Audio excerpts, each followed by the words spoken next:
Good evening, everybody. It's a late start by Friday standards. I actually been a little sick lately, and I had a huge song and dance in terms of getting some job stuff in over the last couple of days. So I've not been sleeping well. I've not been feeling well. That's really the reason why I'm starting considerably later than I would. I'm still going to try and do a full stream, but I am starting to test the limits of what I think would be acceptable for me staying up at this point, at least as far as I'm feeling. And then the other concern, hang on,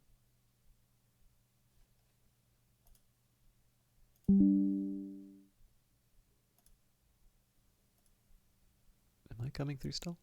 Am I coming? Yeah. Okay.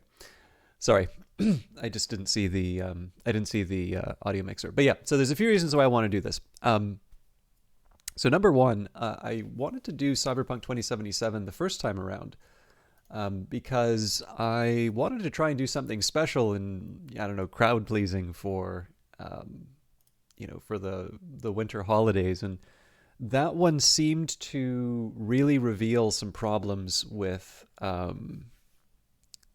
the stream setup. Now, I've spent a lot of time trying to fix that, and I actually rather like Cyberpunk. But I was becoming very frustrated, number one, with the technical problems, and then number two, it kind of just seemed to just kill any kind of viewership. It didn't seem to be that people were that into it. Now, this is also confounded with the fact that more than a few times I also streamed quite late, and I think that's also going to be true in this case here, that streaming late is going to hurt the numbers on this one.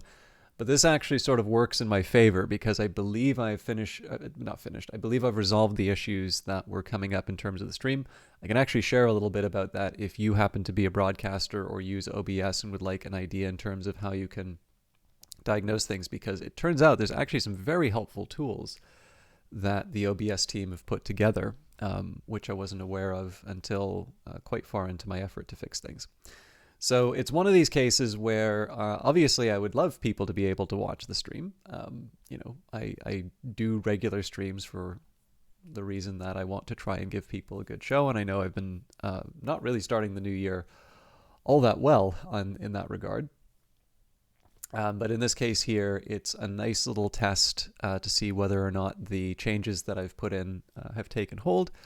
If they haven't, well, then maybe that just means that I'm going to limit some of the types of games that I wind up playing, which is a shame because I do actually have some specific plans in terms of maybe some more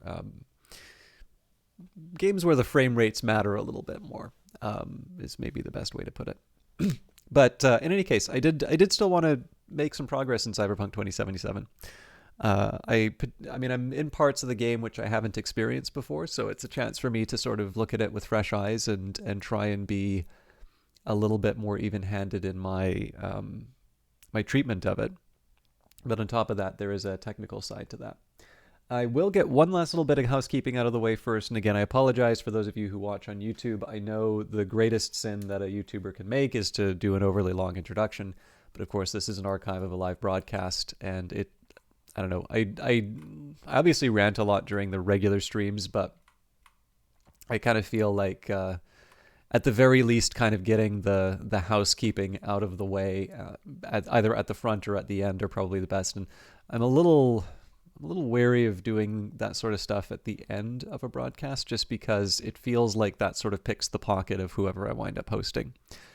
But yeah, an idea I've been kicking around has been to try and either do a regular reading of a book.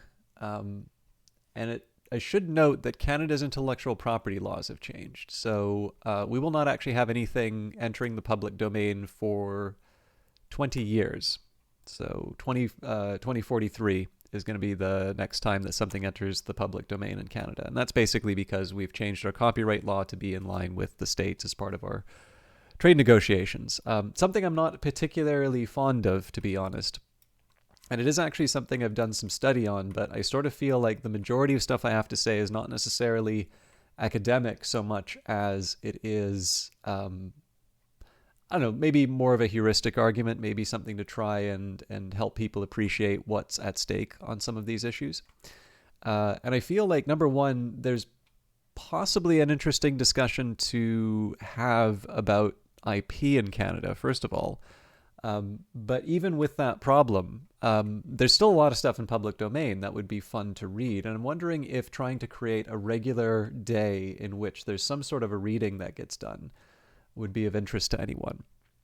And the other thing that I've been thinking of doing, I've been pretty discouraged as far as sharing data stuff for gaming. The Dwarf Fortress experience has more or less told me that I need to be very careful on what data stuff to share, because the tendency on the internet to attack someone for the argument they didn't make, combines with just a general carelessness in terms of how these things get dealt with. And frankly, unless I'm getting paid, it's just not worth the trouble, right? But I do still want to try and keep sharp on some of this stuff. And I was wondering if maybe a weekly or bi-weekly or maybe once a month thing, as far as gaming news is concerned, maybe just pick one notable article or one notable event and try and do an in-depth analysis of that might be a way to sort of split the difference. So it doesn't necessarily have to be data-driven. There were a couple of financial things that I was working on. I actually bought a textbook specifically for it, so I feel a little put out that effort might be in vain. But I mean, I'm the one who decided to buy the textbook, and I'm the one who's decided that maybe I'll be rolling back on some of the data stuff, so I only have myself to blame for that. But I don't know, I'm gauging interest on that. So if you happen to have heard this or have any thoughts as to whether or not that would be something you're interested in, I'm interested. I think in the end I'm just going to have to decide for myself, probably after trial and error, to see whether or not it's worth it. But I sort of feel like there might be something there for people. In any case,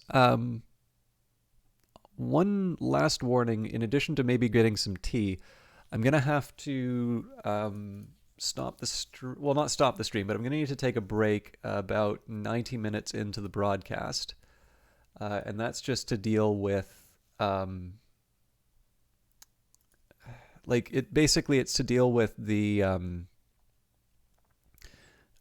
deal with some work that I do in the background. It's a little time sensitive, so I do try to, if I can't, I want to try and get it done at the same time every day. But in this case, it's going to run into the time that I normally do the broadcast. So in any case, I don't think there's any real value in babbling on with the housekeeping any further. I think I've probably got about 10 minutes of not gameplay. So let's jump back into Cyberpunk and see where we left off. I still haven't watched Edge Runners. I know a lot of you recommended that, but I got a lot of stuff I want to watch.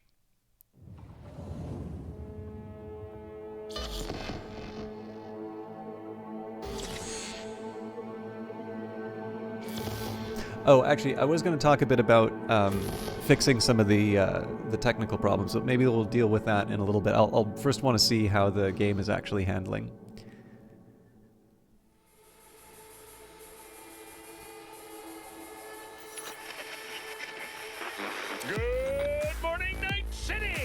This is already body count lottery rounded out to a solid and sturdy 30. 10 out of Haywood, thanks to unabated gang wars. One officer down, so I guess you're all screwed. I'm assuming this is all already kind of pre-recorded video, so this probably won't test the capabilities that much. Runners are at it again, poking holes in the power grid.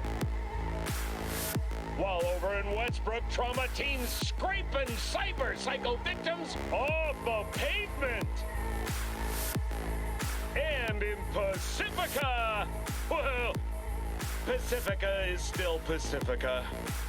This has been your man, Stan. Join me for another day in our city of dreams.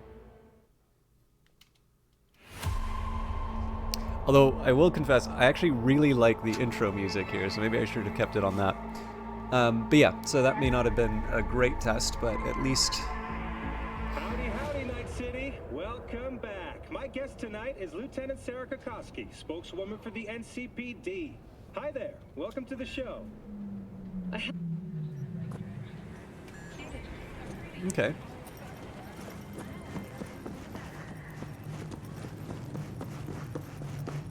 I'm just gonna watch the monitor sort of for myself. It's a little weird to play the game on my second monitor here, but I'm just gonna try and follow the yellow lines and see if there's any sort of drops. In southern Siberia has concluded with a happy ending. As you recall, 35 miners became trapped deep underground following a high-magnitude earthquake. But thanks to their Susley 2 hibernation implants, the miners were able to Looks like we've fixed things. One thing I was gonna say, it was kind of interesting to see T-Bug in a couple of the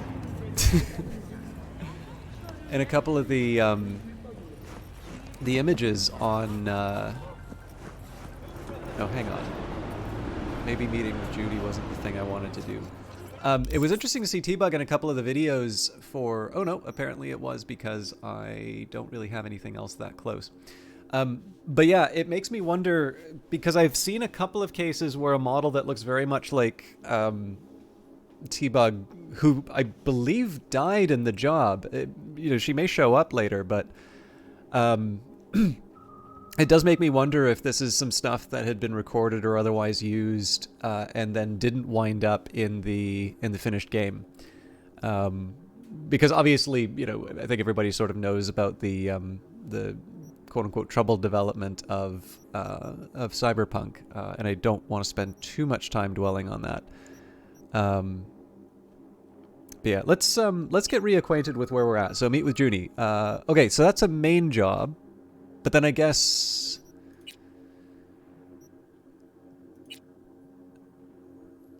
no, I think that's still a okay one for me to go to. Just looking at the map, it's the closest thing I've got.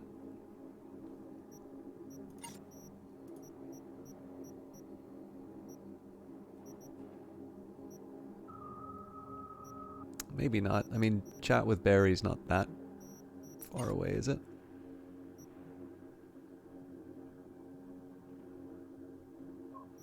Although at least this is still in Kabuki.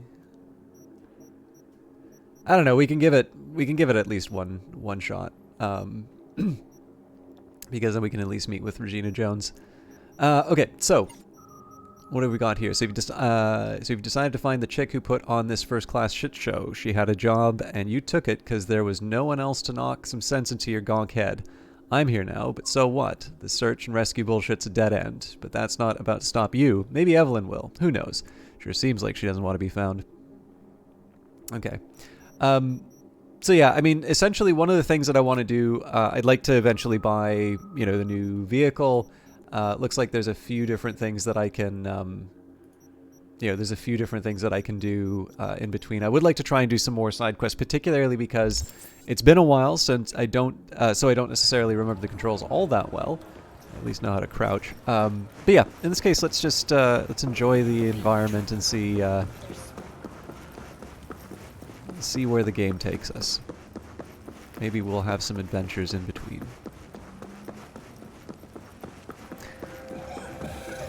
So I don't know if I'll do the specific description for the OBS fixes, but essentially, I've been using OBS for a very long time. In fact, even before OBS Studio, I took a really long time to switch to OBS Studio. But eventually... Oops.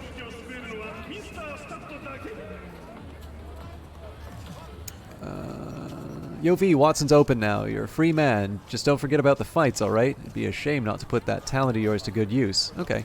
Nice that we don't need to worry about the Watson lockdown. I'm a little curious about this. Okay, so this interests me, right? We've got an exclamation mark. I kind of like the fact that I have to look both ways before crossing the street, although it's weird that I can do that on a crosswalk and still get hit.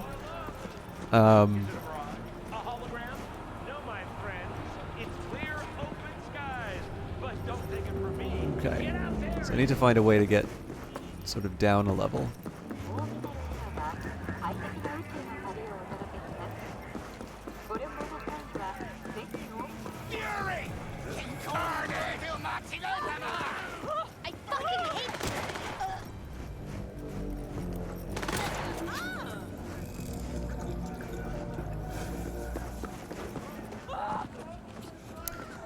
I wish I understood what the I wish I understood what the bullets above meant.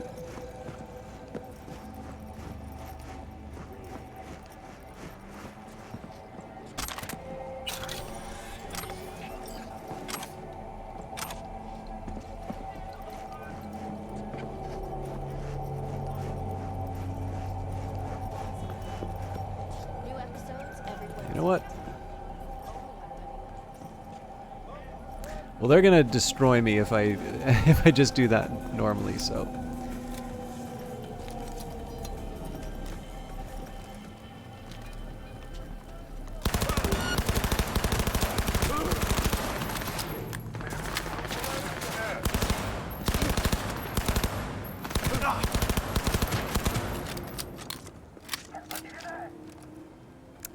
Apparently, I should stop doing that.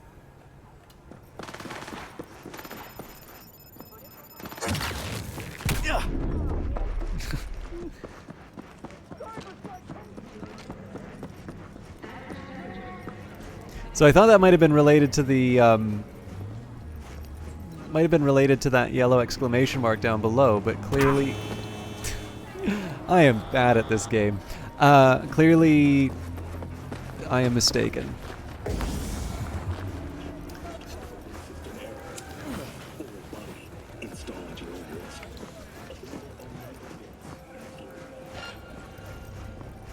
So I'm just going to act natural for a bit, and then we'll move on. So yeah, anyways, just so I can warm up a little bit, let's talk about the technical problems I was having and how I might be able to neutralize the perps and secure the evidence.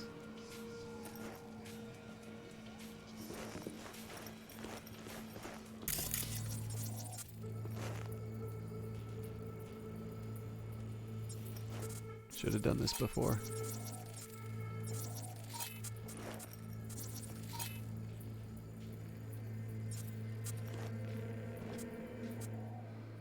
Okay, so the easiest thing I can do here is just do a distraction on the side. Там кто-то есть.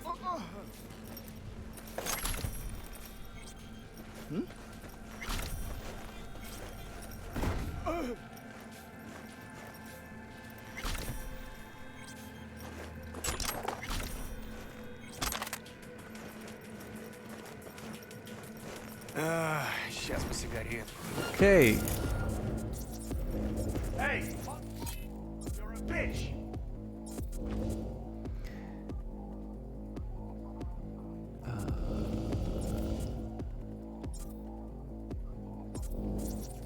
There's gotta be...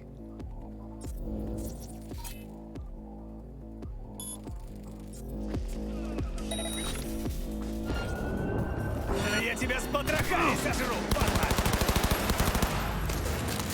Open wide!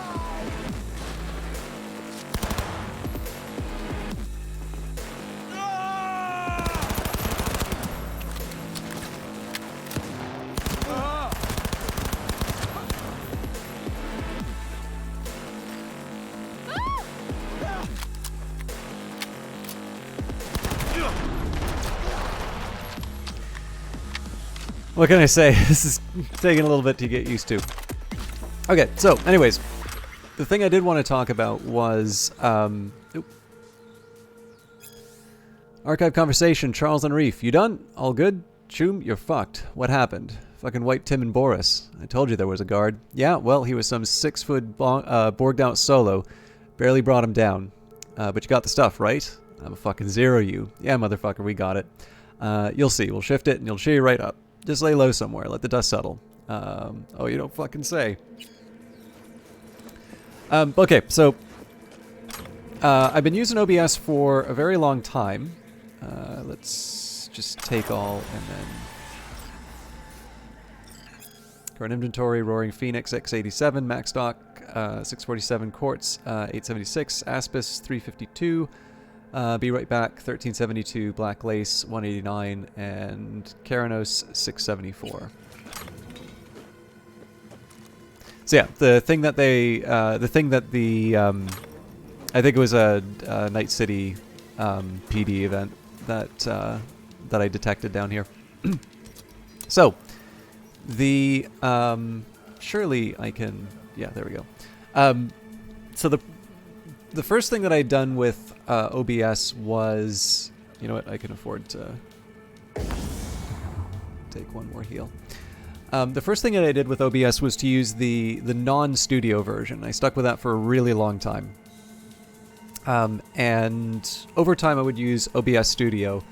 And at one point they did add a mode which would basically capture any full screen application, which I think as a whole is probably not a bad idea. I think most people are going to be happy with that, but I'm not crazy about that option personally, just because I think it's much more likely that I'm going to wind up in a situation where I inadvertently capture the wrong screen and don't know it, rather than, you know, my usual behavior, which is basically going to be to, you know, pick what's played and then you know, just add it to the list. But what it does seem to be true is that in OBS now, if you have multiple game captures, that does actually seem to be something that will slow down the performance. So the best that I can tell is that the fact that there were multiple games on my sources list, and obviously that's pretty much not every game that I've streamed over the course of... Can you talk? It is important. What's important? I may have found a solution to the problem we share. I have established a contact with an old friend from Arasaka.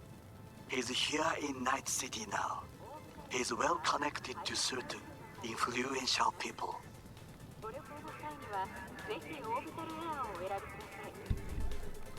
That's gonna help us how, exactly? There will be a meeting. You, me, and this friend of mine. You will tell him what you told me. The truth of events at Konpeki Plaza. I have little hope that he will be convinced. But it will be a start.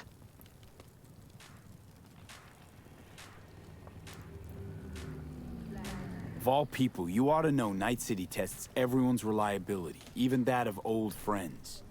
Sure about this guy? Trust him?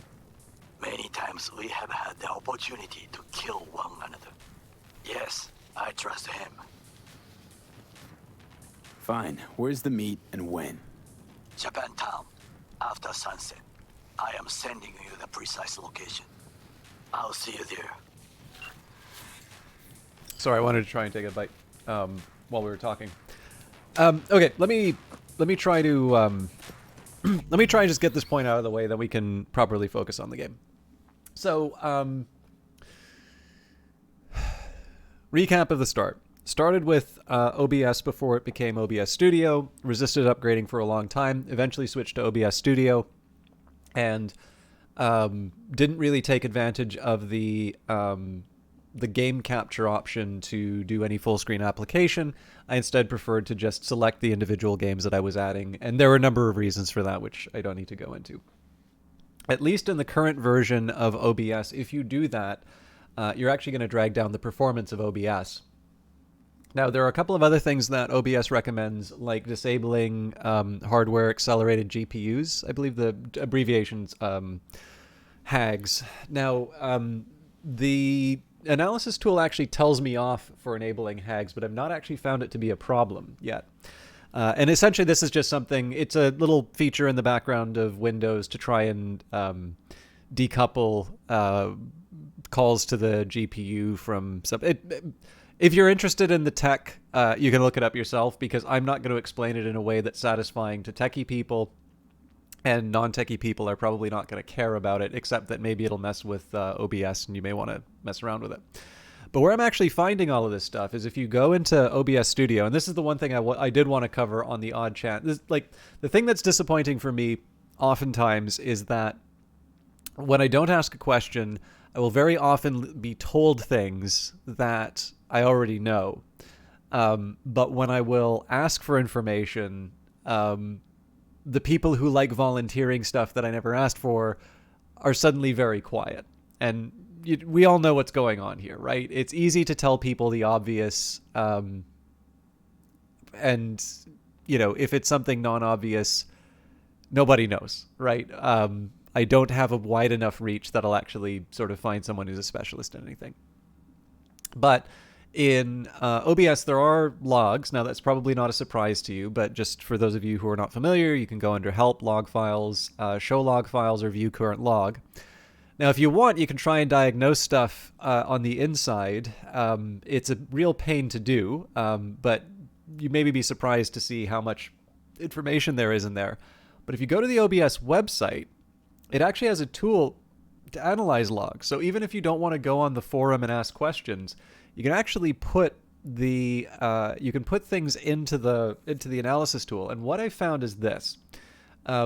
When it was looking at the fact that the frames weren't being rendered in time, it was sort of telling me, it's like, okay, you're putting your settings too high, lower it and it'll be fine. I'm like, I know for a fact that's not the problem.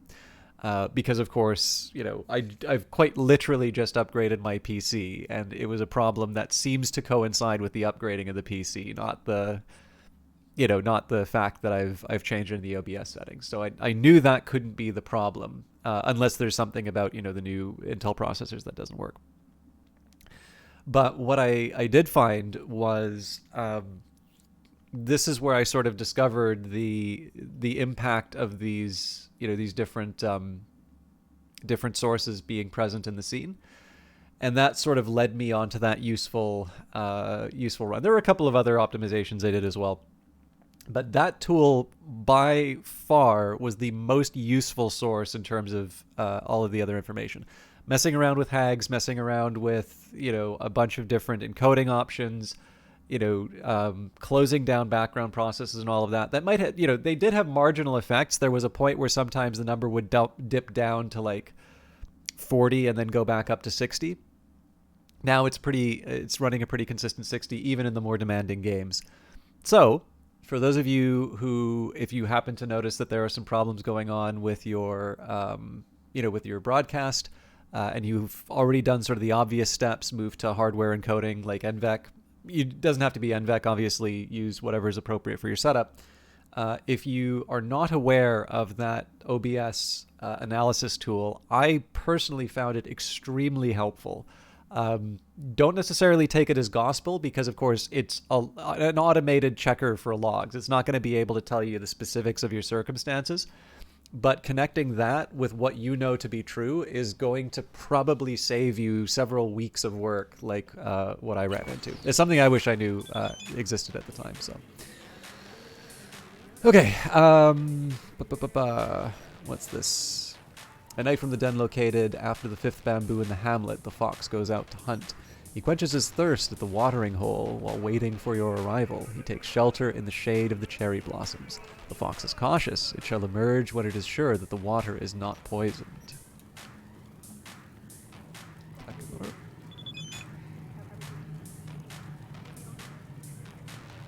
Amateur Merc. Yes, this is Takamura.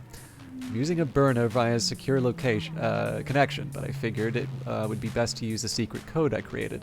I suspected it might be beyond your abilities. Meet me at the docks on Channel Street, Japantown. Come at night. If nobody has followed you, I will show myself. I trust this was understood. Not too complicated.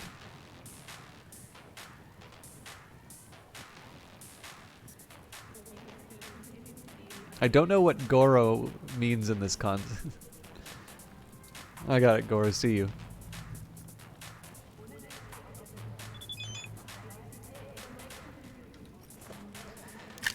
Okay, I just want the stuff out of this.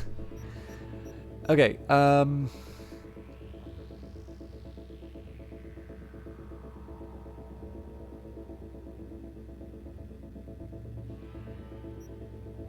I think what I could do would be E9 1C 55 and then 1C, and that'll unlock everything. So E9 55 1C 55 1C. Yeah.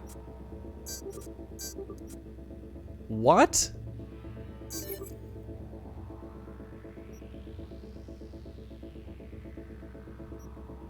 Oh, I did it the wrong way. Sorry. I should be looking at the target that I'm going for, not just running it in my head. That's fine. Okay, let's get back on track for the mission.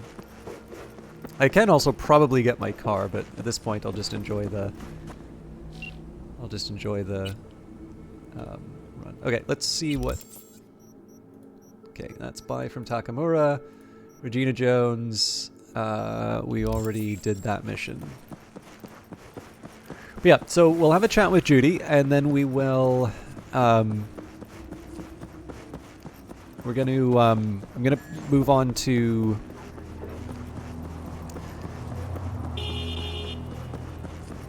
I'm going to see what that Regina Jones location is about, because for the most part our conversations actually seem to have been. I'm sure this will be good for my health. For the most part, those encounters... the encounters with the fixers seem to have been a lot about like stuff that I can do over the phone.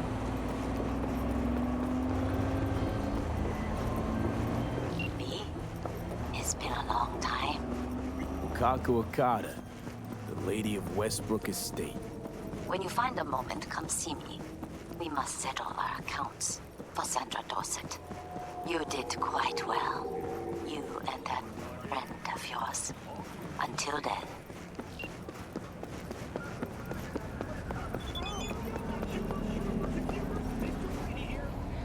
Remember, V, it is unwise to engage in idle time. I am sometimes known to be rather impatient. I'll do my best to get in touch with Wakako, but I actually was not expecting to be in Japan to... What on earth?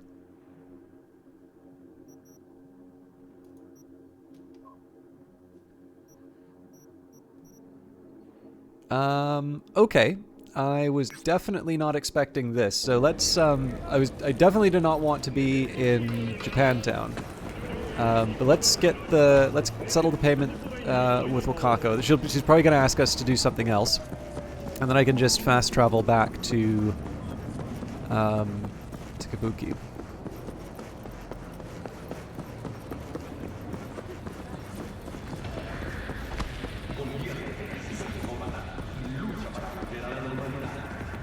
I guess this is what I get for just following the yellow line.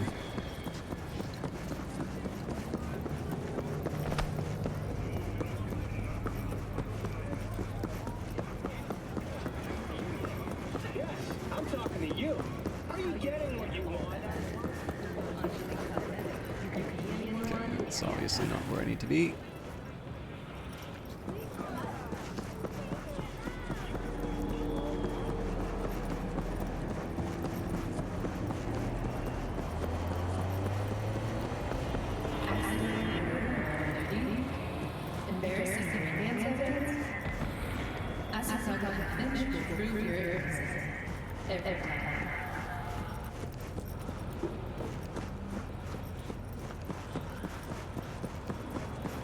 Should probably be taking some more time to enjoy the, the environment, but I was kind of wanting to do that, on my own time.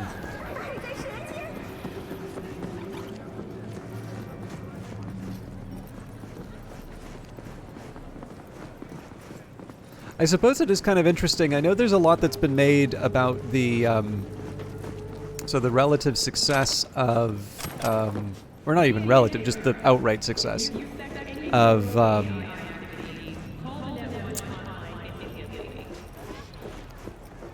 Overwatch and... Oh, I don't need to get the money quite yet. Music suggests there's combat somewhere.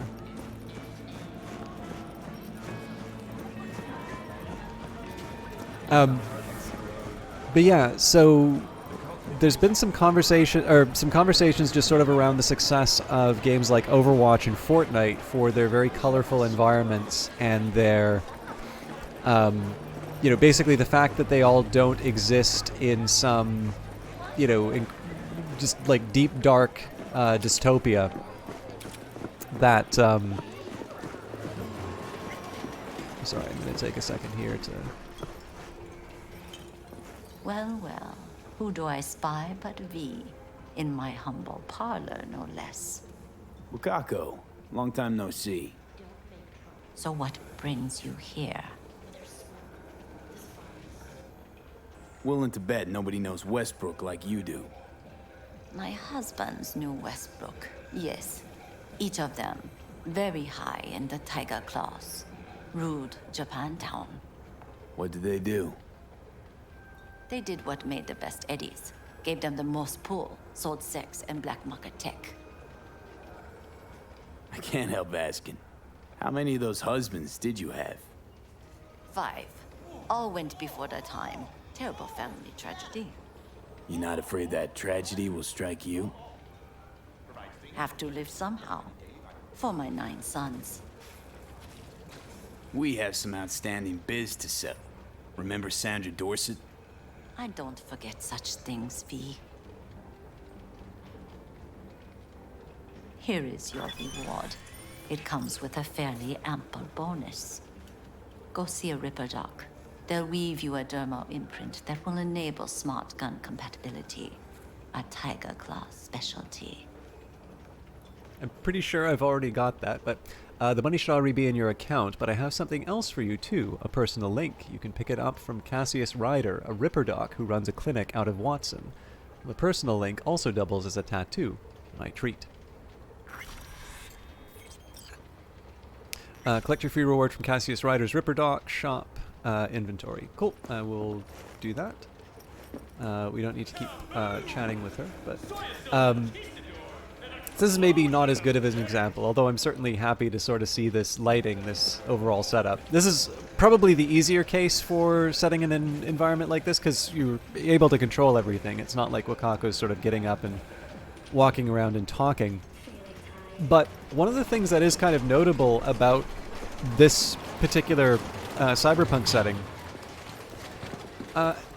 for parts of it at least, it is still quite colorful. Now again, I'm not going to suggest that it's Fortnite or Overwatch, but it is. I think it is worth recognizing, and I think it's worth paying attention to that this is very pleasant to look at. It does still, I think, sort of live in the shadow of Blade Runner, and I do sometimes wonder if we can maybe do a bit better for ourselves. And it's not that Blade Runner isn't good. I mean, I'm a huge fan of...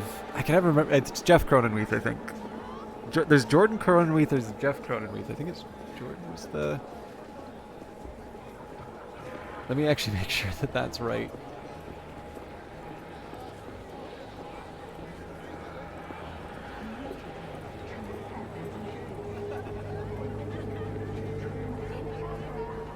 Yes, Jordan Cronenweth. It's just Jeff Cronenweth was his son, who is also a cinematographer. I believe a fairly accomplished one as well. I think one of his first was Fight Club. I also believe he did 1 Hour Photo, which was a this is like a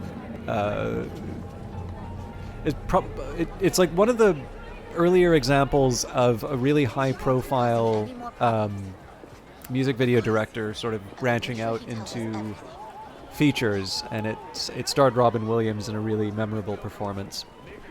Also worked with Fincher on The Social Network, Girl with a Dragon Tattoo. I haven't seen Gone Girl, but I know that was another one of his. But yeah, anyways, someone, like a very accomplished cinematographer in his own right. But Jordan Cronenweth is the one who worked on Blade Runner, probably one of his better known films. So, again, this is a really amazing creative team. Obviously, Ridley Scott is well known for his, his particular visual style. He works with great art directors. He works with great cinematographers.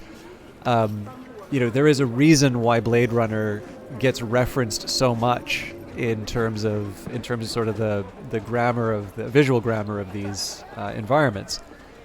But for the same reason that we often complain about how it always seems to be,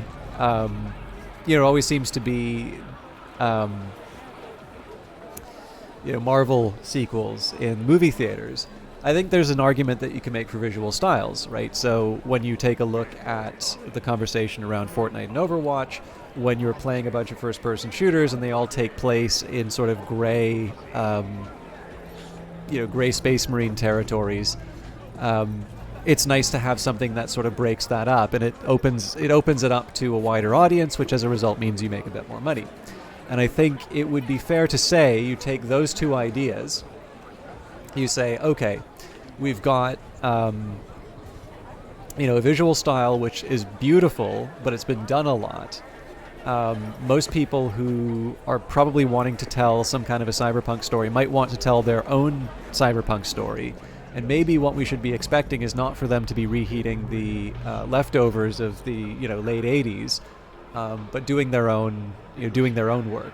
I'm not going to argue that that's necessarily happening in terms of Cyberpunk. In fact, there's very clearly a few areas which are very heavily inspired by the Blade Runner areas. But it is notable that some of the areas really are very colorful and vibrant. So it seems to be a division between the two. Now, I'm going to guess lips probably are going to indicate I don't really want to follow through on this, but I'm not going to run on assumptions. Let's just see what the conversation So where were is. we? Hey, you looking for some company tonight? Well, you found it, baby. No thanks.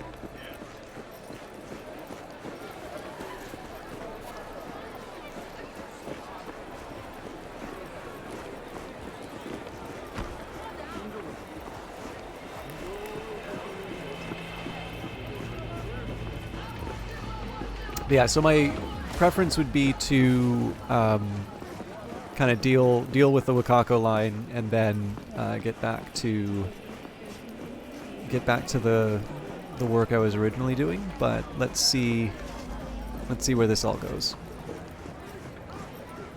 Okay, so this might be.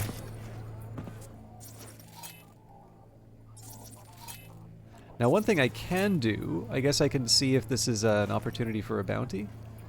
I don't seem to be able to tag them.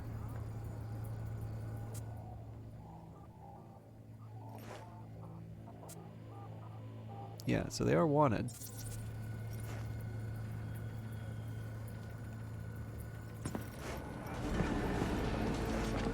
presumably they're going to start, yeah.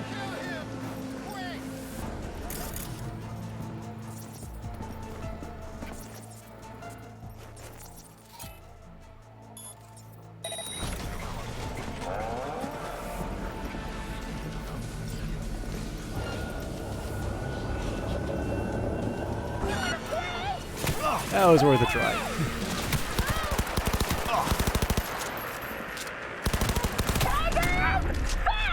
I did not get any hits on that.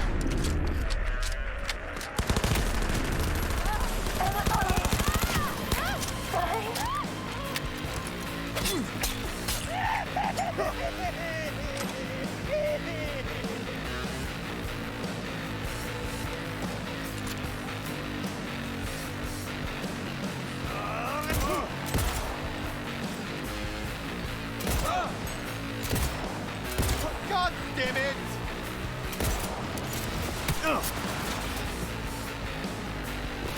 I love this job!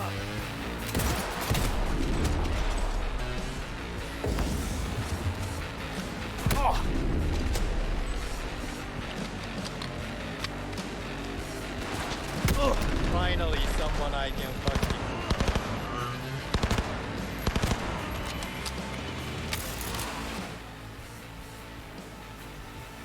Assuming reboot optics is not an option here, but let's give this a try.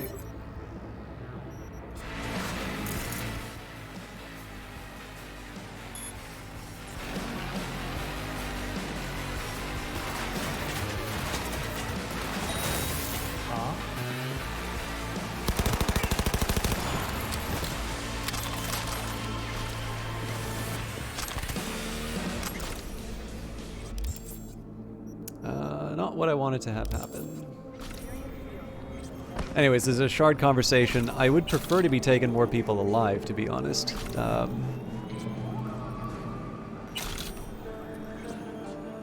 Mind you, looks like we had some bad people here.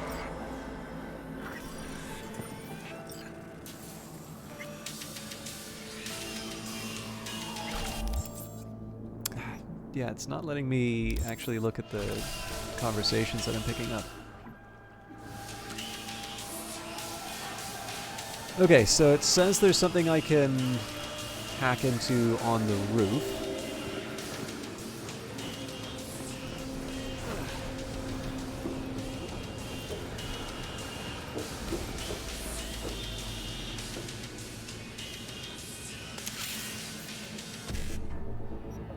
And 1C, 5C, 1C... Sorry, 1C, 55, 1C.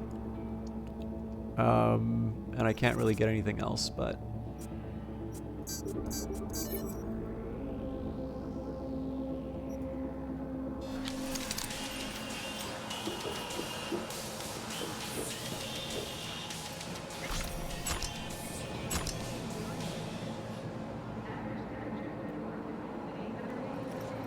What's the deal with these?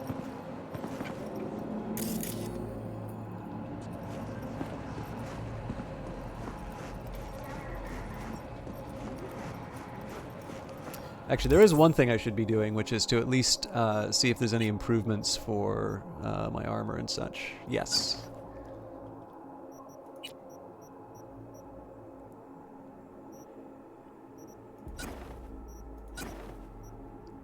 This looks nicer.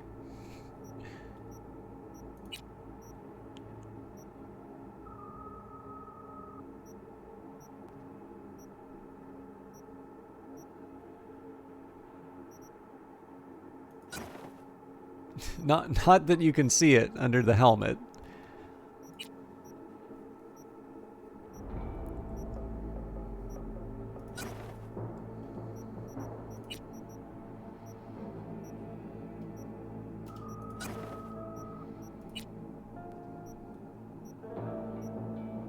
Okay, so they're all roughly the same.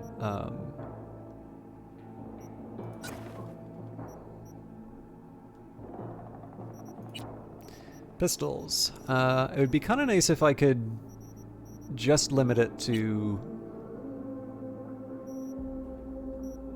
Yeah, it'd be kind of nice if I could just limit it to a particular type of weapon, but I can live with this. So yeah, as long as I can find a pistol with a higher DPS, we're fine. I can't. So maybe what we do here is just disassemble everything that's not better.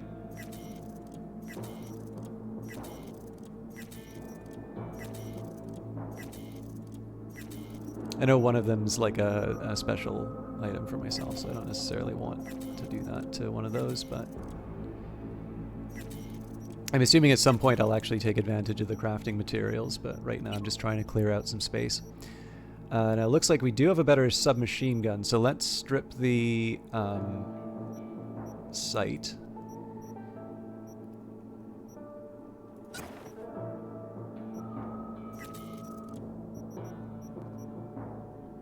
And it does actually seem like the assault rifle's the better call, but I'll stick with what I've got.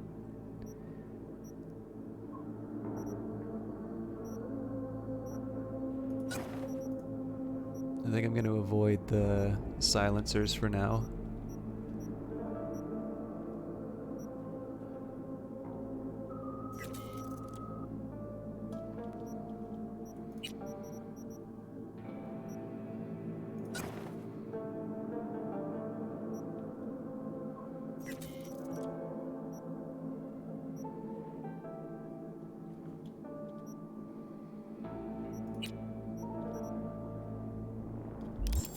I could also probably do the deconstruct on some of the other items as well, but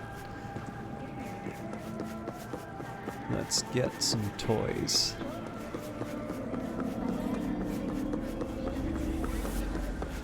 I think it was 13,000 for the car, but probably better to invest in myself before new vehicles.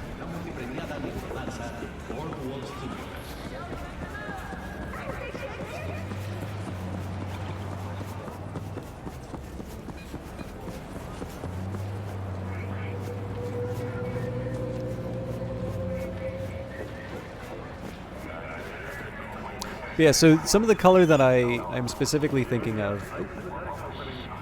Hello V, I have Mackie Guy My My for sale. Aside from sounding sounding like a fruity cocktail, it's a little small, but you, your guns, and your groceries will fit right in. What more do you need? How you look is all that matters. Okay, that's 22, and I probably should have.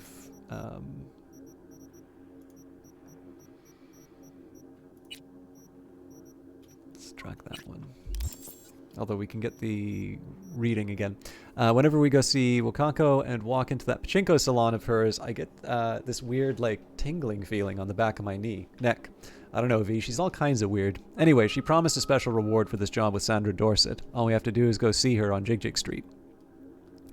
Actually, we can probably get some stories about her, too. Wakako Okada. If you're looking for decent paying gigs in Westbrook, go to the pachinko parlor on Jig Jig Street, run by a fixer named Wakako Okada. Rumors abound, but as of yet, nobody's worked up the nerve to ask her about her past and her very many, very dead husbands. She didn't kill any of them, probably. But hey, what's important is that they're gone, and she's still going strong, growing richer and more powerful by the day.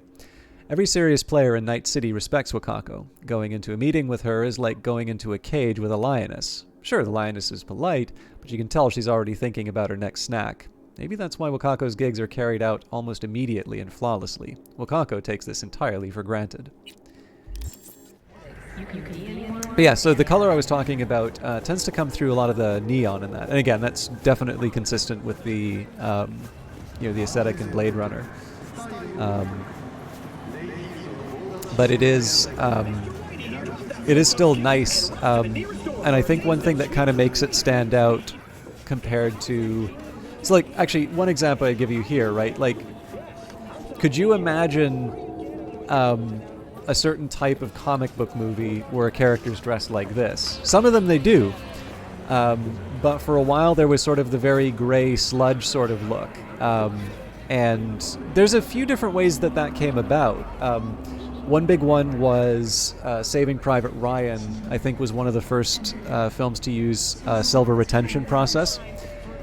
So this is limited to film, and there's been a lot of people to recreate this digitally, but definitely the highest profile films that did this were relying on photochemical processes. But the idea here is that normally when you are developing film, you would, there is silver in it. And it's something that's sort of cleaned out. And in fact, one of the ways that developing houses sort of help keep the cost down for the customer is to actually recover the silver as part of the process out of the film, and just sell it to somebody who needs the silver.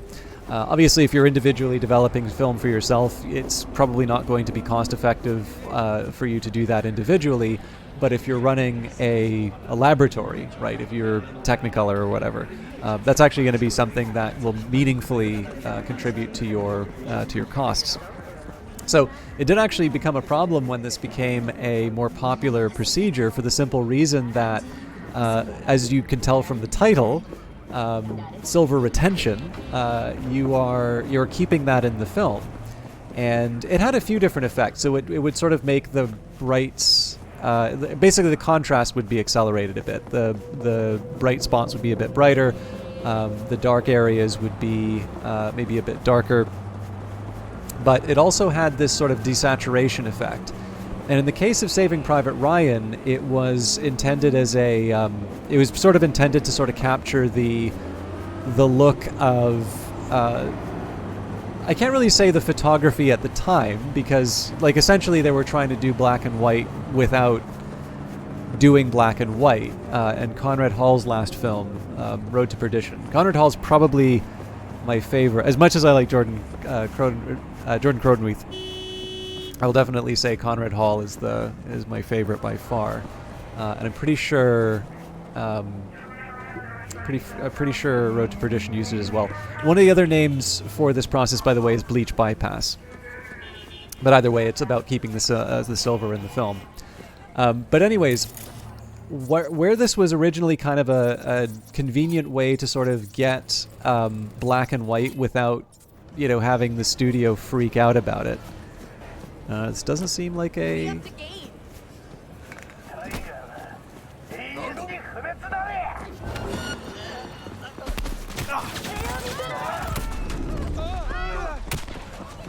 This was not a smart decision on my part.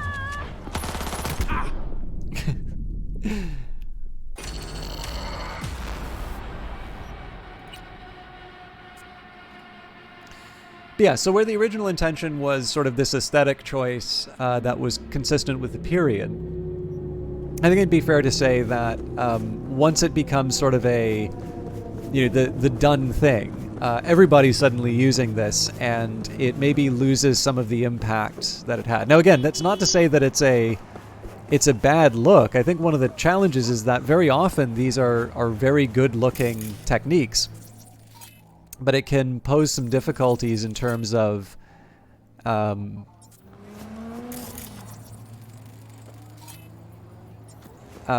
terms of sort of standing out. And again, like, ideally when you're using a trick, you're doing it in a way that makes it...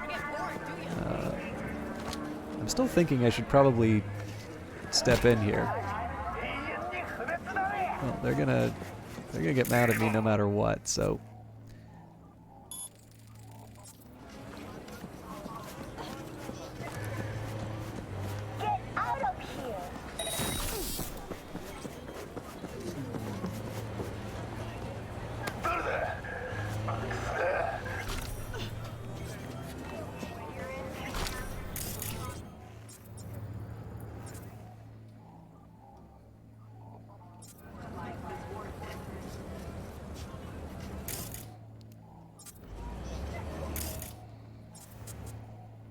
It's a little silly that I'm able to do this, but...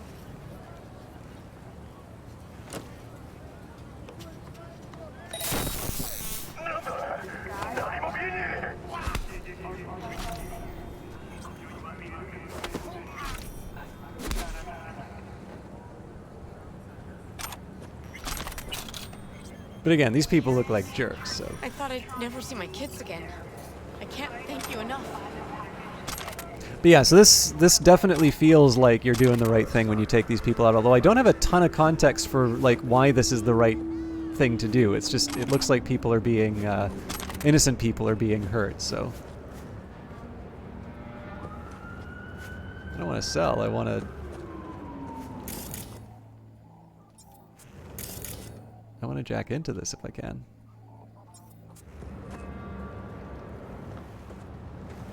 Okay, looks like that's not an option. But yeah, so I think, again, like, obviously it's really hard to go from, to draw like a straight line from Saving Private Ryan to DC movies, just because there's been like decades of...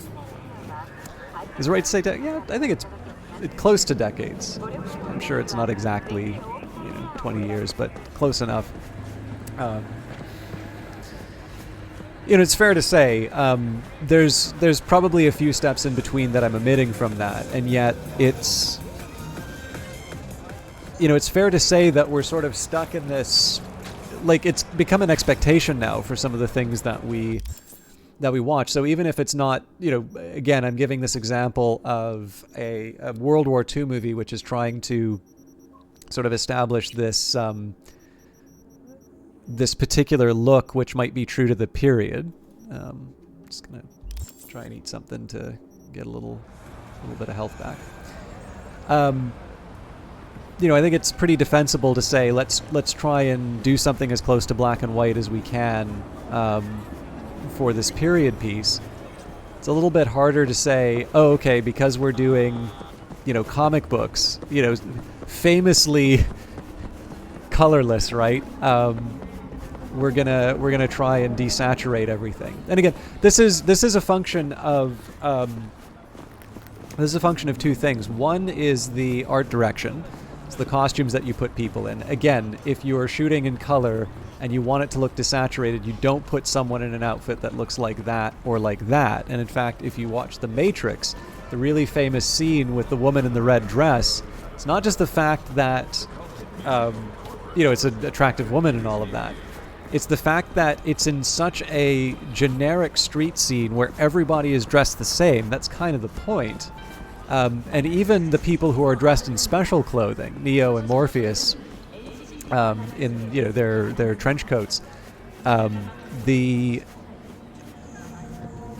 fact that there is this one red image. In fact, you can do another Spielberg reference to this. Schindler's List, right? The only color in that film is the jacket. That doesn't have anything to do with whatever adjustments they made to the image. That has everything to do with the decisions that they made in terms of costumes. Even if you're shooting in black and white, the color of costumes matters because what gets registered as black with certain colors and such. Tiberiosity, thank you very much for the raid. I know you've been playing this, not recently, but I have seen you play this before. I think you were playing a Nomad, and I seem to have gotten some of the technical troubles out of the way. So I don't know if there was anybody here to acknowledge your presence, but thank you for bringing along your people. How are you doing? And Happy New Year to you. I don't think I've said hi to you yet in the year of our Lord 2023.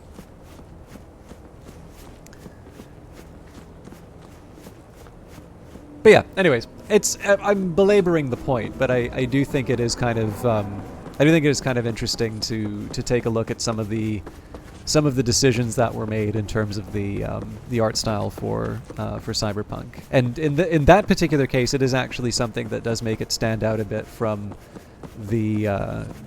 some of its source material, because I definitely feel like a lot of the color from Blade Runner came more from the neon rather than any of the characters' individual costumes. It's like hard to think of a particularly colorful character costume-wise compared to what you're seeing inside of Cyberpunk 2077, which is very much about attitude and Hey, Maelstrom's got a cyber psycho problem. I want him alive, so really try here. And be careful. Maelstromers are crazy. Psychosis or not. Alright, I am happy to do that, but all NCPD subcons, APB out for suspect accused of organized crime activity near Ross Street and Shipyard Way. Scavengers led by Yelena Sidorova, presumed to be armed and dangerous, have assaulted multiple homeless persons. Night City officials are offering a reward for neutralizing the threat. Also interesting. Police drones just spotted some weird symbols on the ground surrounded by tons of blood. My guess, it's one of Maelstrom's sick-ass rituals. So I will track that when I can. But yeah, I don't know if you heard before, Tiberiosity, I hope you are doing well, and Happy New Year to you. Was it Earth Defense Force tonight? I did see you before I signed on, but I was really late starting tonight, so...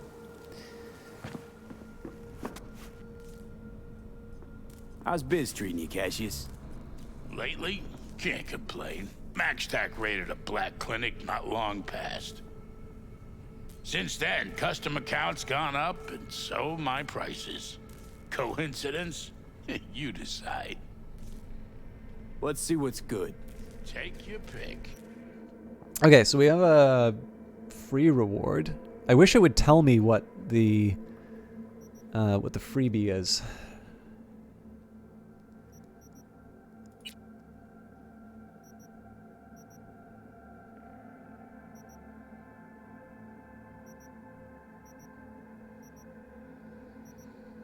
Okay, allows you to use the smart targeting module in smart weapons, directly links the user's optical implant to the weapon system, offering real-time data tracking. Now, I think we already have this. If you want to buy and equip this implant, why not?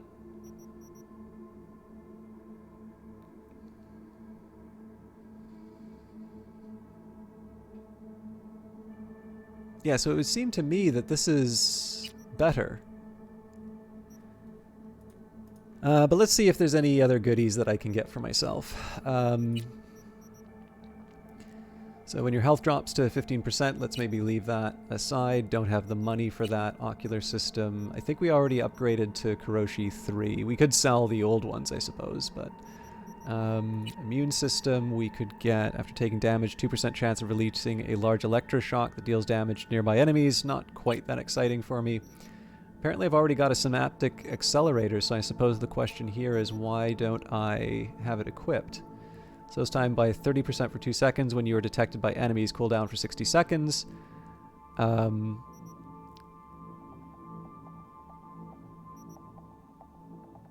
and shoot while sliding or dodging. That's very cool, but yeah, so you might as well equip that.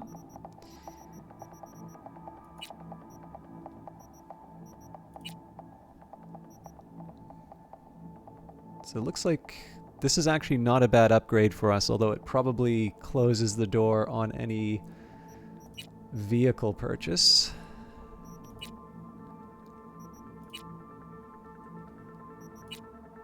Yeah, not enough steep. Okay, you know what? I don't think I need to go too far. Like, there hasn't been an absolutely I must have this upgrade in this list here, so I think I'm just going to leave that be.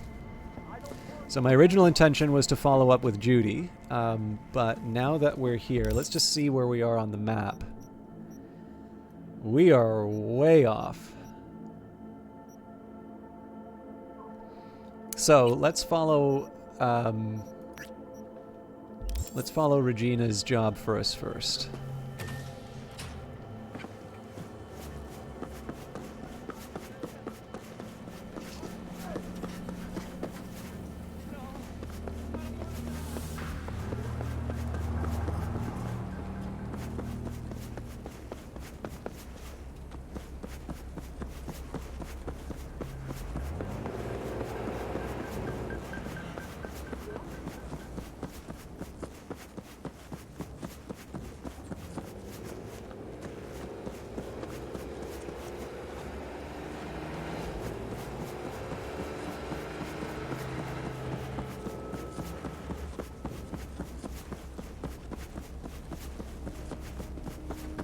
It's kind of funny, I didn't really register the fact that me sort of like running around doing my own thing, there's still the passage of time.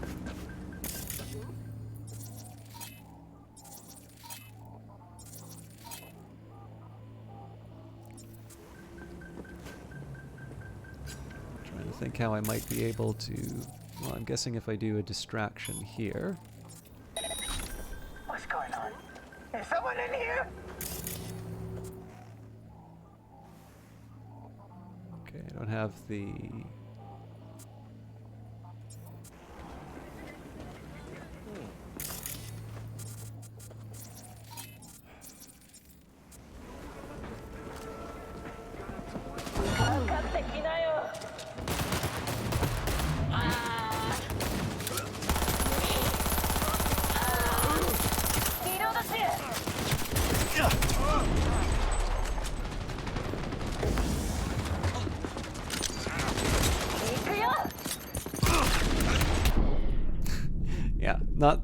Not my smartest choice that I've ever made. I'm really curious who that was to do the attack, though. I kind of reflexively, whenever I see those yellow dots now, just assume that I should be fighting, but maybe that's not a good idea. It certainly says they're wanted.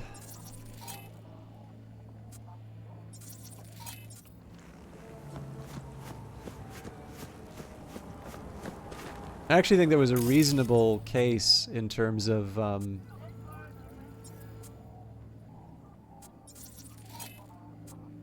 distraction. I just needed more than one, which I don't know if I'm actually going to be able to do. So let's maybe leave them alone. Either you bring her, or I end her myself!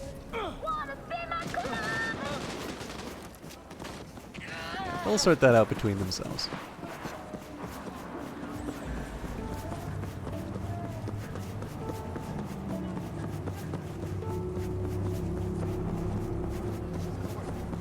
The funny thing is, they're up to bad things. One of the funny things on this was the original intention behind going for the higher difficulty was. Okay, apparently I'm busted, but maybe I can get by without it. Это что сейчас было?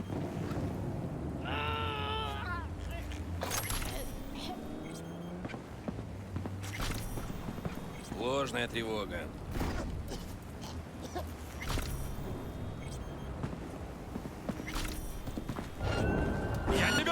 Okay, that I was definitely busted.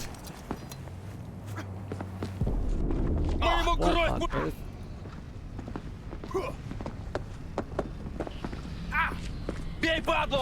Let me.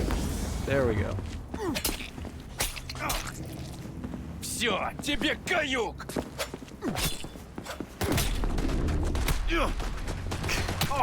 Quite literally bringing a knife to a gunfight.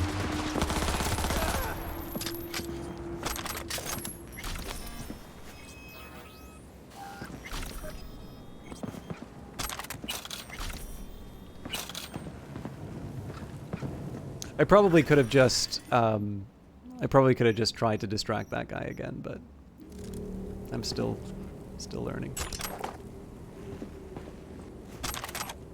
Anyways, my good deed is done.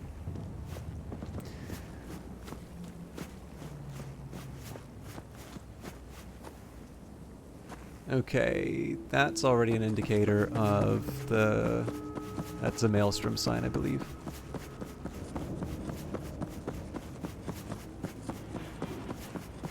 So the thing is, there are kind of two messages about cyber psychos, so I may actually need to do more than one side mission. But I figure after that we talk to Judy and or get the car.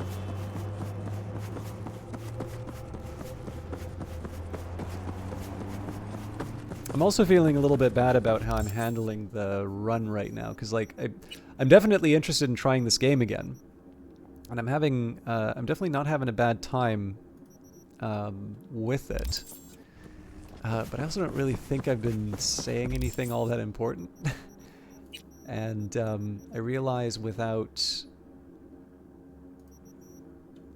Hopefully that'll... Yeah, there we go. But yeah, kind of the point of doing quests is so that I have some more material to talk about in terms of the...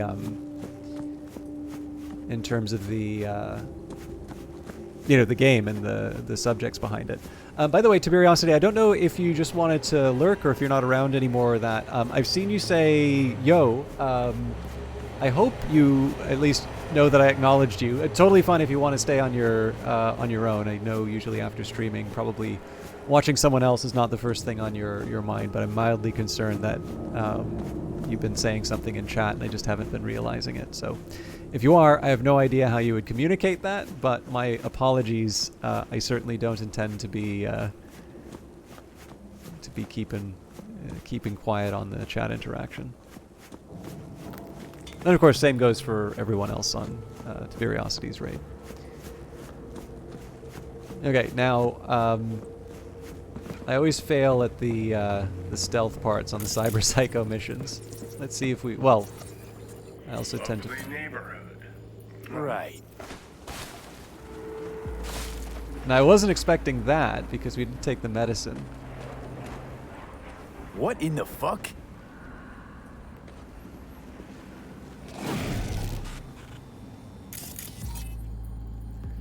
Characteristic of Maelstrom, if not for the atypical color, bleeding from the eyes and numerous stab wounds, no indications of resistance. Maelstrom cultist. Severe blood loss from multiple shallow lacerations, critical condition.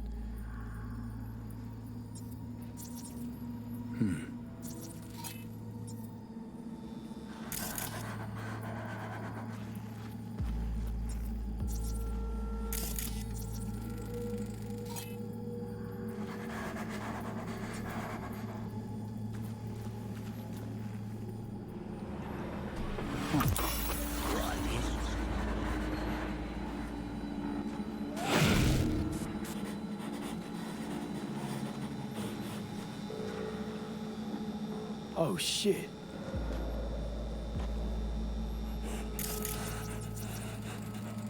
You okay? Lilith has concealed the 10th circle from the ancestors' eyes. The hell is this? Got a bad feeling, V. Better look around. V, we got company.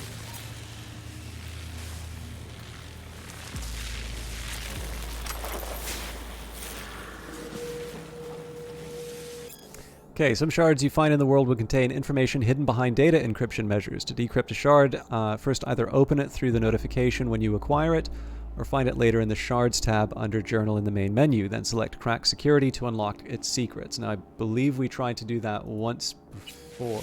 Oops. Definitely not what I intended to do. Okay, how do I get back, though?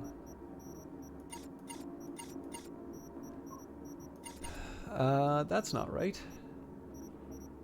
It said shards in the journal section. Am I mistaken?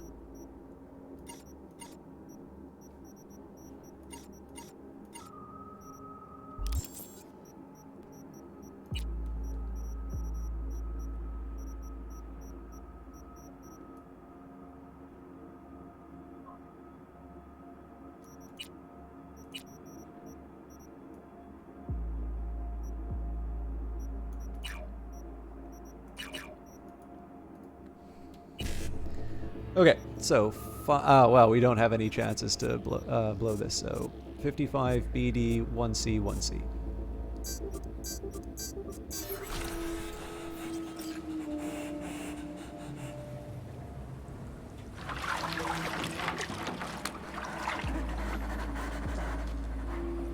Okay, how about before that happens, we actually get to read the thing we just unlocked.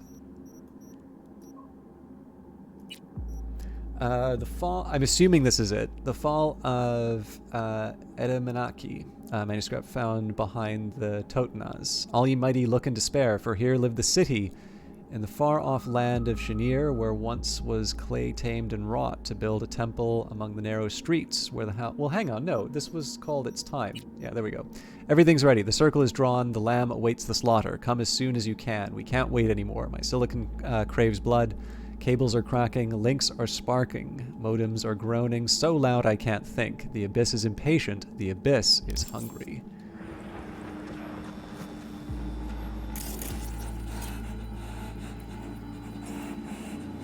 I'm hoping I can find a way to deal with this in a stealthy manner.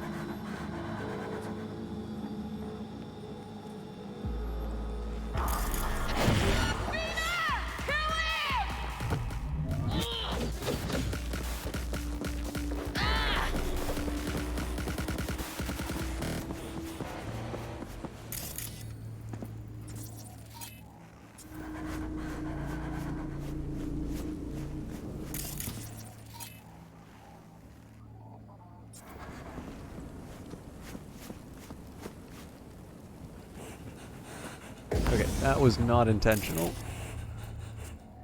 I think my best bet here is to hit the distract enemies just so I can see.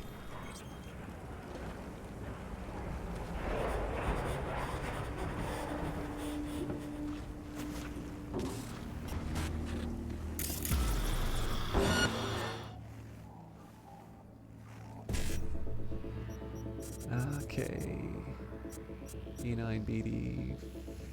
Interesting. This wouldn't give me the 55.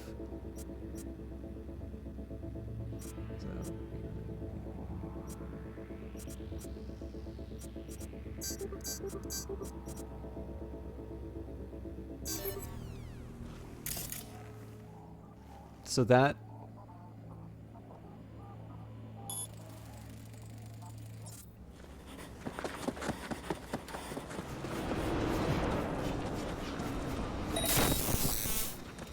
now that's probably not going to be enough for a takedown, though. Yeah.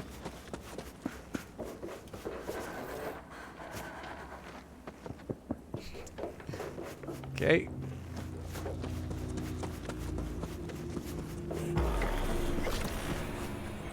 So the interesting part about this is that the... Yeah, so the target seems to be coming... Like, there's a side of me that says this is a product of my imagination, right? Based off of that. Oh God, I absolutely am not meaning to do this. Given the fact that when I run out of the kind of the region, they disappear.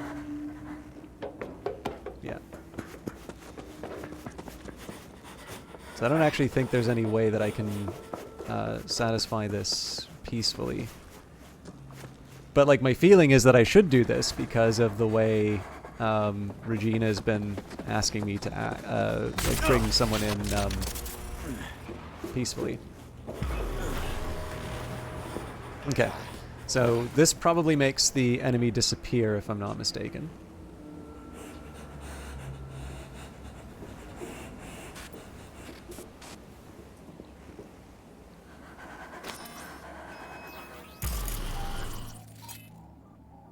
Okay, now that is interesting.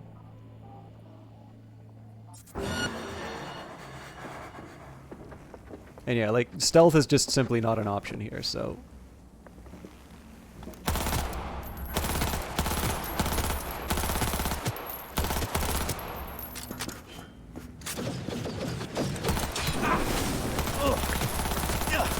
They are undeniably tough, though.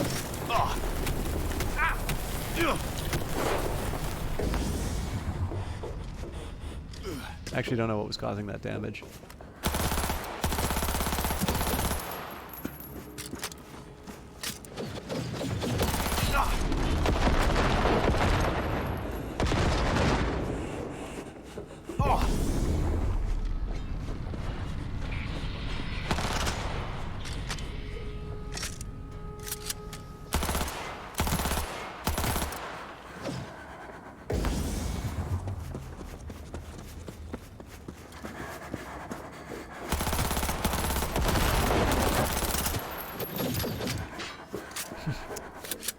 So, after emptying the clips, I'm down at 15. Oops. I was trying to dodge. Oh.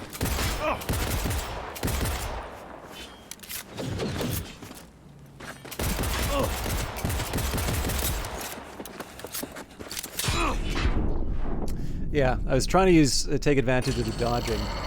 So I'm trying to figure out if this is a question of me not being tough enough for this, not realizing what the secret is to this particular encounter. Oh,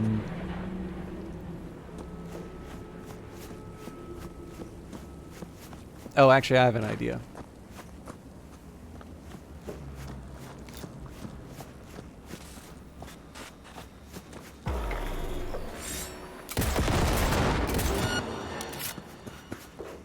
I was thinking maybe disrupting the symbols.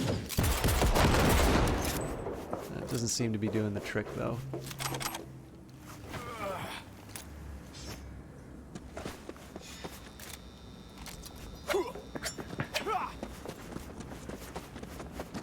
Okay, so I'm curious if I can defend this stuff. Nope, not even close. Okay, so... I think one of the things that's getting me about this particular one is Regina's definitely told me to bring in Cyber Psychos. So I think if I go to the journal... Okay, not everyone's made for Maelstrom. Some, surprise, surprise, don't take well to having half their face chopped off. They start hearing voices, seeing and imagining things. Then it's tough to get their hands on a gun. Then it's enough to get their hands on a gun, and that's a recipe for disaster ready to serve. So, I definitely get the idea. I mean, like, Johnny's running around telling us, you know, bad stuff's about to go down. Clearly, this is a dangerous area for us to be.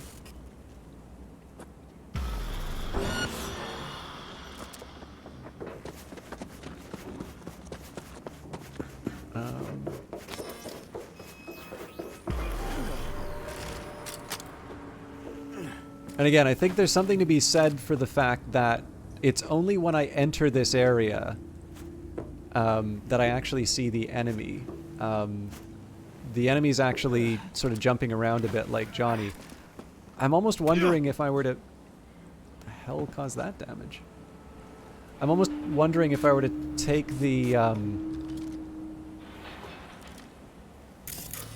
to take the medicine like I do with Johnny. I don't think I have the option there, though.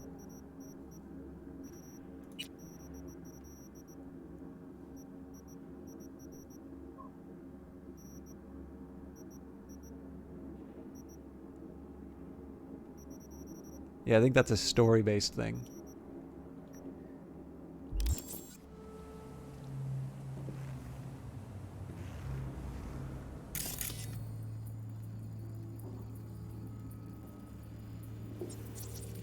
Ouch.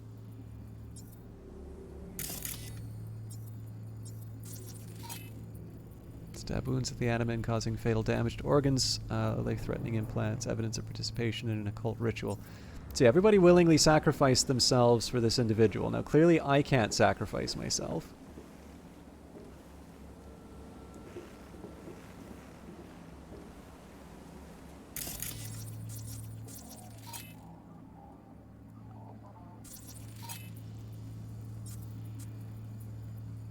Sorry, Hughes, Maelstrom.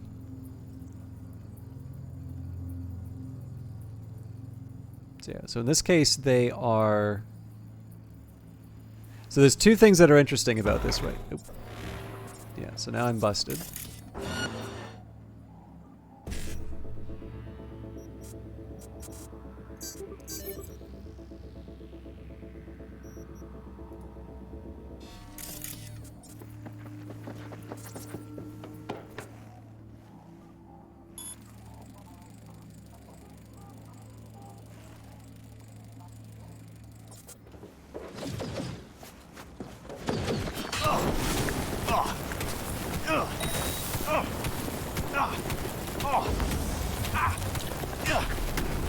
Wow, that was a really short period to have their optics down.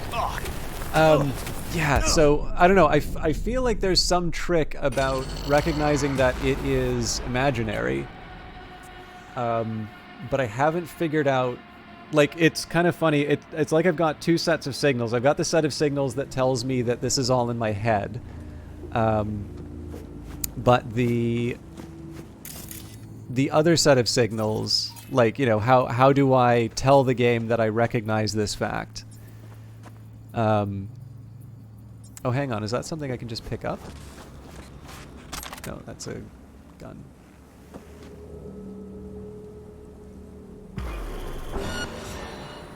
Can we just talk about this?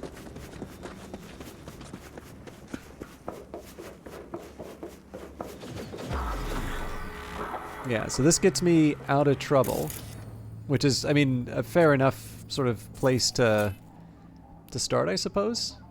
Oh no, this is interesting. So what if I just say distract enemies here?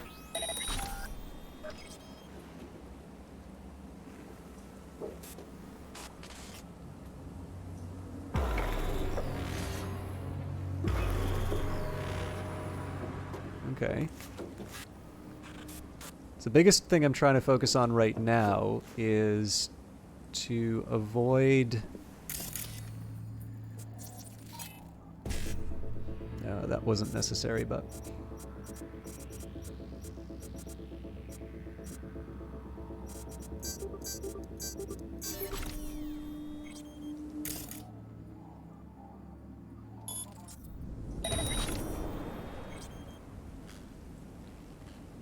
Trying to avoid getting the detection moment. So again, I'm not actually able to interact with the target. Yeah, but it doesn't seem to matter here.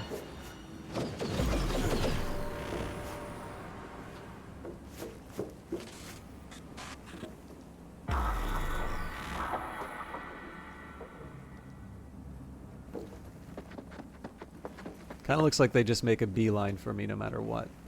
Oh. Okay, interesting. So there is a period of time when I'm actually not spotted.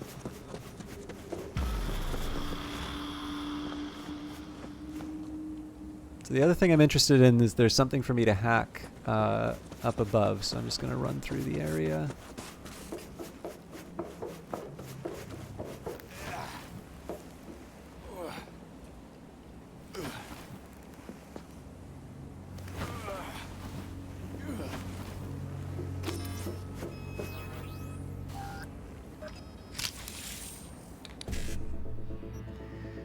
Okay. So I think if I do BD, BD, BD, E9. gets me everything.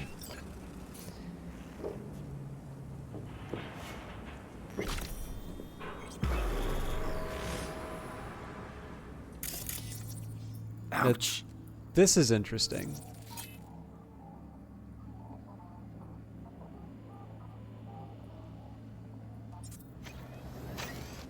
Oh.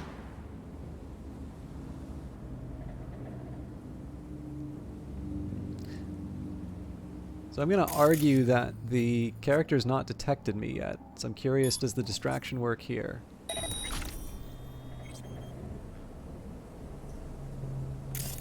They don't seem to be reacting to it. Nope. Maybe. So, yeah, the tricky part here, like I sort of see a path forward, but it's definitely counting on a lot of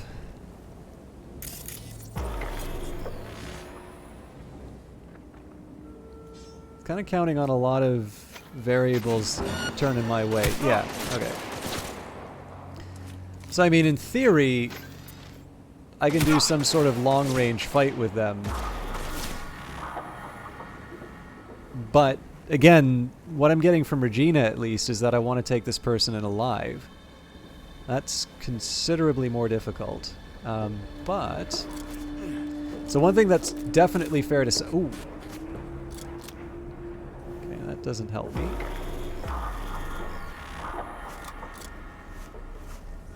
So I am encouraged by the fact that you do actually seem to be able to distract the target.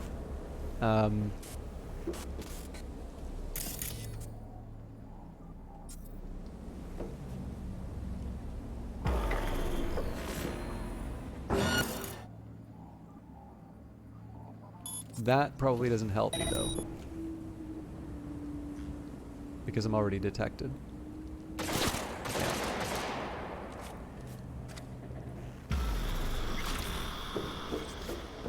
So the aerial approach is probably not the right one.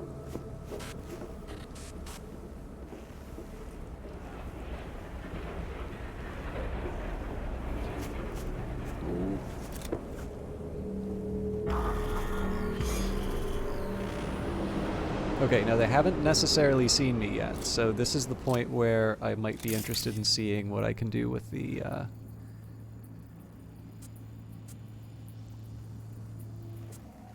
we go.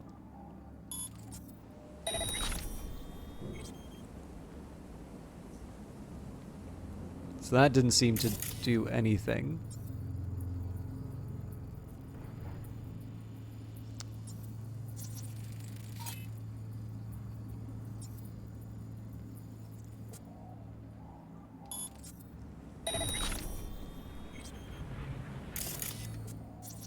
Maybe this.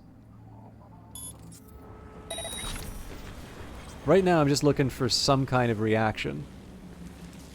Because honestly at the moment I don't even know what way the Cyber Psycho's looking.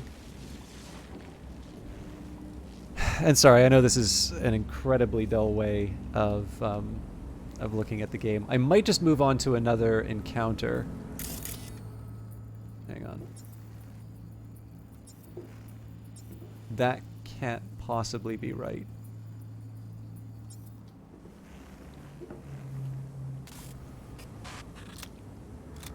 There we go. Alright, so that at least explains why the distractions weren't working. It does, however, put me in a tight spot as far as trying to navigate the whole affair. But yeah, I am going to have to do the data thing in a little bit. Okay, so... Oh, interesting. So basically being up here is sort of an automatic reset. Okay, again, I'm interested in this distract... Yeah.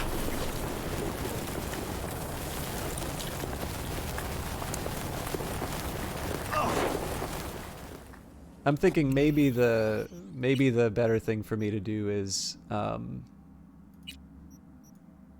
save this for another time and let my basically, I'm going to take this as a quick break to do my data stuff. That shouldn't take too long. But maybe we're going to move on to something that's a little bit more of a productive use of the time, because honestly... This is going to be fun! Whoa. That's the first I've heard that character talk. I'm sort of figuring that, I don't know, 90 minutes and not really saying anything of substance. Probably not the best stream I've ever done. So, I'm actually going to vamoose first. You know what? That could have been worse. Oh, this is interesting. So they haven't seen me yet.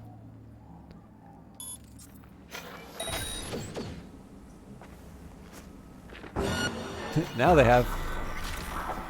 Yeah, I don't know if it's a fool's errand to try and work this out. Anyways, I need to get this thing done on time, so I'm gonna just put up the break sign. Sorry to make it such a dull screen, but I will try and maybe bring some life back to the stream after I get that done. So I will see you all in a little bit.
Okay, thank you everybody for your patience. I know it's a pain to have to deal with somebody playing around in the background. And to be honest with you, I haven't exactly been the most entertaining broadcaster to watch. So I think in the name of kind of getting on with it, we're going to set this one aside. I'm going to go back to the original job I was interested in, which is meeting with Judy. And then maybe I'll think about buying a car with the extra money that I have. But for now, let's just right this ship. So I'll give a little bit of detail, just because again I'm trying to get some life back in terms of the story, and I should have been thinking a little bit more about some plot that we could maybe talk about while I was running through the game. But what I can talk about is the work that I was doing. So. Well, I've obviously said I'm pretty... Oh, that's my tea. Well, I've said I'm pretty reluctant to publish data stuff now. I can at least talk in general terms about some things. So, I've noticed my first batch of game developers that I reached out to about data were quite warm. I think maybe one of the drawbacks is that because I had this very warm reception originally, it didn't prepare me for some of the more sort of hostile reactions. And it actually, the funny thing is that I find developers are generally quite nice about it, or at the very least I'll sort of be ignored, and I actually don't necessarily think being ignored is the worst that can happen. I'm gonna guess that these are people who don't like me very much.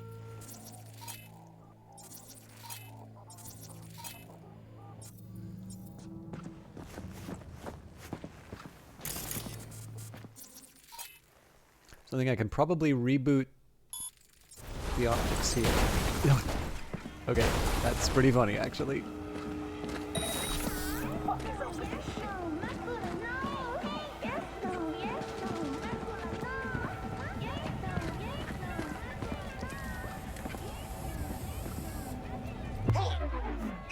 Okay, apparently I got caught. Maybe not. Vision without action is a dream. Action without vision is a nightmare. We should remember this.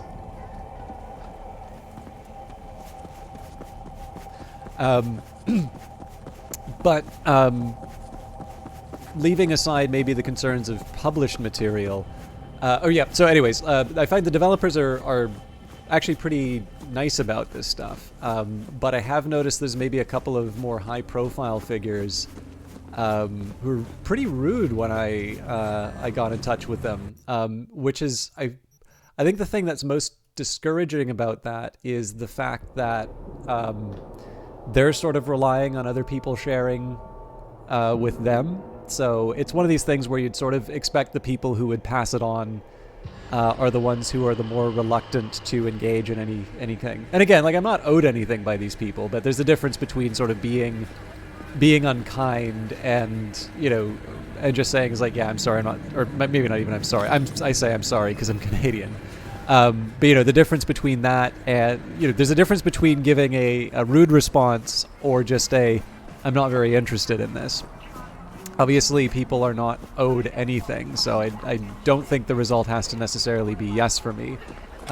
But I noticed the kind of reaction that's designed to try and discourage people from doing things tends to come from the people who've actually relied on the goodwill of others in the past. And I always find that a little bit of a shame, just because, for my own part, I've definitely benefited from having some people who are a lot smarter at data stuff, sort of being generous with their time and letting me be able to learn from them, even when, maybe the how do I put it, like certainly I wasn't given a blank check on their time. It was pretty clear when I could have done some better preparation moving in. But again, they also certainly gave of their time in a way that wouldn't necessarily have been expected. And I tremendously appreciated that. And in my own part, I've tried to participate in that myself, in the sense of, if somebody asks me a data question, if somebody wants some backup, or if somebody just has a project, they don't have the money to be able to hire someone to do that. If it's a sufficiently interesting project and I have the time, it's actually something that I am occasionally willing to do for people. So, in any case, it's definitely one thing I tend to find. My stronger reactions tend to be when I see people who've been able to rely on the goodwill of others, but not necessarily, act in a way that discourages others when sort of it becomes their turn to pass it along. But yeah, needless to say, there are a few people who I have gotten in touch with who have given me access to their data, and I've kind of gotten in the habit of doing sort of daily reports on things. And there is one in terms of a forecast where I've noticed there's sort of like a daily forecast that I'll do, and I've noticed that the error rate for that, it's pretty consistently been less than 10%, usually less than 5%, and in some cases even less than 1%, which has been getting kind of interesting. There's a couple of other ones where I feel pretty decent in terms of being able to forecast sales as well, but they all rely on the fact that the game has already been released, so we've got sort of some information about the state of the world. And I know the one that people are the most interested in is being able to forecast sales before the game is released. That is considerably more fraught. Although obviously the biggest discouraging factor on this one is that there is a way to at least make an effort, but when I tried to make that effort, it was the object of ridicule by people who I know for a fact actually do something very similar and maybe a little bit less rigorous than what I did, which is kind of why I've decided to roll back a little bit on what I share, because frankly, I think it's become clear to me that there's a set of people who are allowed to have opinions on things. The same opinion can be uttered by someone with, say, a lot of followers on Twitter, or some degree of profile, and somebody who's an unknown.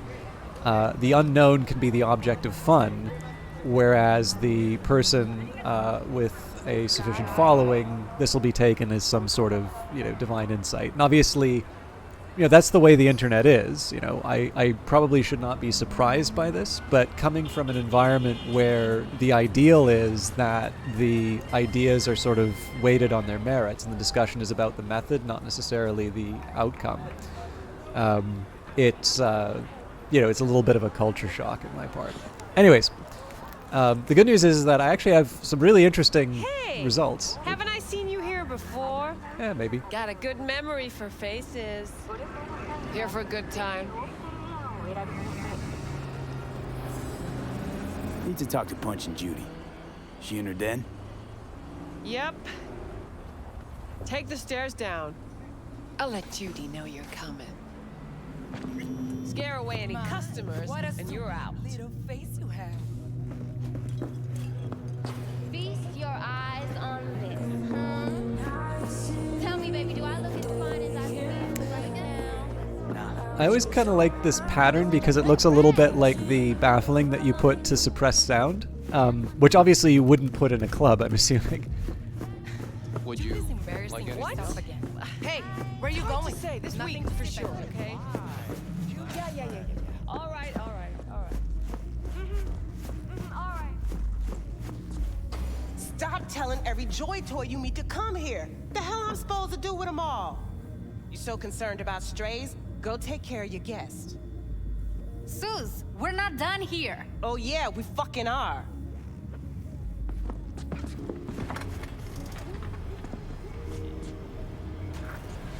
You just don't give up, do you? Got nothing more to say to each other. What was that all about? Everyone in this city lives in their own goddamn bubble. And either you fly high or sink into quicksand.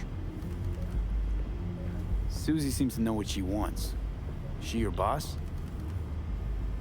You come all this way just to play who's who at the mocks? Listen, have you seen Evelyn? Need to talk to her. It's important.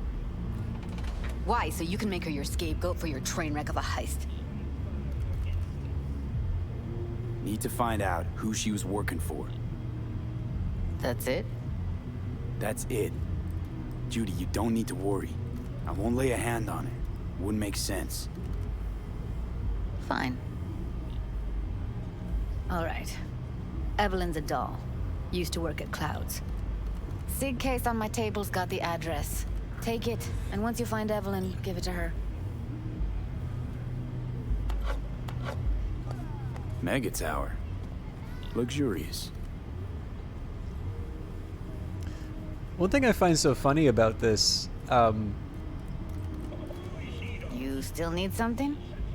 just the way that she puts down her, puts her hand on her head. Obviously, that gets in the way of the hair.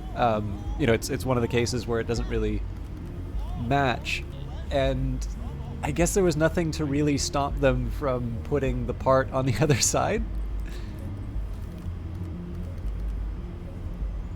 Think she might have gone back there? Said it'd be safer than here. God knows why. Clouds? What's that? It's a dollhouse. Sounds vaguely familiar. Is that where they tailor code things to your fetishes and whatnot?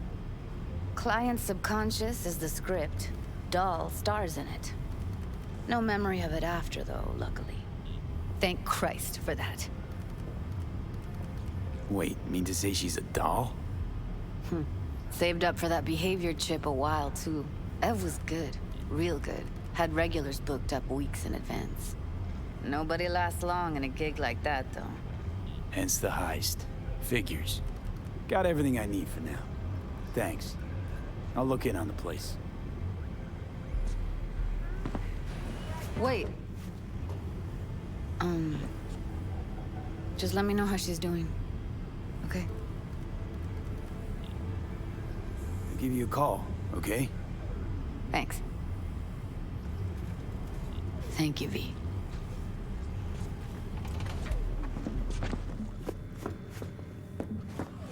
A doll. Why am I not surprised? You're an engram and a fading mind. Nothing should surprise you anymore. So we gonna hit this place, Clouds? Why the hell not?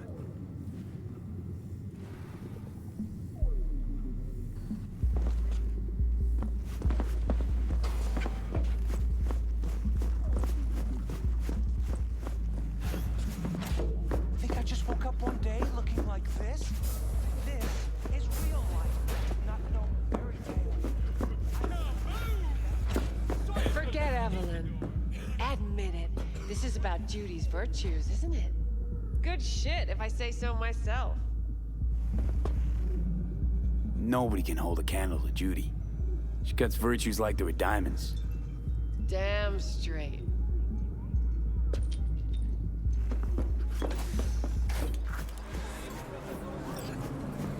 Okay, so let's see where Mega Building... Yeah, so that's back to Japantown. I'm definitely more interested in seeing what's here.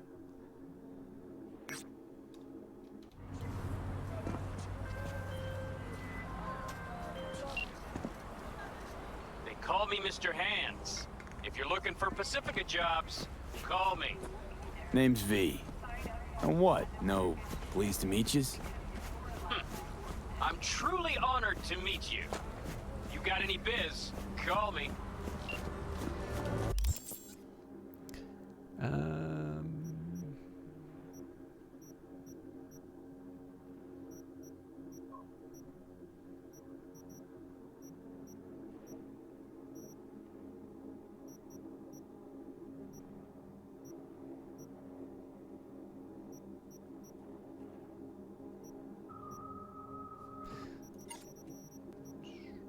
Probably at the point where I should get the car.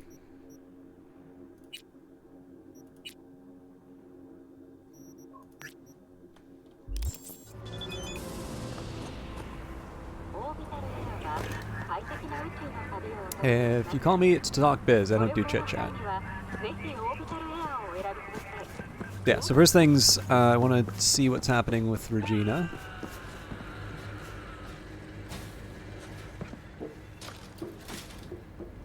If anything.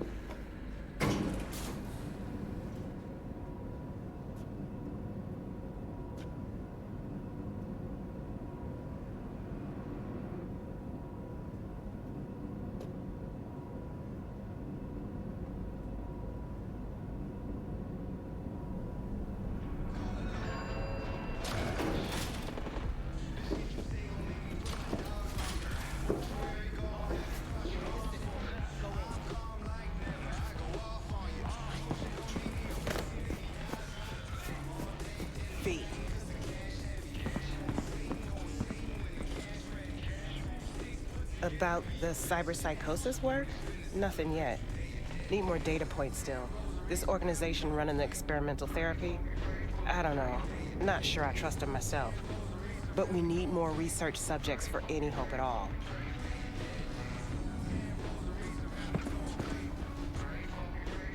Interesting.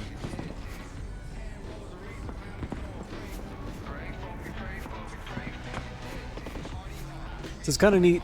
It is kind of neat that I'm able to meet the fixers like this. I mean, it would make sense because I could do that with Wakako, but Regina obviously contacted me on the phone, although it doesn't actually seem to be. I'm assuming that probably that lock case opens up once you do the cyberpsychosis research.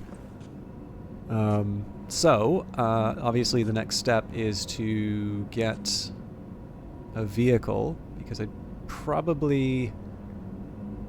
So one thing I don't know about is the countdown. I don't know if this is actually going to adjust based on sort of how long I take to do certain actions.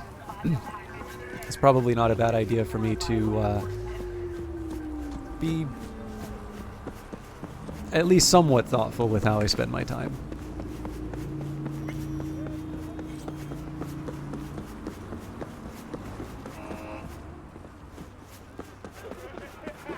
Okay.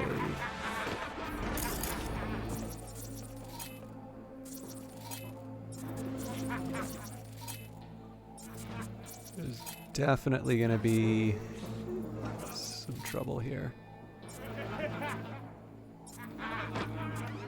Okay, so I think my best bet is just to hammer the distractions, as many as I can, all at once.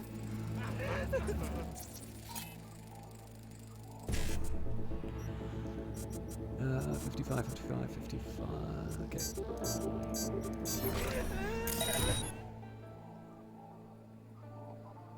Still not gonna happen. Fuck! I almost pissed myself.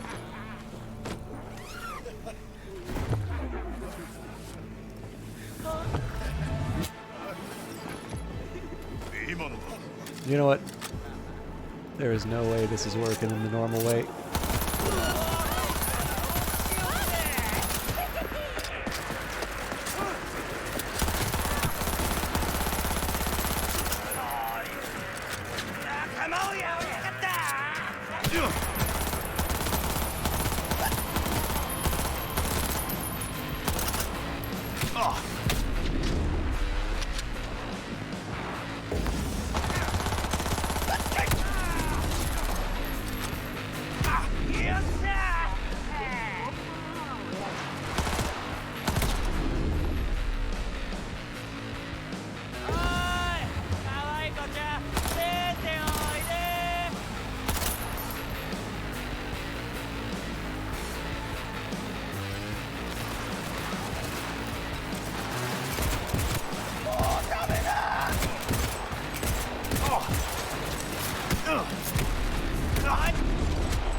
Mostly just trying to make sure I don't take out the civilians this way, but...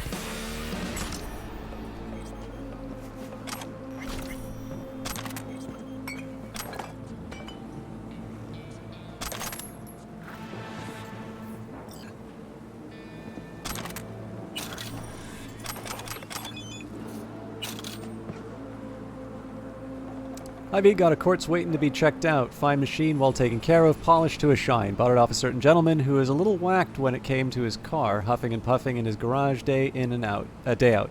Until that his wife filed for divorce. The ride had to go to pay the legal fees. Let me know if you're interested. So I definitely need to find a better way to make money. And like I was saying a little bit earlier, the one of the things that's kind of interested me about how I've been playing, and I just need to get a little bit better about this. How's it going? Deal with the whole supply? Yeah, huh? Dude, we're so fat on scratch eddies. Scratch eddies are starting to clog my arteries. No more scomp, slop, and sleeping piss stained couches. The city's ours, and we're gonna fuck it so hard it can't walk straight. XD. I'll get my hands on more product to move, and you tell our Skis Brain customers to reload their wallets. Let's fucking go. But yeah, so the reason to play the higher difficulty was to try and make it so that, you know, there would be... Essentially that combat sort of had a consequence, which I still think is the right way to go. But I've noticed between me starting the run... and sort of the break that I've taken in between, I've really gotten into the bad habit of sort of like using combat as sort of a first resort. And like obviously there's the disincentive to do combat in the fact that, you know, I'm getting my ass handed to me. I'm actually going to take a second here and disassemble.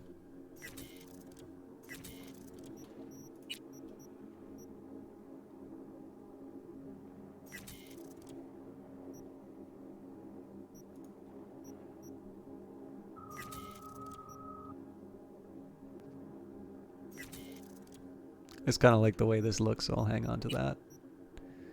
None of these are improvements or iconic, so... I'll keep the aviators just in case.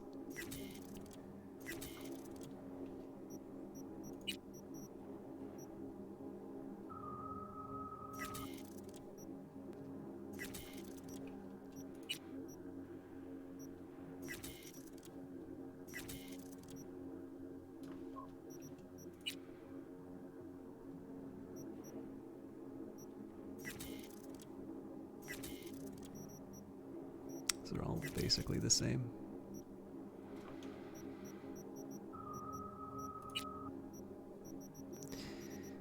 Okay, so unless the pistols are an improvement, we scrap them all. Although maybe I want to start selling them.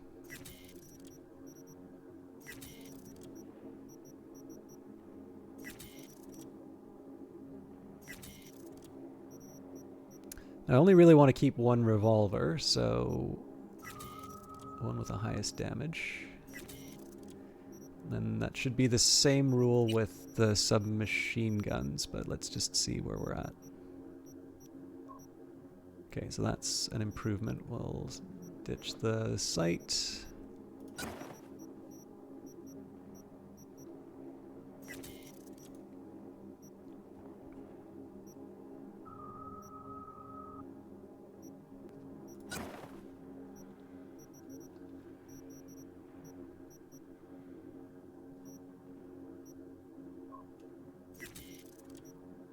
Okay, assault rifles, we've got 157. Now that makes it easy.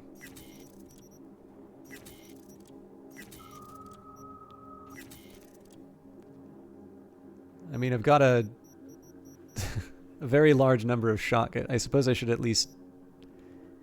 Oh, this doesn't help at all because they're the exact same damage too. Alright, we'll think about those later. I've at least made some progress in making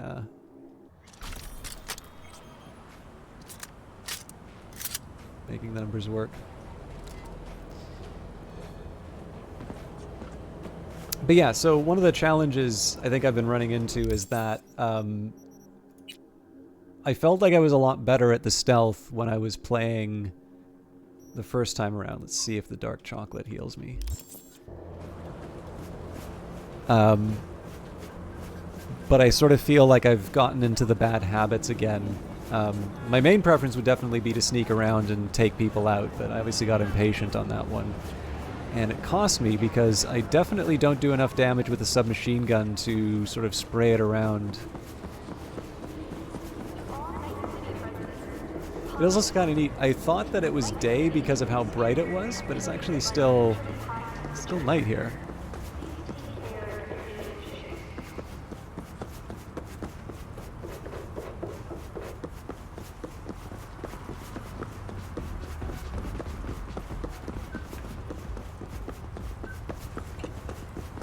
Anyway, I figure what I'll do is, I am kind of interested in following up on this Evelyn Parker lead, but what I'll do is I'll deal with the side missions in the immediate area that aren't listed as sort of suicidal, and then following that, I guess it sort of depends.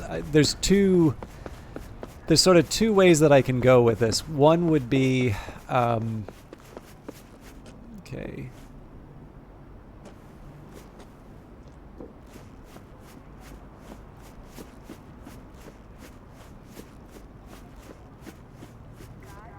Oh, I probably have to run up some... Yeah, alright.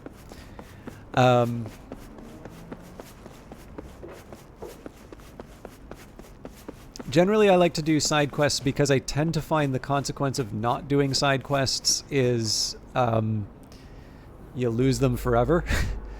But on the other hand, like I said, I'm trying to get past the really bad habit of... like just sort of playing a interactive photo mode. Oop, I knew I could tempt you. Enjoy it.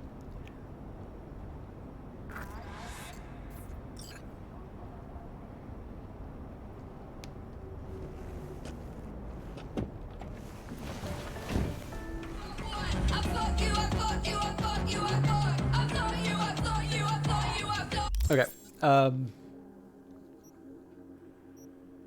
So I'm not quite ready to go to the afterlife. Let's maybe see in the journal what we've got here. Human nature, keep busy while you wait for the car to be repaired. Well, that kind of seems to be something that's, you know, I think that's going to happen no matter what. Now, Bloody Ritual is listed as moderate difficulty, which is surprising. Okay, tune-up, Delamain HQ, try talking to Barry. Fool on the hill, talk to Misty. Okay, maybe these strange images that you're seeing really do exist, or maybe the biochips already turned your brain into scop with and salmon casserole. Whatever the case, spotting these symbols in unexpected places feels like a mystery begging to be solved. In your shoes, I'd have a word with Victor or that chakra chick about these. Should interest at least one of them. So I think I'm probably gonna talk to Victor first.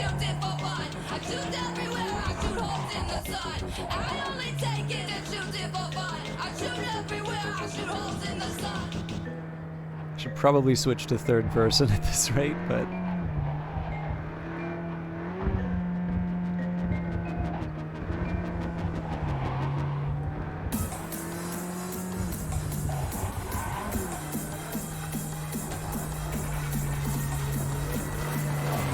yeah, there we go.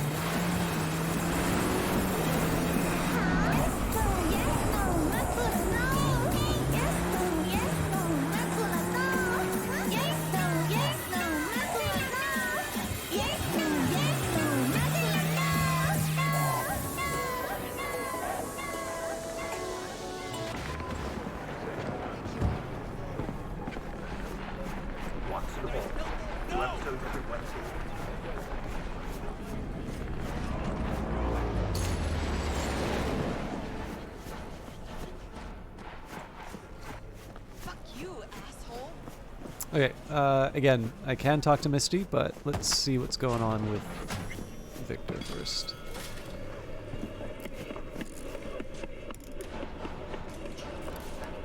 Listen, don't laugh, but been seeing some weird Hey, shit Chakri. around town. Like murals or something. But I know they're not real. Just a Karoshi blip. Could take a look. No. The images are too complex for a blip. It's like they're symbols. That case is the biochip. Brain can't handle the data overload. Either that, or it's reached the cortex. Can you do anything? Nope. Better find a way to get rid of that chip. I'm happy to hear Decree because it's been really quiet tonight. I am pleased to see that the it looks like the technical problems aren't around anymore.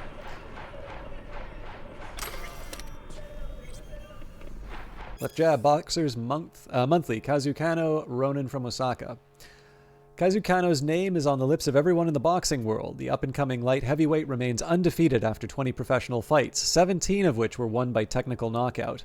Some accuse Kano of doping. Others say that he has connections with the Yakuza. While training in Night City, the light heavyweight was allegedly seen receiving guests from Japan in his gym. Afterwards, they were seen being carried out of the gym unconscious. Wide scars have been visible near Kano's ribs for the last 3 fights. Local Ripper docs say that the scars definitely do not look like an appendix removal procedure. Will Kano become the light heavyweight champion of the world? We'll see after Malone takes his revenge on Hernandez. Yeah, so I got a really late start. I kind of knew that I would be starting later today anyway, but I was sick yesterday, and then I had to do a lot of running around for a job application. I'm excited about the prospect, but like it was a lot more work than I was expecting. So I and then I hadn't had any luck. So the difficulty was that I didn't really have anything substantial to eat today, but I also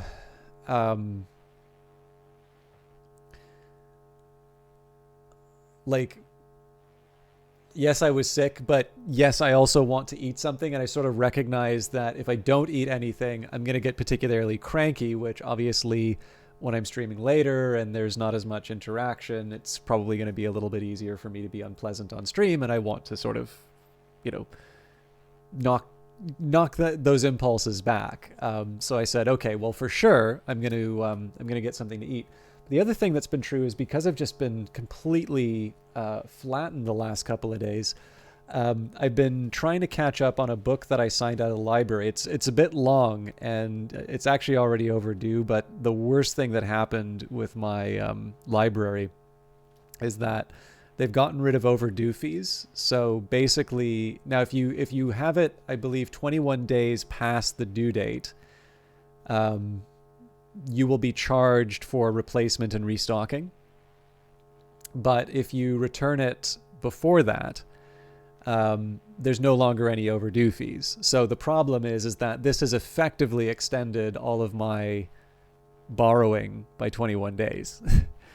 And so because there's people waiting for this particular book, I know I'm not going to be able to get it back. And like, it's the worst thing I can do, right? Like, I'm a jerk for doing this because people are like waiting for this book. But in any case, I haven't been able to, I've been wanting to make proper progress on it because I think like the actual, like the contents of the book, not just the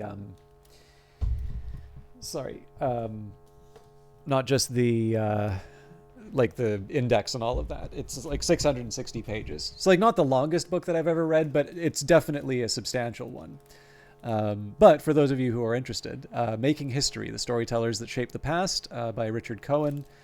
And here is the description from the inside jacket. An epic exploration of who writes about the past and how the biases of certain storytellers, from Julius Caesar to William Shakespeare to Doris Kearns Goldwyn, continue to influence our ideas about history and who we are today. There are many stories we can spin about years gone by, but which accounts come to be told and by whom? A single author can deeply shape our understanding through the prism of their own beliefs. In Making History, Richard Cohen reveals how historians, novelists, dramatists, journalists, political propagandists, and even the writers of the Bible have influenced and continue to influence the accepted records of human experience. Is there, he asks, even such a thing as objective history? And when is it to call someone a historian in the first place? A lively tour guide, Cohen lends a delightful inquiry into the published works and private utterances of our greatest historical thinkers to discover the agendas that informed their views of the world, and which in so many ways have informed ours. From the origins of history writing, when such an idea seemed itself revolutionary, to the practitioners of bad history, those fiends who twist reality to glorify themselves and conceal their own or their country's behavior. Cohen's inquiry takes us all the way up through the advent of television and the digital age. With captivating figures brought to vivid life, from Thucydides to Tacitus to Voltaire and Gibbon, from Ulysses S. Grant to Frederick Douglass to Winston Churchill and Mary Beard, Making History is an unusually authoritative and supremely entertaining volume, rich in character, complex truths, and surprising anecdotes. The result is a unique exploration of both the aims and the craft of history making that will lead us to think anew about our past and the stories we tell ourselves about it. So, I don't know, like, that description tells me that this thing is worth, keeping a bit of extra time on this before returning it. But yeah, I'm behind on it, so I wanted to make sure that I got at least a chapter in, which is how I spent my earlier time. But I did want to still do a full broadcast. While I'm talking about books, and actually, I guess Cree, because of the Cultist Simulator connection, you can also probably figure out why this would be of particular interest to me in the year where we'll be seeing Book of Hours coming up. And then there's a book which I'd actually been trying to get my hands on for a while, and at least in Ottawa, they don't have it in any of the libraries. And the bookstores I went to weren't actually carrying it, so I finally got that. I've wanted this thing for years, actually. But it's American Prometheus, The Triumph and Tragedy of J. Robert Oppenheimer by Kai Bird and Martin J. Sherwin. J. Robert Oppenheimer is one of the iconic figures of the 20th century, a brilliant physicist who led the effort to build the atomic bomb for his country in a time of war, and who later found himself confronting the moral consequences of scientific progress. In this magisterial, acclaimed biography, 25 years in the making, Kai Bird and Martin Sherwin capture Oppenheimer's life and times from his early career to his central role in the Cold War. This is biography and history at its finest, riveting and deeply informative. And I believe this won the Pulitzer. This is probably going to be a little bit better known because I believe this is the source material for the forthcoming biopic by Christopher Nolan. And I'm actually really looking forward to that. I realize that there's a certain type of fan that's very intolerable about Christopher Nolan's films. I mean, the guy is immensely talented. So if you're going to be overwrought in your praise, certainly he's one to include he's a worthwhile target. But I am genuinely interested in that biopic. One, because I like Cillian Murphy. But number two, I just think it is an inherently interesting topic. And Oppenheimer. So there's actually something kind of neat about Oppenheimer in the sense that by, I think, most conventional measures, he would not be an obvious choice for leading the Manhattan Project. I mean, so first of all, if you think about this guy's biography, he tried to poison one of his TAs or teachers or something. Anyways, it was somebody who's in a position to a minor authority over him. I'm pretty sure. I gotta remember exactly who it was. But anyways, yeah, tried to poison it. I believe it was his family's influence that actually kind of pushed that away. But I mean, I need to be careful how I say this because, I'm not in a position to pass any intellectual judgment on anybody who could do work in the Manhattan Project, right? So I please appreciate I'm saying these things in relative terms. But if I recall correctly, Oppenheimer was a very talented and promising researcher. But compared to some of the other figures and personalities on the Manhattan Project, he certainly was not the most accomplished. And it's interesting in that sense because obviously if you're putting together a bunch of world-class talent. And as much as we like to have this idea of sort of the objective, almost passionless scientist who's just interested in the facts, one need only look at the history of the subject to realize that that is really not how these people behave, right? You've got a lot of incredibly intelligent, but also very egotistical people in many cases combined together to this project, which obviously is going to have a tremendous impact on world history. But it's also important to remember, like, the amount of fissile material that could be obtained was limited. They also really needed to make sure that they were making the most of the resources available to them.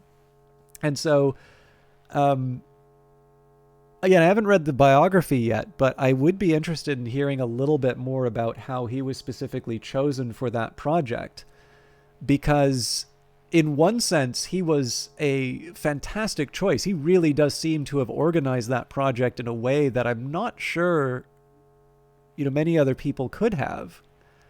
But what's also interesting, and I think this is a problem we run into today, how do you do a talent search for something like that, right? Here's the lesson that you might get out of out of the real world. So I think it's fair to say that this is going to sound very, like, how do I put it?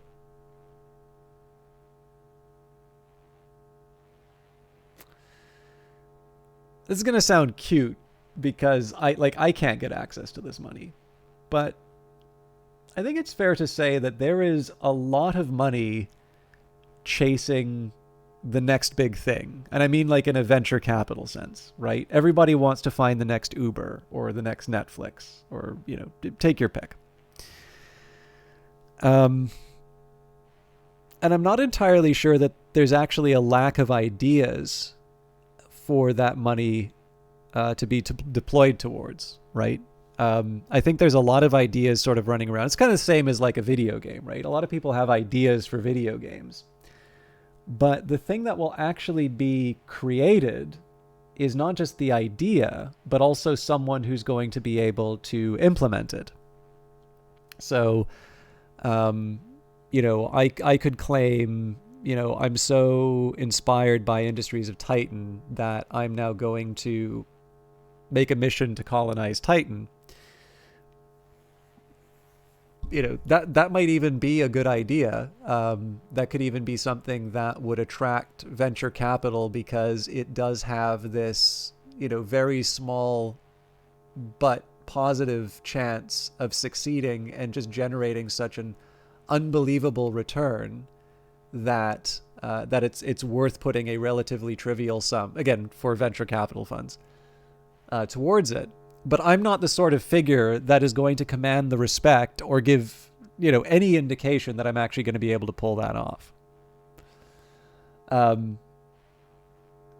Now, it's probably true that if you are a large company, you're going to be able to get a superstar CEO. I think there's also probably some interesting research. I don't know this research offhand, but I think it's probably fair to say that if you're an incumbent, you probably have the money to be able to search for a superstar CEO.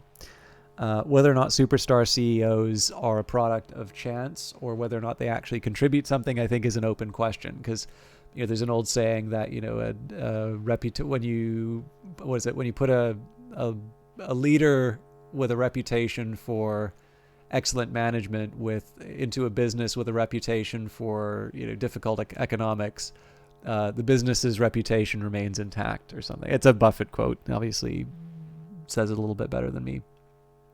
But yeah, the idea here is that there is a kind of a talent search problem. There are clearly talented business leaders. There are people who can deploy capital in an effective way. If it's going to be a question of overall compensation, the people who already have money are in a better position than those who are maybe just starting out. But it's pretty clear that we haven't done a great job of, like, specifically, we haven't created a really good way of identifying talent prior to their delivery, let's say. So like you can look at somebody who's had a success and be like, oh yeah, they're a good one. And obviously this sort of cult of the founder mentality has produced, you know, things like the Adam Newman character, who seems to have just been a spectacularly good con artist, effectively, or like an Elizabeth Holmes, or, you know, or things like that. Why the hell did I go on this topic? Oh yeah, no, the Oppenheimer thing. So I'm hoping that biography gives me a bit of an indication in terms of what people saw in him, because obviously in his case he delivered. I mean, along with tremendous research talent. But again, like when you're looking at people who, I'm pretty sure there were people who'd already won the Nobel Prize on that project. I am kind of curious what it was about this individual that signaled that he was the right one to lead the project.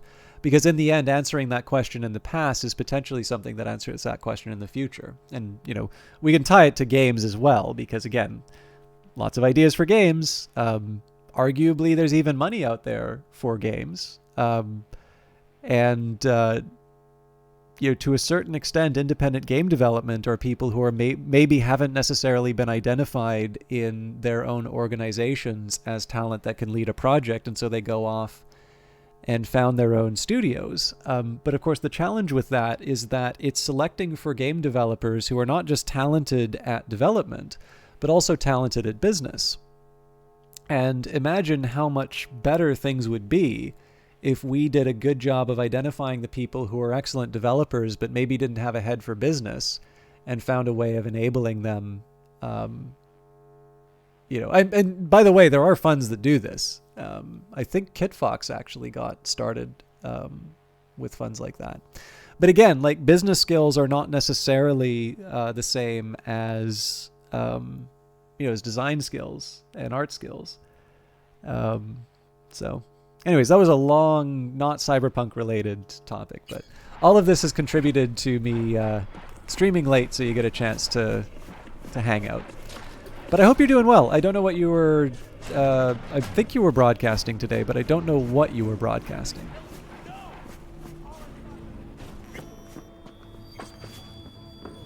Saw a weird image out on the street. Seems like your line of work. What'd it look like? I grabbed a scan. Take a look. Tarot. Major Arcanum. What you saw was a sign from a higher power.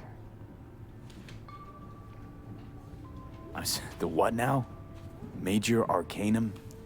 Tarot card, archetype, knowledge held in symbolic form, a stage in your journey through life. Take your pick. Either way, you're saying some higher power's talking to me through tarot cards. Or to Silverhand. Or both of you, seeing as you form a harmonious whole at the moment. You know, it'd be a little easier if this higher power learned to be direct. Well, the world is a maze of illusions. It's not easy for the light to shine into the prison of our earthly existence. Right. Great. So, what do I do with a sign I can't understand, from a power I know nothing about? I'd start by looking for more of them. The tarot describes a road, so go down it. Still don't know what I'm supposed to do with what I find. Look for more images. They must have some connection to the place where you find them. Think about what you see. You ask me? They've been sent to help you find the truth. Finding the truth is pretty far down on my list at the moment. A difficult time is coming when you'll have to choose which road to take. Then, you'll understand. I don't know. Come on back when you've found more. I'll help you decipher what you've seen. I'm assuming that blue in the sort of up ahead this way may be another card.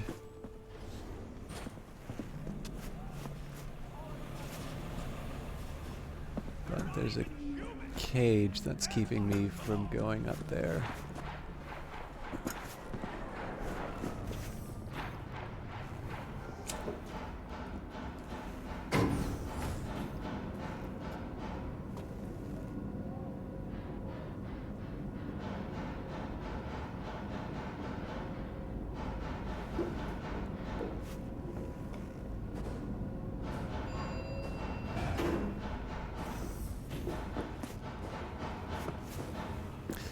This sort of stuff I always like. Like whenever, if you ever watch like film noir, this is pretty much standard.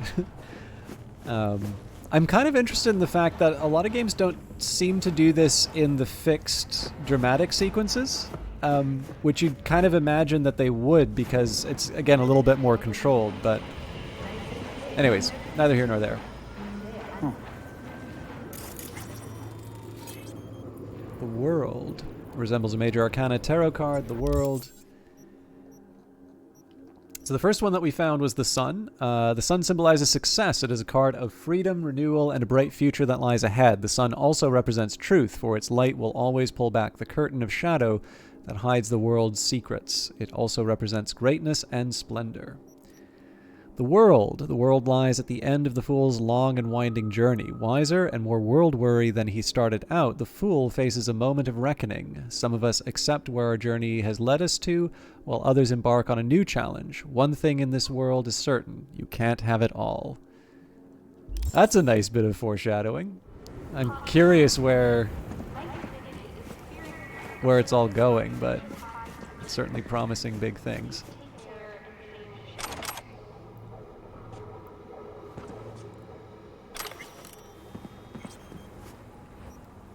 Beelzebub's tales to his grandson. Even before our arrival, many beings in Babylon had lost their minds over this subject, while many others were inching closer to the same fate. The burning question of the day, the question that racked the brains of both pitiful scientists and normal beings of Babylon, was this: do we have a soul or not? There were all sorts of most fantastic theories on this subject, with new ones appearing all the time, and each and every one of the tempting hypotheses had its supporters. Despite the overwhelming number and diversity of these beliefs, they were all based on one of two completely opposing premises. The first was called atheism, while the other was idealism or dualism. All dualistic hypotheses held the soul existed, and of course that it was immortal and could suffer many things even after the death of the being. Meanwhile, the atheistic theories held the complete opposite view.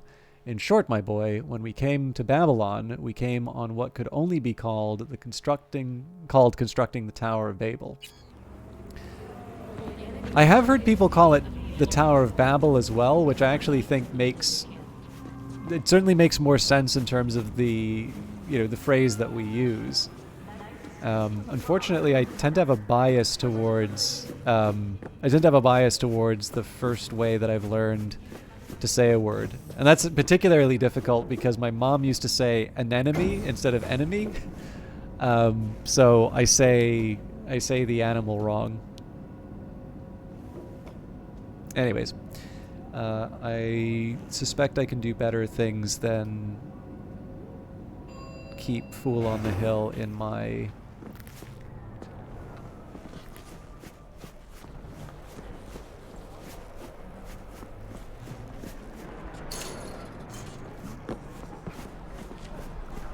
Oh no, this is interesting. So, oh no, there we go.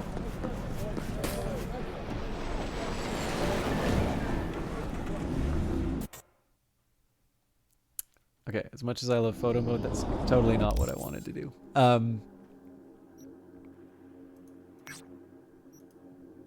Wait a minute, so there's a side job right here that I just didn't notice?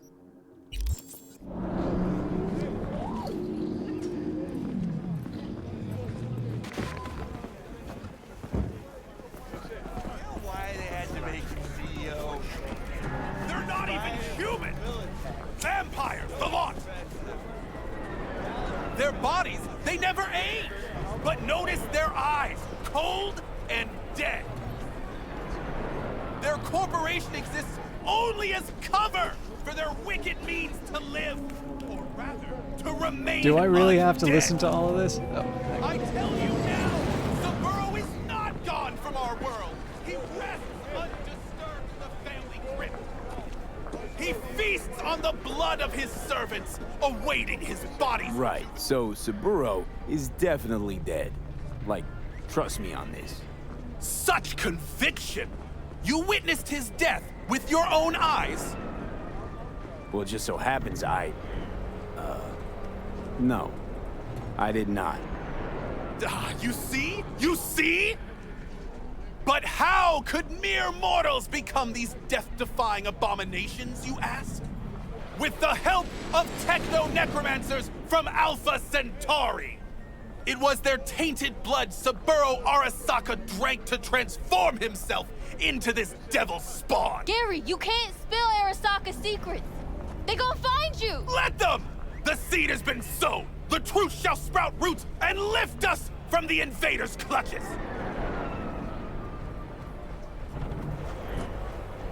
I recognize you. You come here often. Your eyes tell me that your mind has opened to the truth. Will you provide a humble donation so that I may continue my mission? Humble. Sounds affordable. Just don't spend it on stupid shit. Thank you.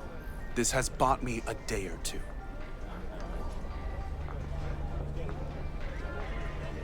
The game promised me a quest. Blind eye to their existence.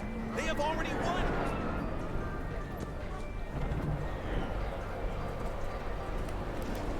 Radio waves bear the truth.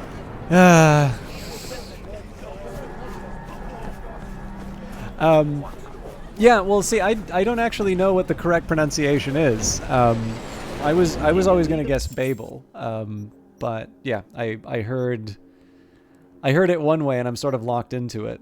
Okay.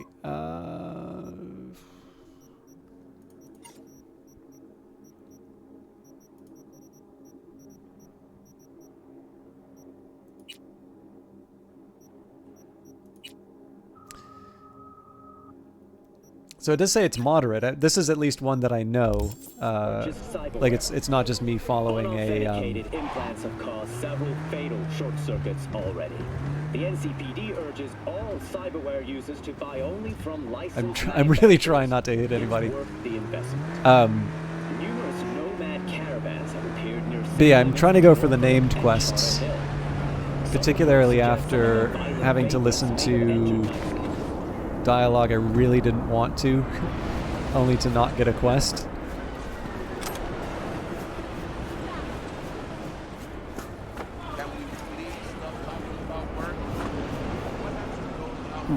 Interesting.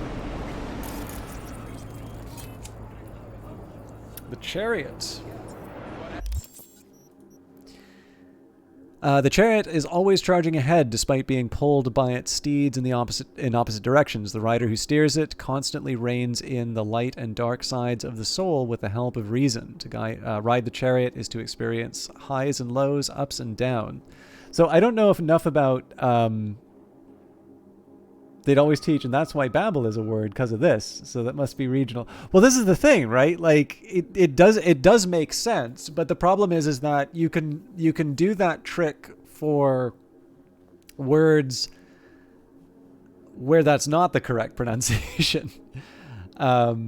So it's always a tricky one for me to navigate, just because I try. Like, I try and get a bit of a better grounding where I can. I am going to take a quick look here and see if maybe...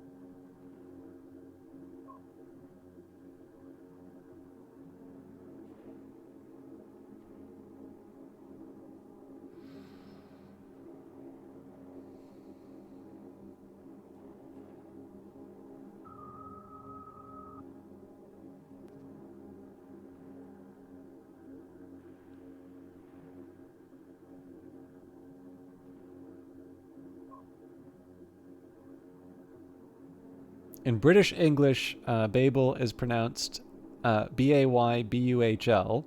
In American English, they say either Babel or Babel. So apparently, it is actually a British versus American. Although the Cambridge Dictionary seems to have its So UK, US. Yeah, okay, there you go. Here we go. So this is the... Now, in fairness, I believe Oxford is the preferred dictionary, but Cambridge is free here, so UK. Oh, come on, give me the full thing.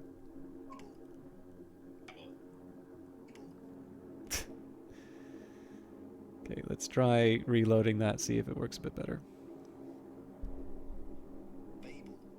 And here's the US. So the answer apparently is they're both right. I don't know enough about tarot, but I'm curious if that is, like, if that would be kind of a widely accepted definition of what that card means, for the simple reason that that actually reminds me a little bit of was it Plato? Yeah, I'm pretty sure that was a very similar image in Plato. I was wondering if there's a place I can buy some ammo.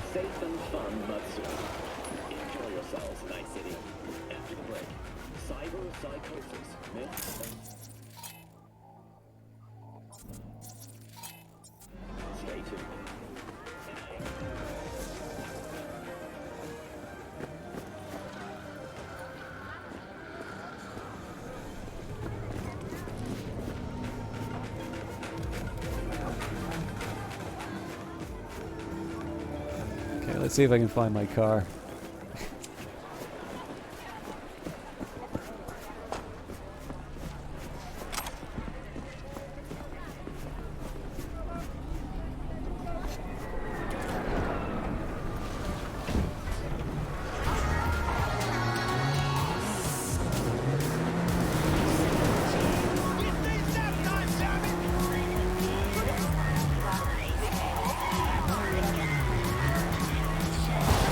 Maniac!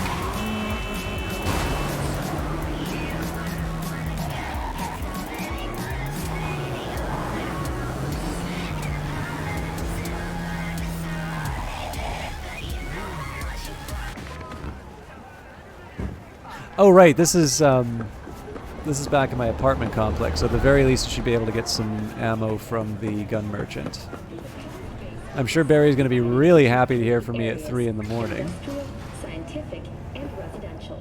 10 residential modules are already available for purchase at a starting rate of €100 million. A hefty price, yes, but can you truly put a price on your security? I believe they just did. In New Mexico and Oklahoma, a new bout of unrest has erupted in the wake of suicide blasts at NUS bases. President Myers has openly blamed the Republic of Texas for the attacks. In a swift reprisal, NUS forces carried out a series of bombings on Texan airports. Who do I spy? A happy new gun owner, I hope. All right, let's see what you got. What I like to hear. Ammo. Ammo. Ammo. Ammo. Ammo. Can you not buy ammo? Okay, this is my inventory. Fair enough.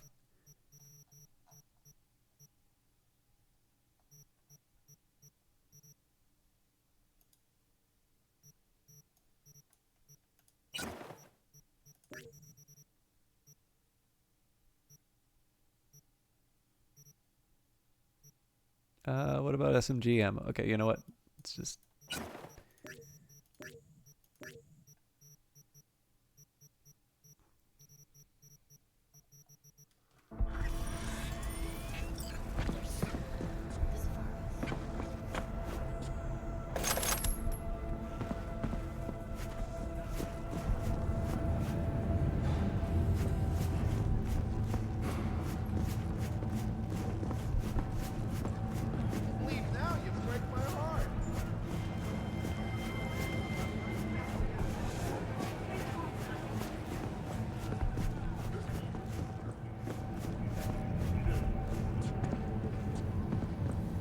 Barry, am I remembering that right? Who is it? V, your neighbor from upstairs. Remember me? Talked about preem rides. Back then you were pumped about the Mizutani Shion. I said it was for flash posers.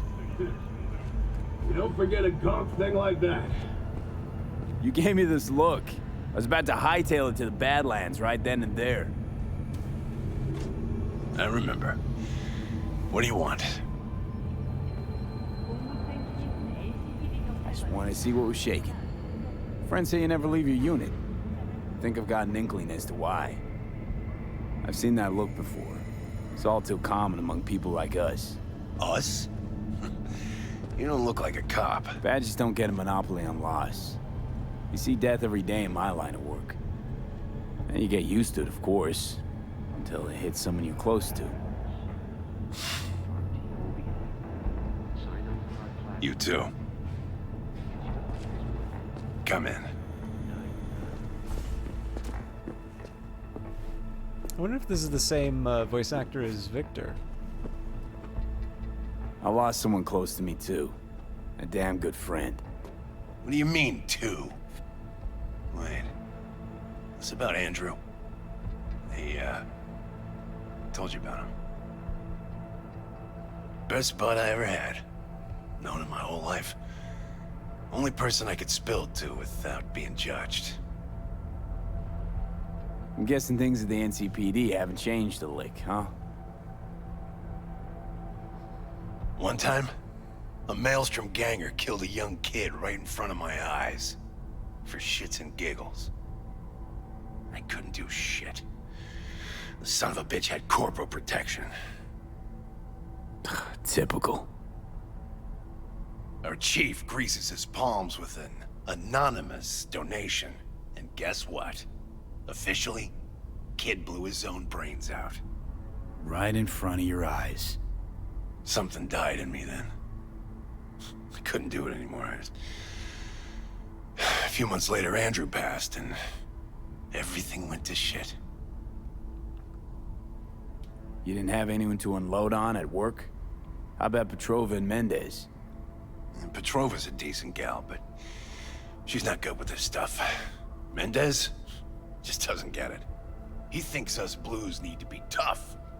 Can't bear the sight of a kid getting murdered. Born with pussy genes. According to him. But you told him about Andrew.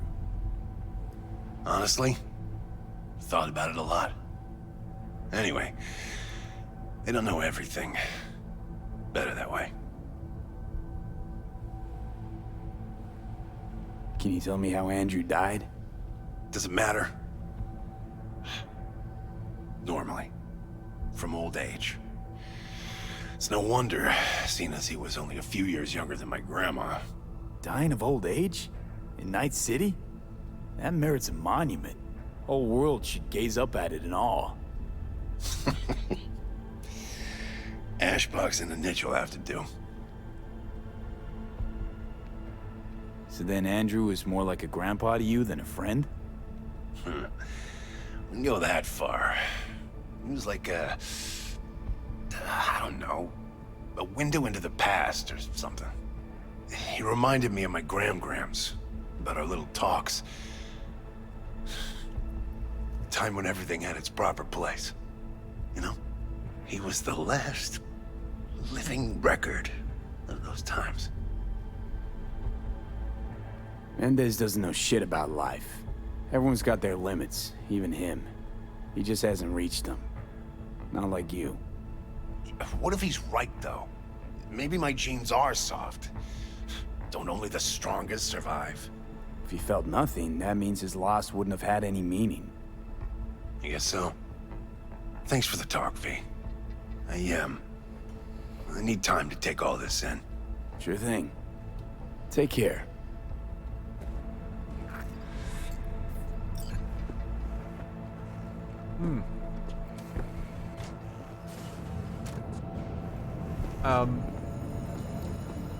I do like the idea of trying to find Andrew's little... He said niche. I say niche, but I'm probably wrong again. No way. I am kind of curious, though. Nature comes first. From the very first stages of food production. Like, I'm assuming the game wouldn't make me run all over the... Oh. Maybe I should go back up. Real water? Hey, wait, don't go!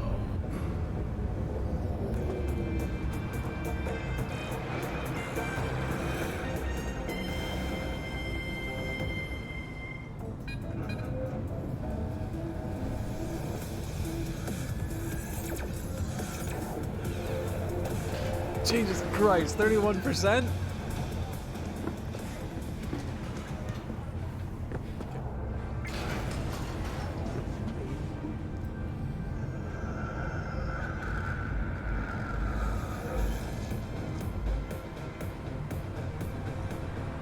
Rage! Fury! Carnage! Through! Follow your instincts!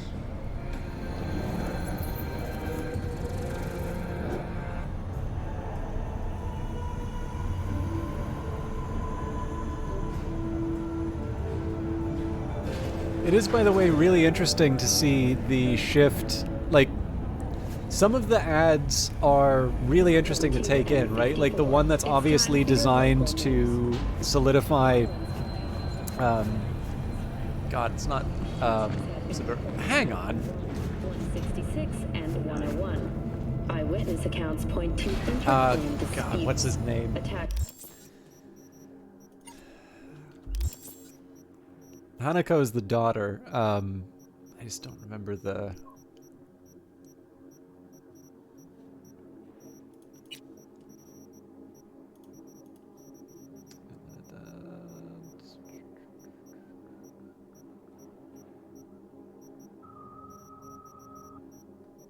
Yorinobu. Unaffiliated persons has not exceeded the average. However, in an Okay, clearly the game is messing with me. I'm gonna stay on the bottom level and just hope. To avoid side roads. We'll continue to keep you informed. Hope it all works as the out. situation develops.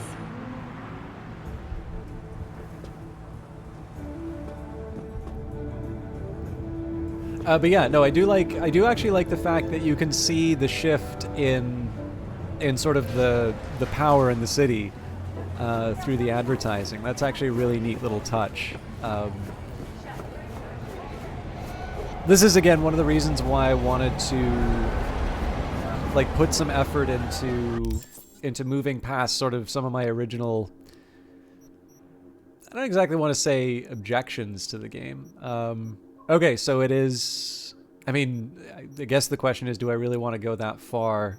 It's like 2 zones before. I don't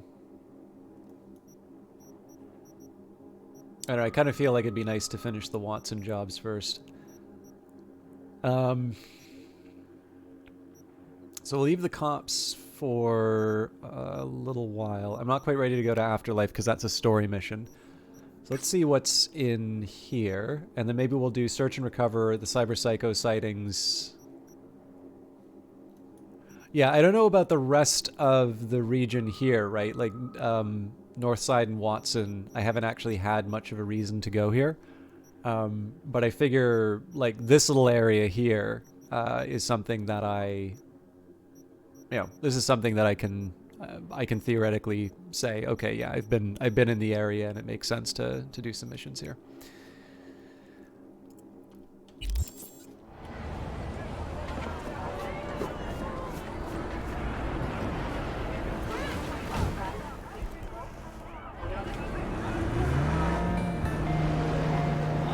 The problem is I've also learned to sort of mistrust some of these, I've learned to mistrust a few of these indicators just because the,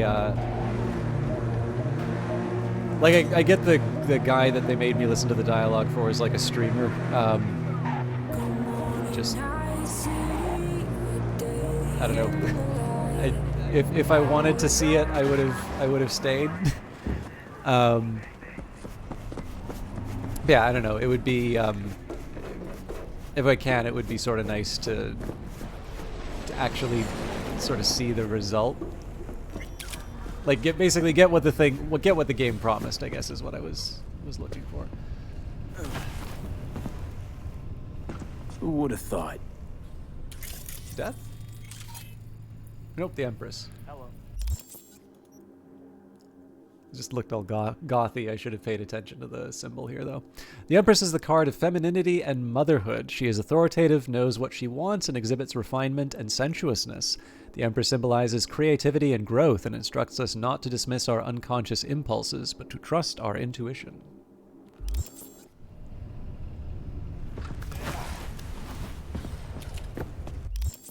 So it says it's just 30... Yeah, no, that's not that far away, so... What now?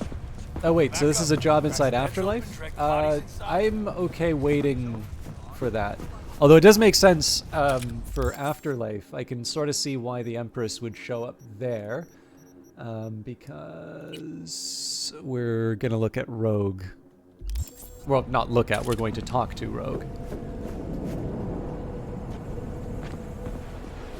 But yeah, I don't know. I feel like going into Afterlife for a side mission. I might as well go for the main mission as well, and I'm not quite ready to do that yet.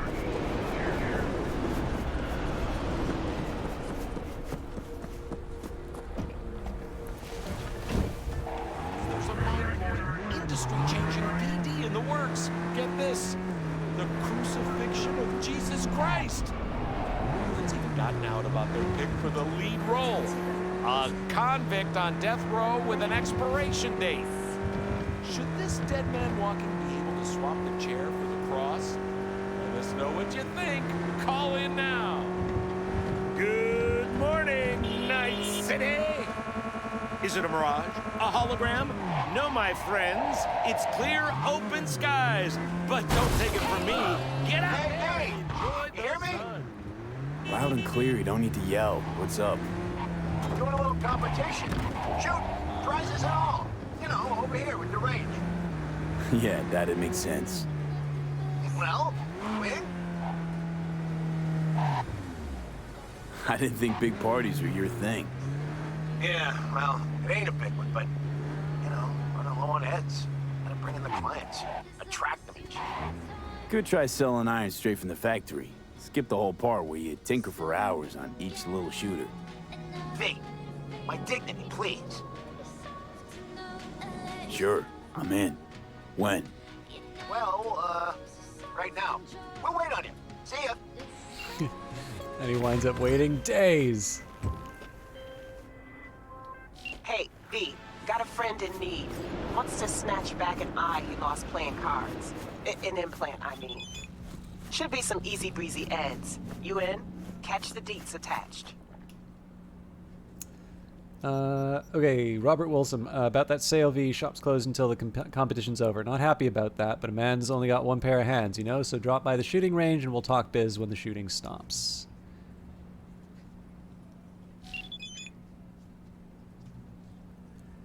Got a call from Jacob Lab, friend of mine, director from the good old days, ex-director, I should say. Ever since Bushido X made a loss of $1 billion, the guy never set foot on a set again. Oh, Bushido 10. Jacob makes a living playing cards. One time he tried his luck at an illegal Tiger Claws casino at the back of the Kushu Hansen Eatery. Things weren't looking good, but instead of getting up from the table, he waited until he'd recoup. First went all his money, then his watch, wedding ring, and finally one of his optics.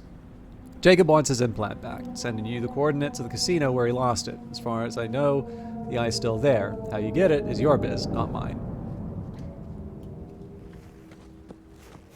So presumably if I just walk in, guns blazing.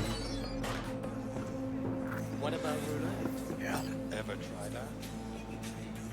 No. Chances to score next to none. How though? Chances always play.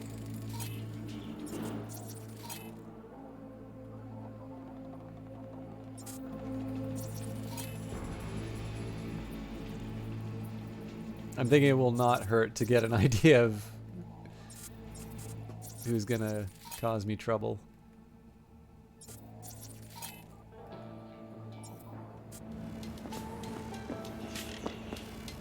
What do you got? Well, Mommy didn't teach you to read. It's on our menu. Yeah? You really need to stop huffing glue.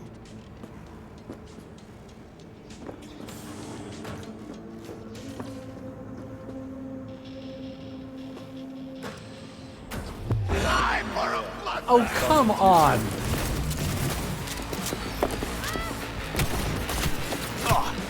You know what?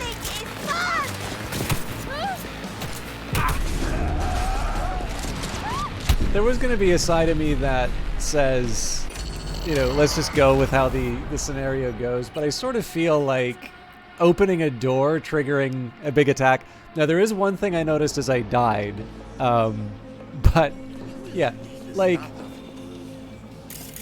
that, come on. Surely there's at least a slightly better way to communicate the danger. Anyway.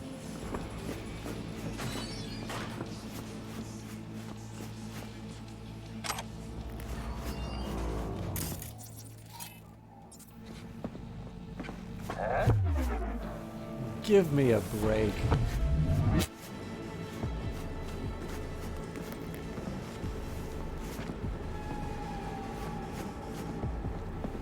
So I mean, there's an obvious answer for this one. Just run a distraction. We'll do breach protocol.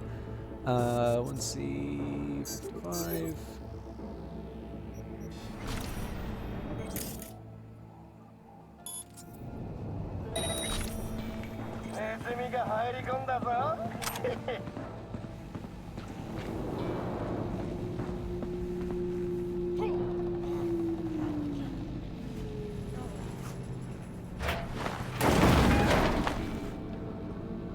To take his stuff. Okay, so as you can see, there's the let's see if we can do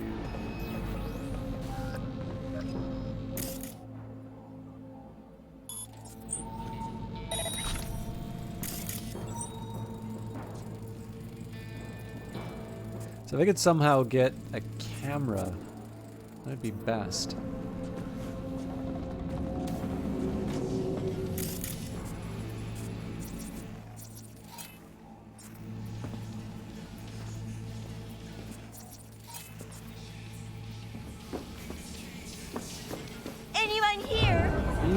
Kidding me.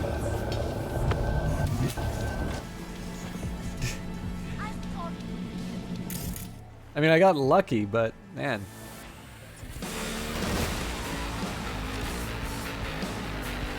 Okay, I'm gonna reload that one more time. That one was less, like, that one was more my idiocy, but I want to see, basically, I want to try and get some practice in terms of handling these things in a stealthy way. Seems like there was only one person to take out, which is a little surprising. You really need to stop huffing glue.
So we'll give her a second to...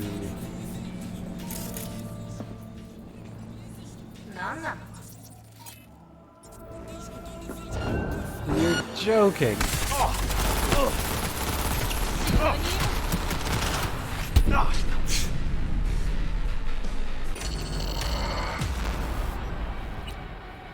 So I'm trying to think about how I'm supposed to get behind that person.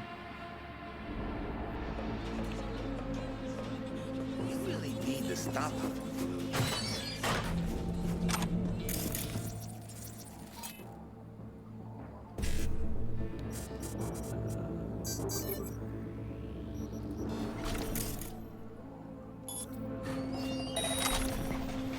fuck was that?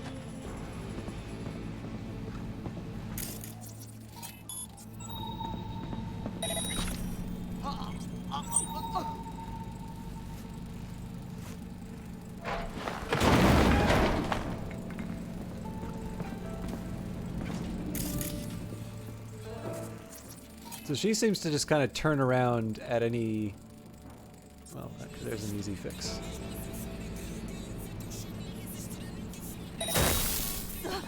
Nanda.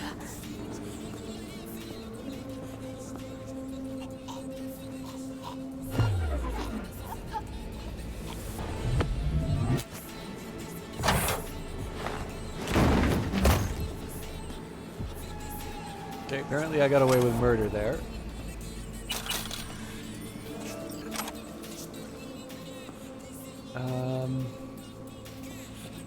So I mean, the main goal at this point is just to find the implant. I don't actually need to take out everybody in this area. Although I figure it never hurts to get some extras. E9, E9, 55, so I'm pretty much guaranteed... Well, if I do a BD first...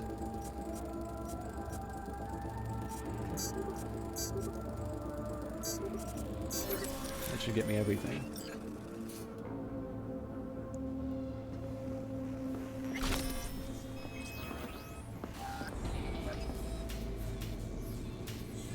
Authorization not found.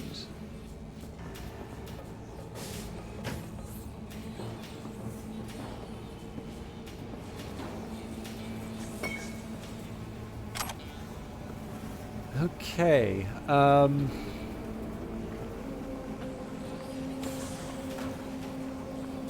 that's not a smart thing for me to have done. Okay, I'm glad. I'm glad that automatically closes. So yeah, the big challenge here.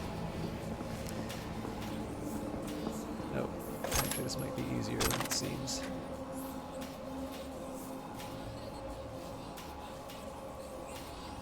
Proposition. Woodman to Rookie Johnson. Hey, let's talk about yesterday, the casino. I admit I lucked out big time, but why make such a scene out of it? I won the scratch fair and square. Having your goons toss me out the window was a little unnecessary, don't you think? Wasn't very nice either. And I don't like it when people aren't nice to me. I might just have to be not nice to them in return, or their loved ones. On that note, I found out you have a son from a previous marriage. I even have his still. Address too. You're a smart guy. You know where this is going. So allow me to make you a proposition. Transfer me what I won, the exact amount, or say goodbye to your boy. Sound fair? Woodman. Shop, new locks. Viewed items being repeatedly stolen, we've had to change the locks in the shop. Keys will only be available on collateral. Maybe that'll fucking teach you something. House is raking it in. Wonder what the boss has to say about it. Oh, nice. Okay. At first glance, See-Through X3 looks like any other deck of cards. Those optic implants combined with our latest Seer X3 software can see on the other side of a card. Therefore, a casino-employed player can control the course of the game without arousing any of the other players' suspicions. Casinos that purchase See-Through X3 have reported an average increase in profits of 34%, no matter how you look at it. It's worth the investments to read the operating instructions, run Seer X3 software, and enter license code 87654344921. Good luck. Apparently, I don't get the owner's manual. Oops.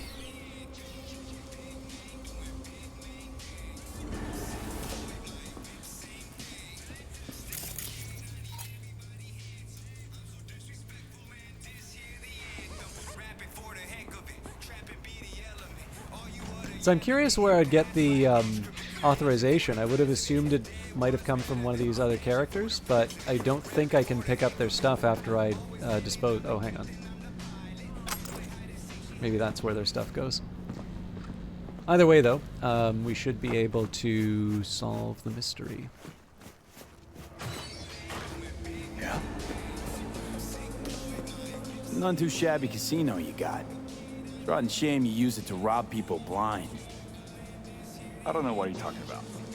Oh, sorry. I mean those files on your comp. The ones I could easily send to your regulars. That is, unless you and I can get along. What do you want? Jacob Lamb's eye. Quicker the better. Seen a lot of shady mugs in my time, but that guy right there?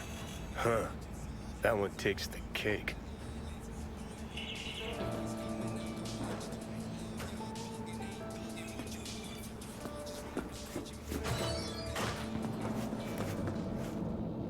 Ah, nuts. I was gonna try and get into that back room.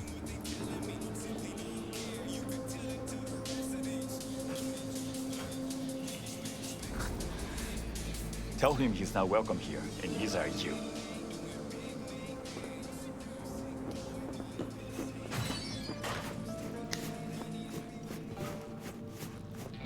So obviously now I'm gonna do the stupid stuff.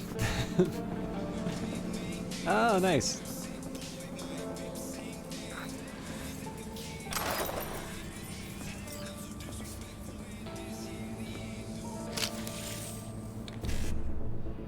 Okay, E9BD 55 1C, E9BD 55 1C. Okay.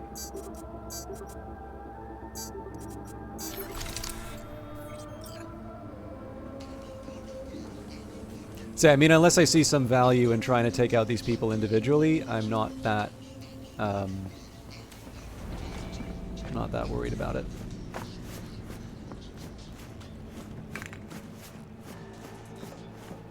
I'm trying to remember where I put my car.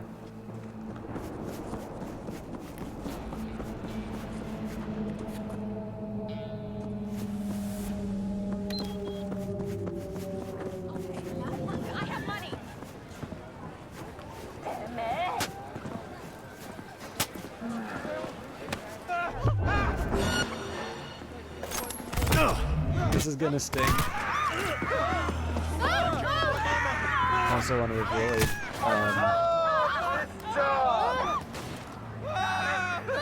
I know it says I'm doing something illegal, but I really do not want to. Yikes! It stings.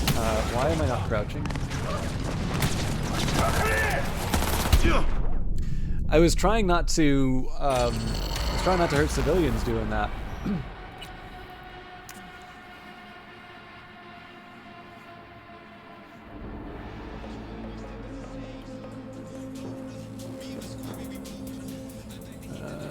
Okay, yeah, we did all that, so.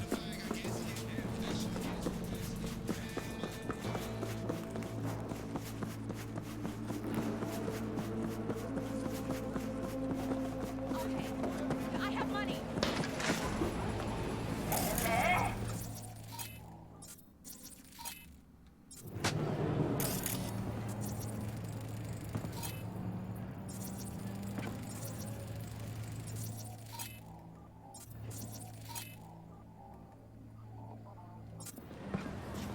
So I guess the tricky part here is it's not so obvious. Okay, well.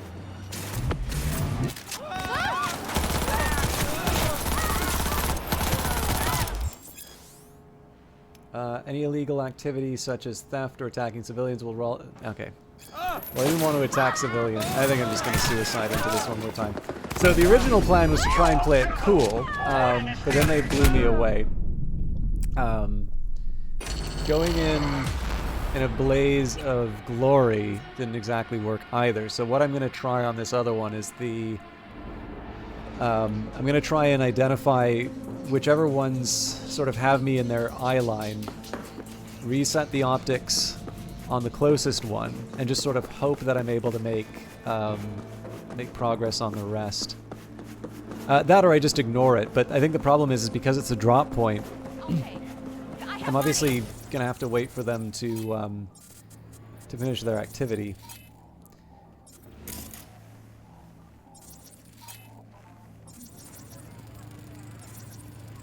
So maybe what we do at the start, we'll do... Okay, so I can't breach protocol, so maybe we reboot the optics here.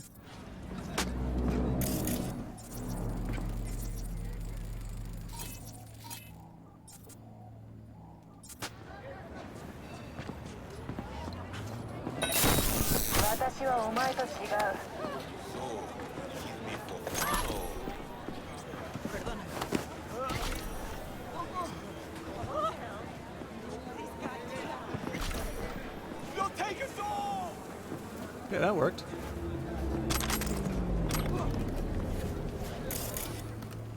I think we'll do the same trick in terms of rebooting the optics for these two Jokers, but I'm probably going to need to recharge the RAM. Or maybe not.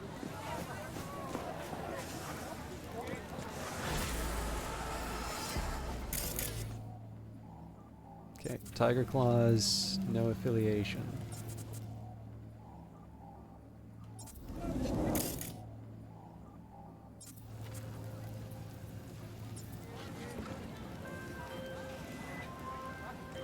Done and dusted. Jacob sends you his heartfelt thanks. Also says he'll, keep a closer eye on his implants from now on.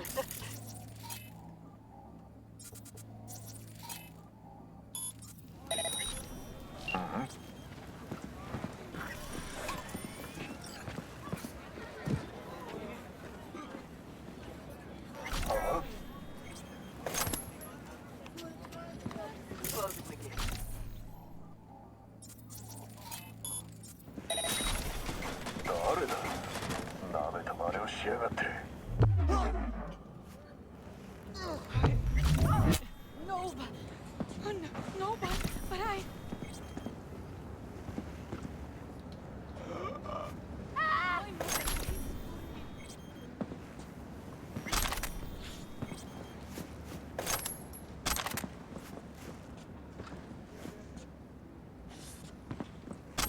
Okay, that went considerably better than last time. They're taking that surprisingly well. Let's think about the next step. Okay, so seems to me like this is as good of an option as any. There may be a question in terms of whether I try to drive there or walking it. I think the walking it will be sufficient. But let's see if I can equip any new goodies.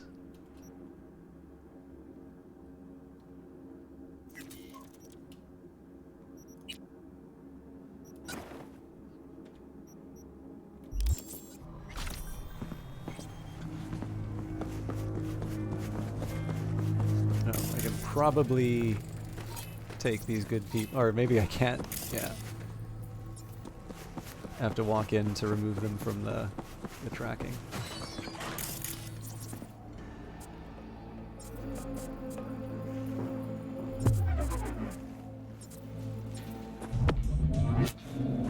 Okay, so he meant it when he said I'm not welcome here anymore. I do think that is a little mean to force the highlight. I mean, I would be complaining if they highlighted. I really like the idea of Trauma Team. It's kind of fun to see them work, but they've got the big scary skull over them, so I don't want to. I also don't want to mess with them. Okay, looks like I have a little bit of a hike ahead of me, so we're gonna call the car.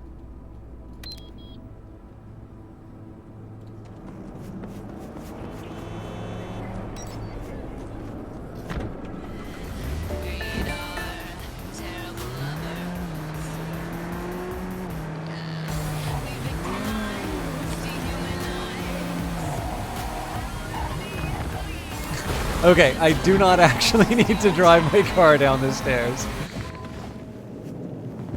Fun to do, though.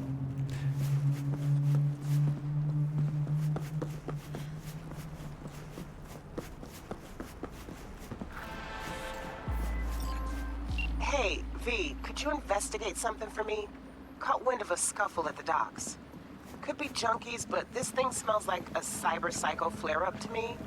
And I want to know if drugs played any part. A cold body's no good to check, so keep him alive. Oh boy. I sustained severe injuries from a blunt weapon. One more thing, the security in these places is always beefed up, so chances are this guy's going to pack a heavy punch. Lovely neighborhood. Ah. It's interesting that it's not counting this as already examined. Oh, hang on. Hey Frank, hey yeah, can you take my shift tonight? You're yanking me right now. Been on my feet for 48 hours already. Listen buddy, I know I wouldn't be asking if I didn't have a good reason. So what is it? I landed 2 ticks to a Blackouts game tonight. You know my kid's crazy about him. This was the only game we could squeeze in, real short notice. Please Frank, I'll get you back. 3 of your shifts for this one of mine. Fine, but throw in some stims so I don't keel over on duty. Frank, my man, anything. Thanks, you're the best. Yeah, no problem. Don't forget to snap a still of you and the kiddo, Mr. Dad of the Year.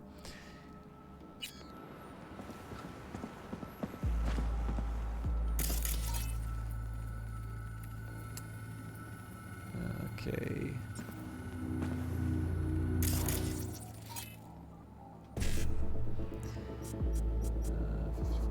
Okay, that doesn't get me the BDs though.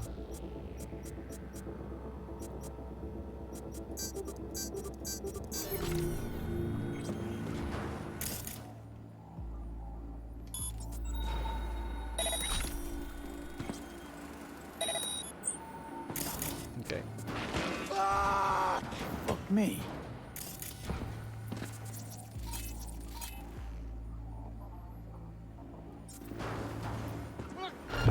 You're kidding me. Well, darling. Where you off to? What the fuck is going on?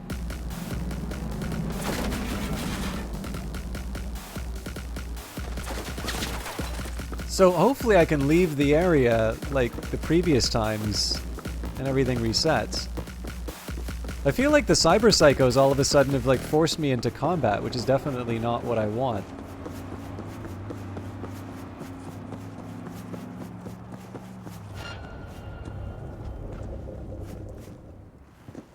I do actually kind of feel bad that this is how I'm doing the cyber psycho missions, because it's completely phony, right? Like, you should not be able to run several blocks away, and then it's like, oh, okay, it's like it never happened. But obviously I'm going to play the game as it is, not as how I want it to be.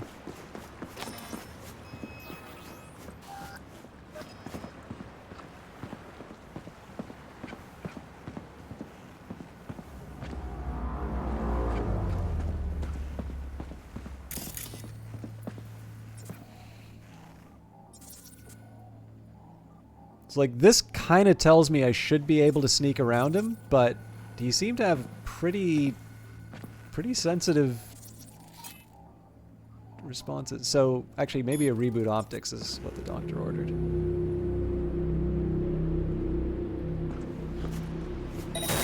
What the? How?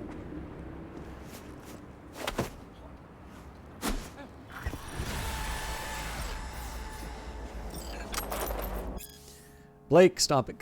Sorry, Ticket to the Major Leagues. Blake, stop acting like a child. I know you read these even if you want me to think you don't give a shit by never responding. Work in NC is going fine even if the competition is deadly fierce and I had to invest more in my new Chrome work than we originally planned. Honestly, it's kind of hard to find myself in my new me, if you know what I mean. I sort of felt out of body. I don't know. But all's fixed and we're Nova now. Most importantly, I know we're so close to the job that's going to take us to the next level. I can feel it in my new titanium reinforced bones. Once I land the gig, I'm going to kill it in a blaze of chrome, fire and style. Then we'll all get the life we always deserved. Missing and loving you, Alec.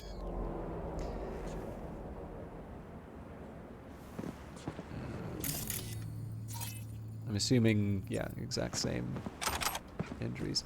I am going to claim my goodies. And we'll crack the security. 1C, 1C, 1C. There's no room for error on this one, so 1C, 1C. Okay. I drew up the accounts for this month, and and it looks like we made a handsome profit off our original investment. I talked to Frankie, the guard, who claims the glitter cut was Parsatamil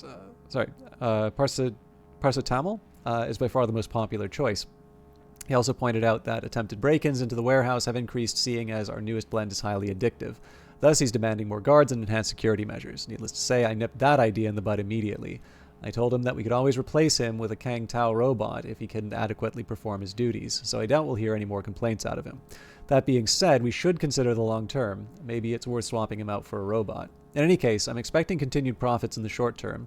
though we still lack reliable long-term data, as we shall see how the product affects our customers' lifespans.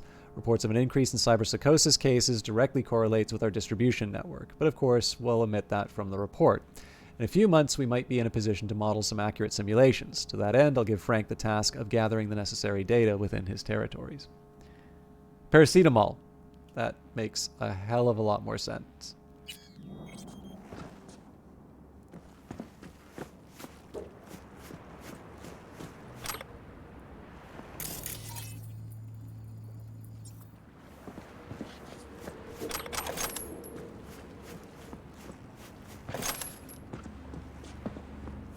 Getting everything but SMG ammo, it seems. So I might want to take...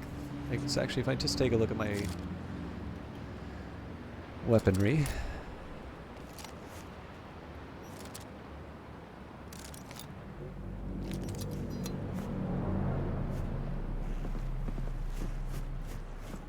Yeah, I basically get like 10 clips off of the SMG.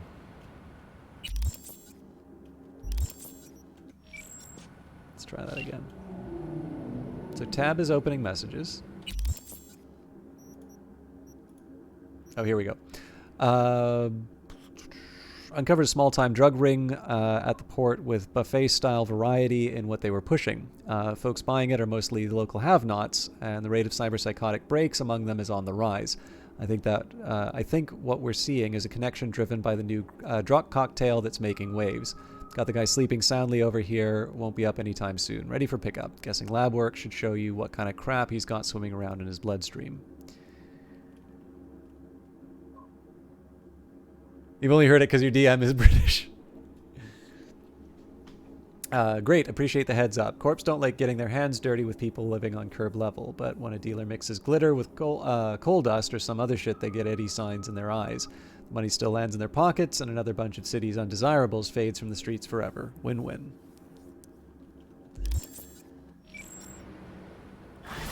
I also don't know if being British gives you an immediate knowledge of pharmaceuticals, but it's certainly it's not a pronunciation I would. It's not a pronunciation I'm immediately familiar with. Let's say. I'm not even gonna try to get my car up. I'm just gonna run like a block. Yeah, I'm pretty sure that should be more than 15 points of damage if I get hit by a truck.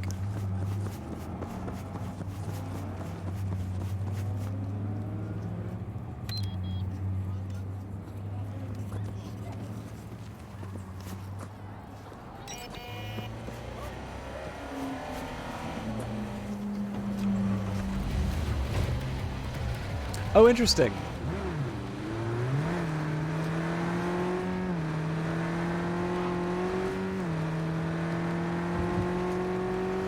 The other one that I learned in the UK... Oh.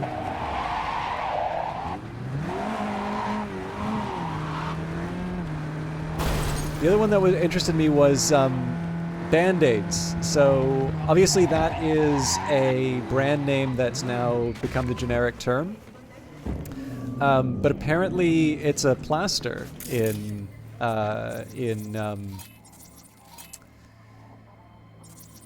the UK. And that was a bit weird for me because I actually needed a first aid kit and I was looking for a Band-Aid and couldn't find it.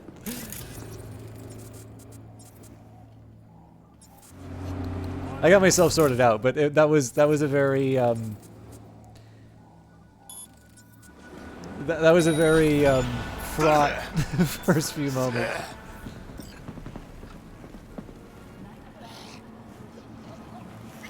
I probably should have stowed them away.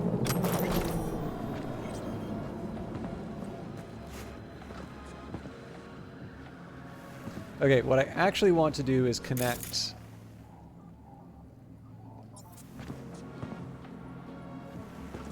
Whenever I see like the red icon, it makes me want to connect and try and get the money, but obviously that isn't happening. Okay, I'm worried that this guy's gonna notice me doing this, but... Okay, apparently not.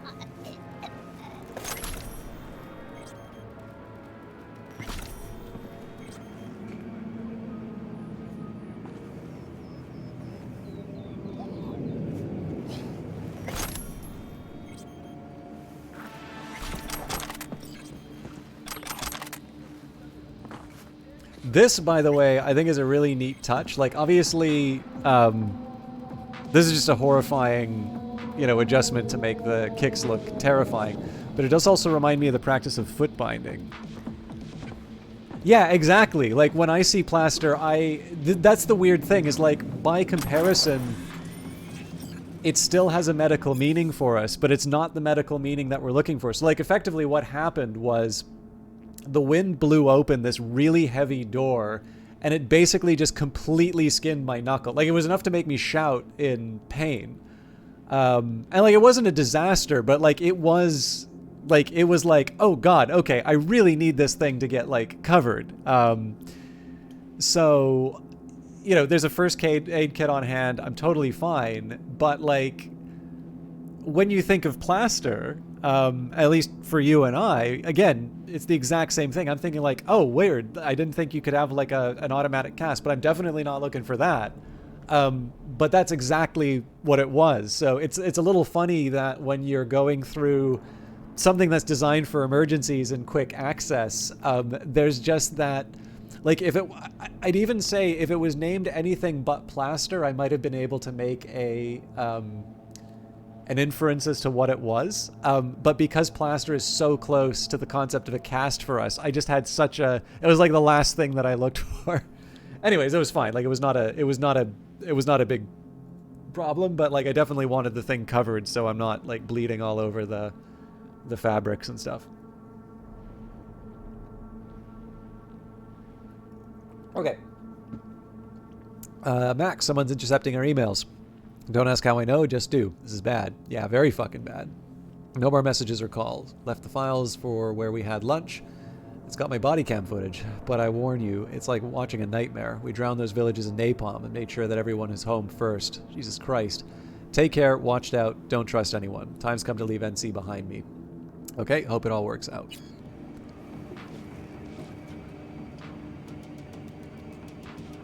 Plaster isn't a brand name Band-Aid, is it? Otherwise, bandage is what I'd be looking for. Yeah, I'd be calling it a bandage as well. I mean, even bandage, right? That's kind of giving images of like sort of like cloth being wound around all of it. But like at the very least, right? Like a Band-Aid and a bandage, like, you know, Band-Aid is just kind of like the small, like consumable version of it. So that would be the assumption that I would have drawn.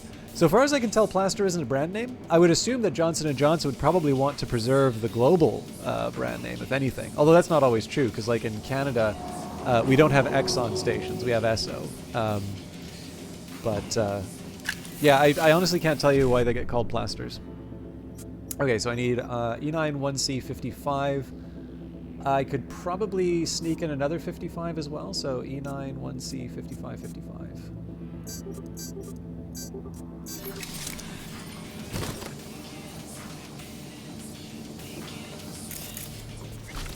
Hello.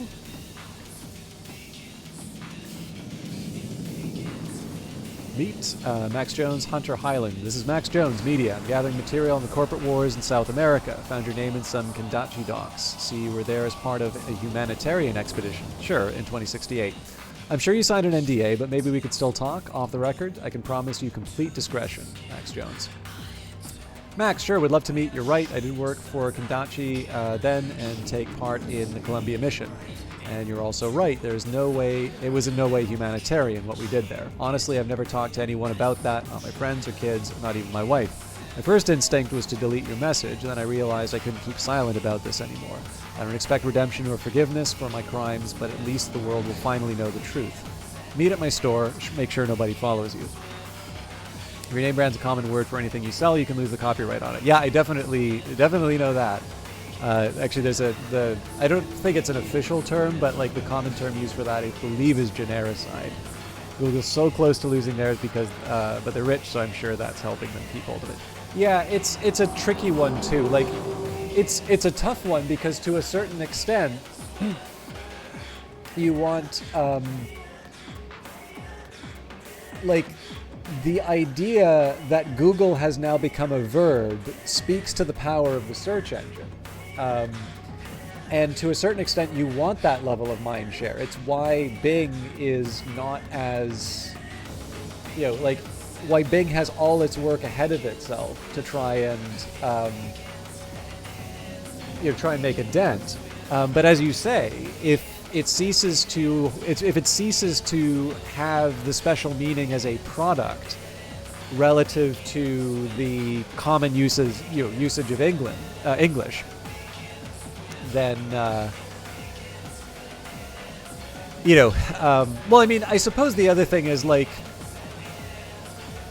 it's a tough one. Like, there was a situation with the App Store. Like, the App Store originally was an Apple copyright, and I believe now App Store is not something that you can copyright. So I believe that Amazon calls their App Store the App Store. And that one you can kind of see the logic behind getting rid of the copyright there, because it's a little bit like what people complain about with the idea of, like, rounded corners. And, like, honestly, I actually have a little bit more sympathy for Apple on the rounded corners thing, because the thing is that that's been an obsession with Apple since, like, the original Macintosh. And they put a lot of effort into doing that. And the thing is that rounded corners appear a lot more in the real world than people appreciate, and the default for most people is to actually make these corners that, like, you can cut yourself on. If for most designers, their default is to actually make, like, corners like this. And so one of the things is that the very natural way that Apple stuff sort of looks and feels is the fact that it has so many rounded corners, and that's a very consistent design feature that they've had in their products since, like, the old, like, super expensive tiny box with a black and white screen, and all of that. So it's like, in one sense, I kind of get people are like, oh, seriously, is Apple like really trying to put some kind of IP on rounded corners? But on the other hand, it is actually a unique thing that they have done that is something of a defining feature of the products. And people really don't think to do that, save for the fact that they're aping the Apple design. And let's face it, so many smartphones already copy a lot of the Apple design. And the reason why we have, like, copyrights, patents, trademarks, and such is to be able to make sure that the rewards for making these innovations are assigned to the people who create the innovations. The idea, though, is that it's a finite period, and then it goes into the public domain and sort of the world benefits from it. So, again, I don't want to sound too, like, I don't have a strong view on the rounded corners thing, but I just say it's a little bit less ridiculous when you actually look at how people design things and how things look in the real world. To me, it is actually an insight on Apple's part for the rounded corners. I think it's actually... I don't remember if it was the Walter Isaacson biography or the Ken Cosienda book. I'm pretty sure it's the Walter Isaacson. Pretty sure it's the Walter Isaacson book. Anyways, that was not an easy thing for them to do in software. And again, the physical product is just simply a continuation of something that made them unique. So in that sense, like, you can at least see why someone would make the argument. Whether you agree and you apply it is kind of a bit more of an open question, but it's a little bit less of a, like, the height of ridiculousness.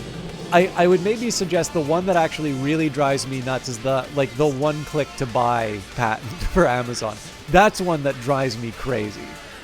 But anyways, that's neither here nor there. What was I going to say? Oh, yeah. So it's tricky. Like, I am sort of the view, it is better for people to be rewarded for the innovations that they do. And I also kind of say this as someone who's had his stuff plagiarized by bigger names. So it's like, it would have been nice if they could have at least like linked the article and said, oh, hey, this gave me an interesting idea. But they didn't. They plagiarized it, then they weren't able to defend the idea when people challenged them on it. So it's not just that I didn't get the attention, it's that there's now a bunch of morons that are running around thinking that they've defeated this obviously bad idea, when in fact it was just because someone didn't actually have the thought and wasn't able to deliver, because they were just doing a 180 character defense of a thing that they obviously didn't understand very well, and so ignorance is increased rather than insight, which was the opposite of what I was trying to do with that article. Well, actually, this happened to more than one article, but there's a specific one that I'm thinking of for that. So, and, I know you do art, so, it's hard to get compensated for this stuff sometimes, right? So in one sense, I actually probably am more in favor of stronger protections than I think would maybe be the default for most people. Obviously, I was complaining about the 20-year extension for public domain in Canada. Well, not to keep it out of public domain in Canada. So I'm not like a complete, restrict everything kind of a guy. But I'd say probably beyond what most people's default position is, I'm probably a little bit more in favor of protections. But I also don't think that those protections should get in the way of what anyone would sort of consider to be normal English usage, right? So if you call something a Band-Aid and, somebody's gonna, like, so, okay, I'll put it to you this way, like,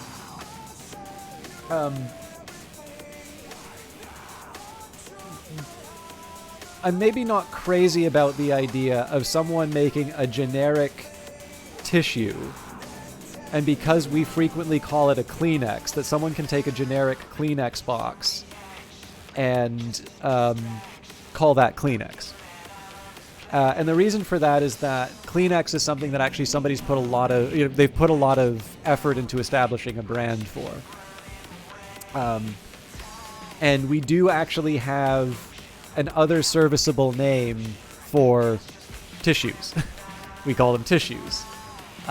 So in that sense, I would feel a little bit bad for, Kleenex if the name goes away. It would be a little bit like saying, oh, Swiffer, everybody uses Swiffer now for sweeping, so we're going to call every broom a Swiffer. Well, all that really serves to do is kind of destroy this investment, this intangible asset that the company has. And I'm not entirely sure that as a society we gain anything from that, right? All that it's really doing is letting people, sort of hop on something that they really didn't make any effort on. But on the other hand, like, something that gets in the way of, conversation, or something that sort of prevents us from being able to sort of overall improve the world, let's say, or be able to get things done easier or more conveniently. Like, the idea behind intellectual property is not to protect corporate profits, it's to protect innovation. And that gets me to exactly what you're talking about, which is how long the durations are in, Canada, I thought, had it right. It was life of the author plus 50 years. Now it's life of the author plus 70 years. But I think in the US, it's life plus 100, right? Let me just see that.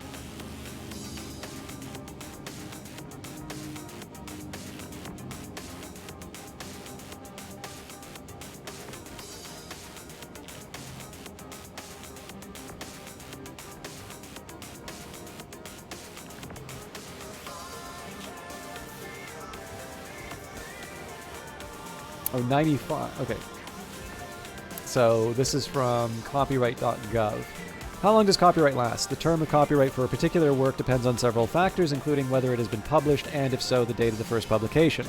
As a general rule, for works created after January 1st, 1978, copyright protection lasts for the life of the author plus an additional 70 years. So this is what Canada has now. For an anonymous work, a pseudonymous work, or work made for hire, the copyright endures for a term of 95 years from the year of its first publication, or a term of 120 years from the year of its creation, whichever expires first. For works first published prior to 1978, the term will vary depending on several factors. To determine the length of copyright protection for a particular work, consult Chapter 3 of the Copyright Act, Title 17 of the United States Code. For more information on the term of copyright can be found in Circular 15A, Duration of Copyright, and Circular 1, Copyright Basics. Okay, so life plus 70 is a good starting number for it. So, like, here's the thing. I was actually meaning to put this into an article at some point, but I'm kind of already over time by an hour, so we'll wrap up here. We'll maybe do another side quest and then finish off. Here's how I'm sort of thinking about this thing. I think lifetime for copyright makes a lot of sense because creators, you know, like if you have made a creation and the idea of sometime in your lifetime. So like, let me put it to you this way. Let's say that you've created a work. It's exceptionally good work, but for whatever reason, it is not realized at the time of its, is not sort of realized at the time of its, you know, its creation, its life or whatever. And this, I mean, let's face it, this has happened lots of times in history, right? Things have only been appreciated long past its debut. And let's say that it winds up being like you've got a duration of like 20 years. You got 20 years after you create something to get the benefit from it. So like, let's say, you know, you make something at 20, you know, it's a very, very good work, but it's too ahead of its time. And so, you know, it isn't necessarily appreciated. Your 40th birthday comes along and, you know, a corporation is able to sort of recognize this thing for the value that it is. They take it, you know, they put some money behind marketing it, and you do not see a cent. That would feel terrible. And I would say that that's probably a tremendous injustice. So, at the very least, life of the author, I think, makes some sense. I'll even go so far as to say that I think it's perfectly reasonable for people to say that they also like the idea of leaving a legacy for someone, right? So this idea that maybe your estate will leave the, you know, royalties you receive from some sort of a work, you know, and that's going to help take care of your family or something like that, that I think is also reasonable. So I actually think extending copyright past the life of the author actually makes some sense. And there's another reason why this makes sense, because if you think about it, like think about the way that games get, like again, I'm going to use game as an example. You can think of anything, but think about how a game gets developed, right? There's a large financial expenditure right up at the front. And then in the case of something like Cyberpunk, basically it makes its money back on day one. But for a lot of properties, it's going to make back its money over time. But, you know, there's a long tail. And so over, like a great example of this would be The Witcher 3, right? The Witcher 3 is still paying, you know, it's still paying the rent at least at CD Projekt Red.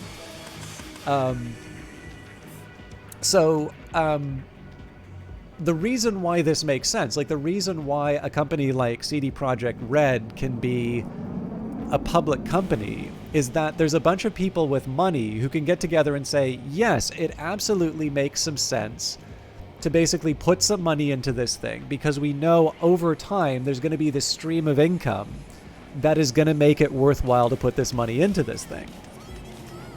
Now, companies can think that way.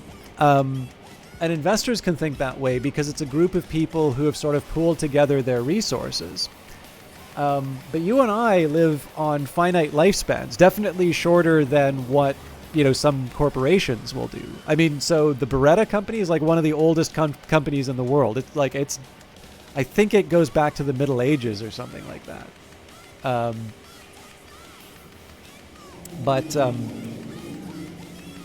Maybe Renaissance would be a little bit better to say. But anyways, like there are a few companies which are like ancient,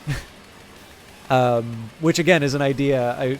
I was going to bring it up a little bit later, but that's actually an idea that I wanted to sort of talk about here with the idea of sort of the immortality for individuals and how that relates to kind of the corporation as a person. But maybe that's a conversation for another time. Sorry, I just need to sip some water.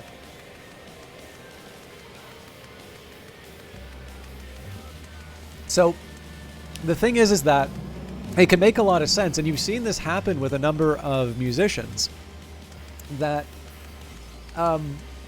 it can make a lot of sense to get a lump sum payment as opposed to getting like some sort of, regular payment over time, particularly if you have to, for yourself, sort of like enforce that payment over time. So in some cases, it can make a lot of sense for an artist to sell a work to, a record label, a company, a group of investors. I mean, again, anybody who's willing to buy. In this case, to transfer that stream of income over a period of time and to turn that into sort of a one-time lump sum payment. And again, you can do that for lots of reasons. You got medical bills to pay. You have kids and you want to send them to college. You want to buy a house. You've got a divorce and, you need to pay money. Like there's a lot of different reasons why you may want to convert a stream of income into a lump sum. Maybe you also just want to diversify, right? Maybe what you do is you sell, you sell it and then you keep some sort of a stake in terms of this conglomerate. Well, I guess conglomerate isn't the right word, but like you get a stake in terms of this little pool of money or pool of assets. But you take the rest of that and you put it into other investments or whatever. There's lots of different reasons why you would want to do that.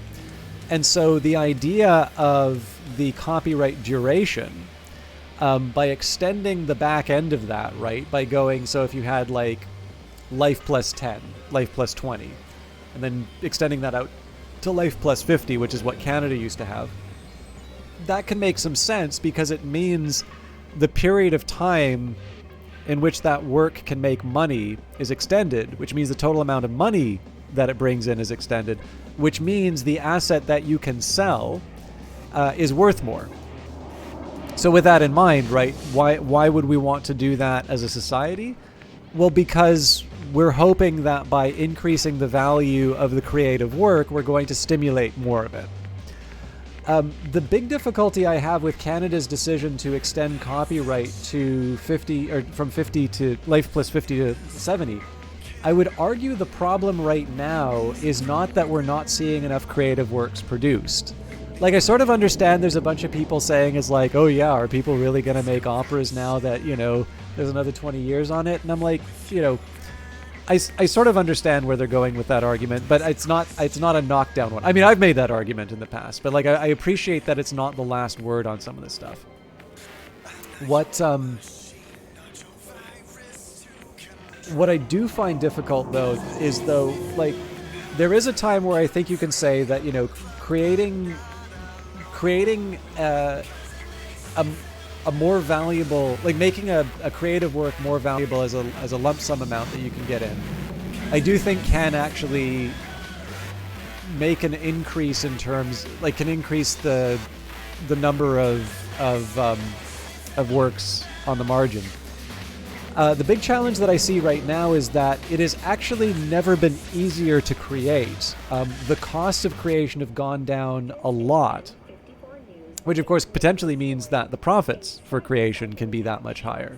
Of course, also there's more people creating, so if you're doing sort of this commoditized type of creation, your margins are going to be crushed. But I think it would be fair to say that our problem right now is not that we aren't getting enough creative works, and it's not actually the fact that, like, I don't think it, life plus 70 is the reason for that. I think, tools like YouTube, inexpensive digital video, you don't need to make your own game engine anymore. You have any number of very low cost options for that. It's actually the physical arts, so orchestras, opera, ballet, the stuff that actually has to be experienced in person is really the only stuff that is still very costly. And, arguably those are not the sorts of things that are very well protected by copyright. Obviously like a play is protected by copyright, Original compositions are protected by copyright, but an original composition can be recorded and distributed digitally, which is very inexpensive. Not everything necessarily has to be performed. So again, the drawback here is that it's harder to argue that we are in a situation where we have a shortage of creative works. What I do think is fair to say is that we actually have some big problems in making sure that creators are appropriately compensated for the efforts that they make. I'm not crazy about the activity I'm doing right now, which is streaming. I haven't asked CD Projekt Red for permission, although I should mention that I was given a key for this by GOG and CD Projekt Red, and they would appreciate it if you were going to buy this game that you buy it from GOG, but I don't actually get any money anymore for those. So, but yeah, like the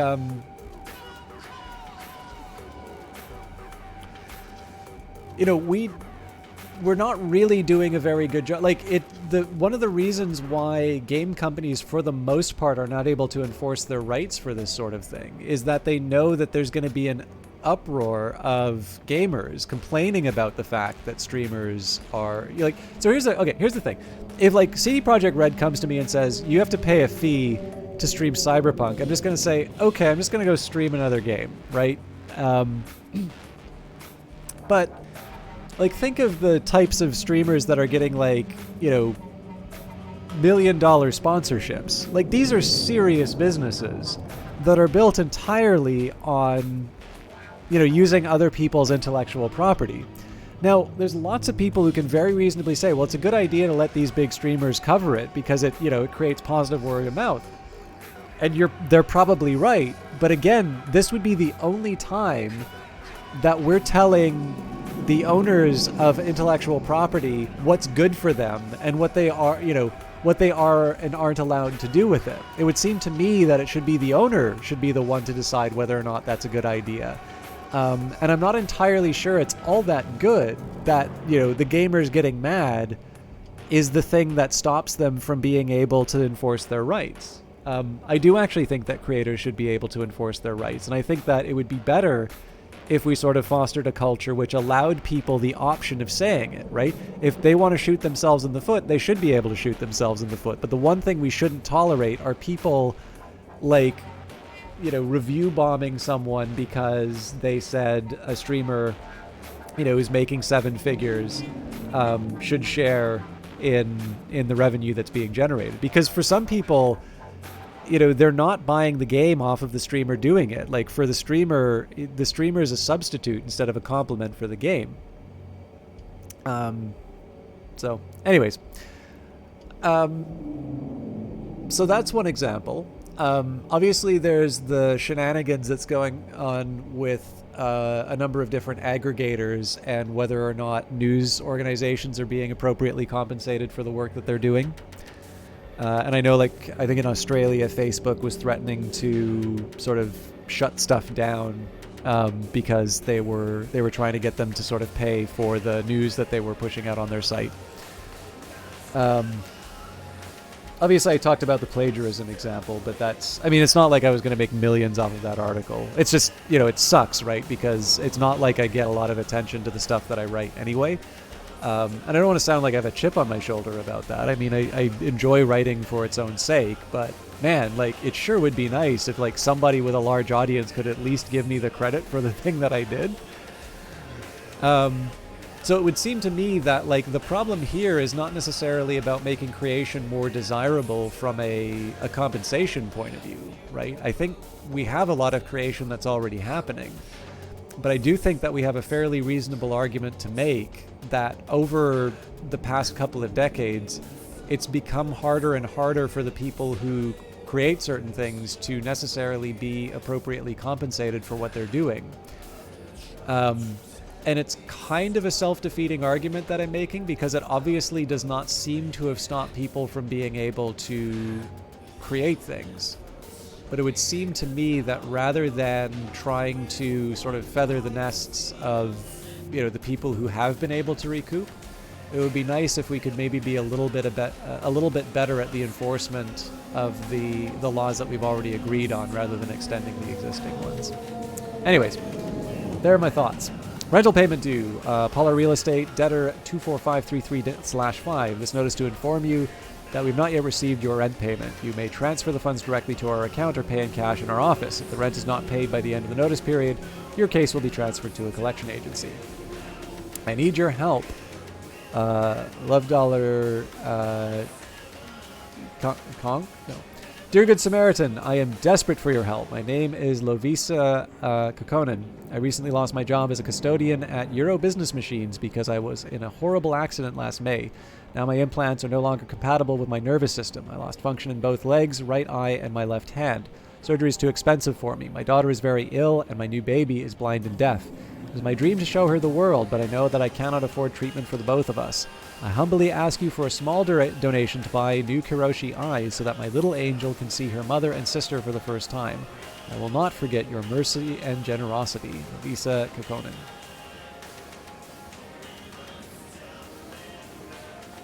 Okay, let's do the shooting range at least, and then we'll see where we are, because I'm an hour over. It's probably like 2 o'clock in the morning. Oh my god, it's almost 3.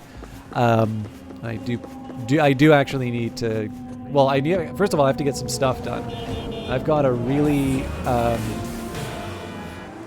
busy weekend ahead of me.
Just the 2?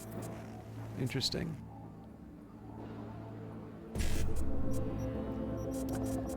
BDE9.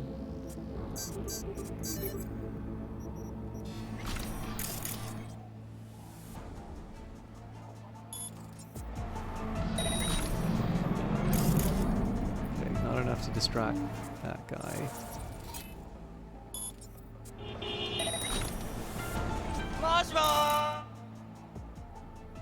I really don't know which of the 2. I hope it's the right one here.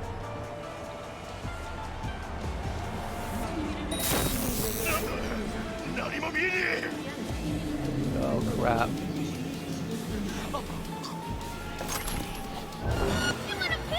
Oops.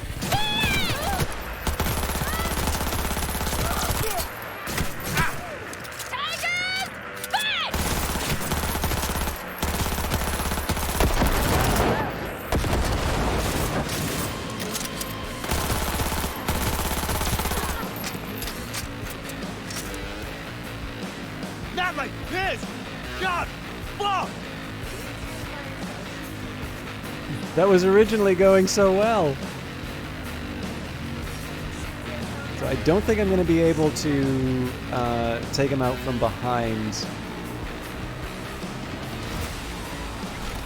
You come out alone. Okay. Won't hurt you. I promise.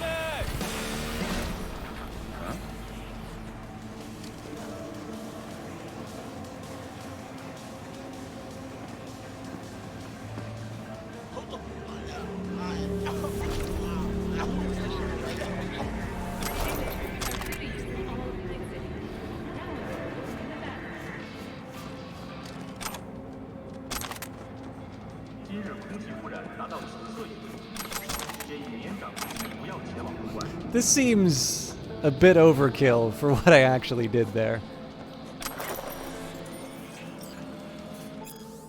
Already waiting for your signal. Good. You have the green light. Plan is simple. Secure the area around the antenna. Then attach the package Ichaka gave you and listen out for cops. Got it. What's the situation at the scene? You need to be ready for a firefight? Nope. Area's clean, but if anyone pokes their head around, you put a bullet through. No questions. Understood. Leaving now. We'll let you know about the antenna. Okay, done. No issues. Perfect. I'll stop by in 2 hours.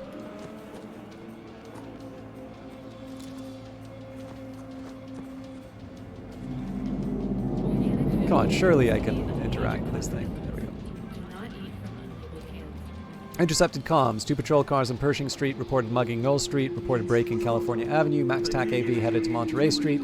Pig setting up a raid on Kennedy Avenue. Hey, got a problem. If you read through the above, it's too late. Your neural processor has been infected. Send this message to 3 other people immediately, or in 7 days you'll go cyber psycho. Don't believe me? Good, because this isn't another chainmail. Send 5,000 euro dollars to the attached account, or I'll melt your skull sponge. Believe me now? If you do, you're a moron. Open your eyes, Choom. Look around. The world as we know it, one big lie.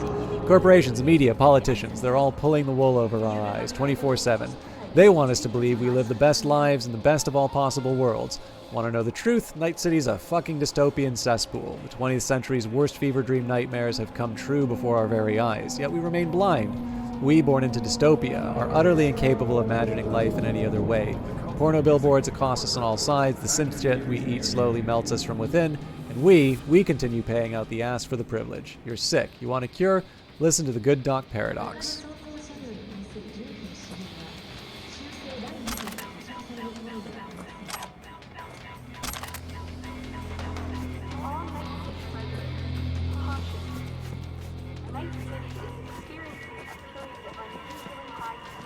Hearing funny noises somewhere.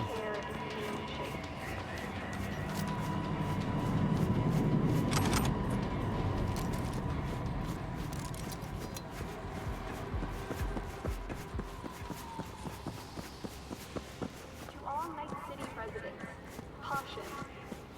Night City is experiencing a series of unusual crime signatures. Please take care and stay in shape.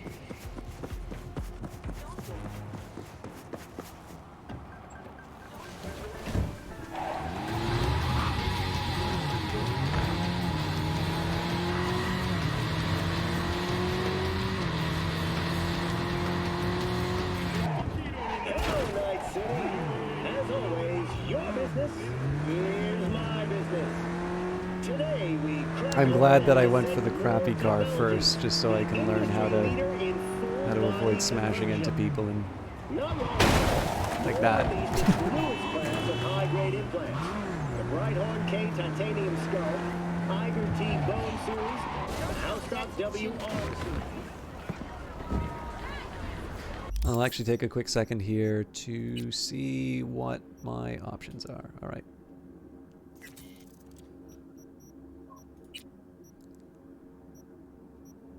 These the same? Nope.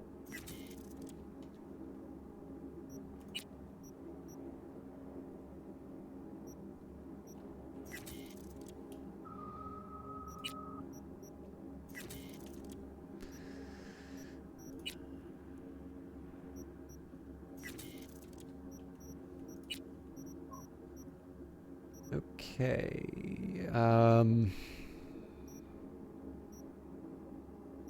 These are identical.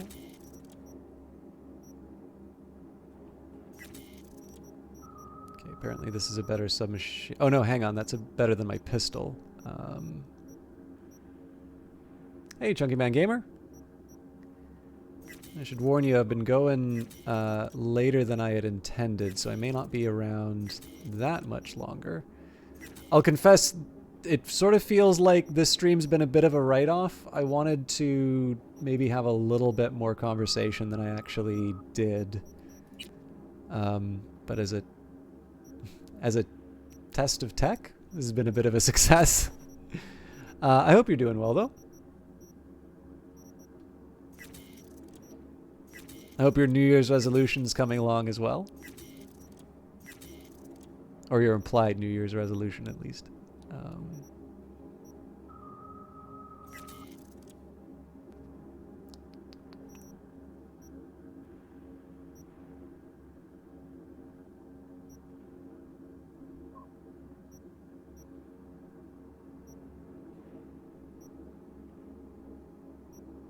This is just, I think this is the same gun, just different color.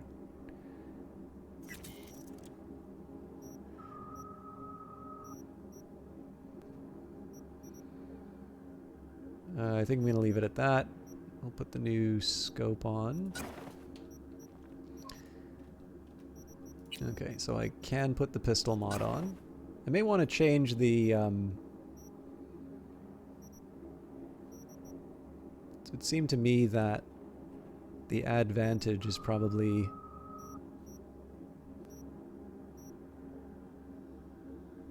Actually, I will confess, I'm not 100% sure what a ADS time means, or if that's a good thing that it's negative.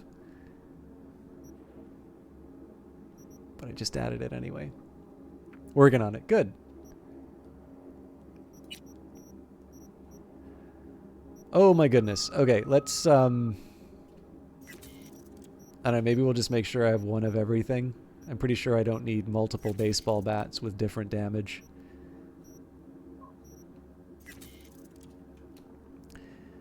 Okay, works for me. I probably should be converting some of this stuff into cash too, but...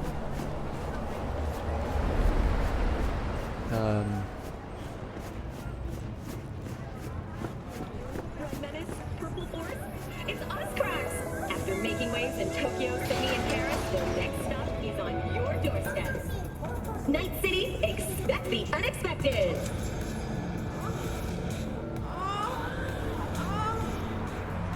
Well, I feel great about showing that.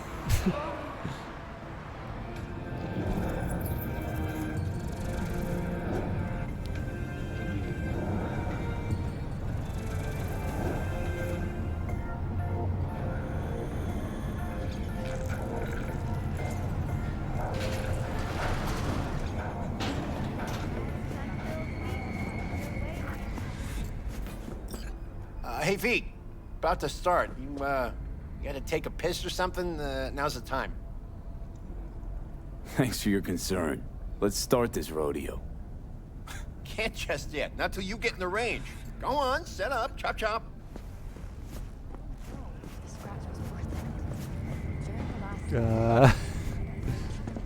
Have I gone dumb? Oh, here we go.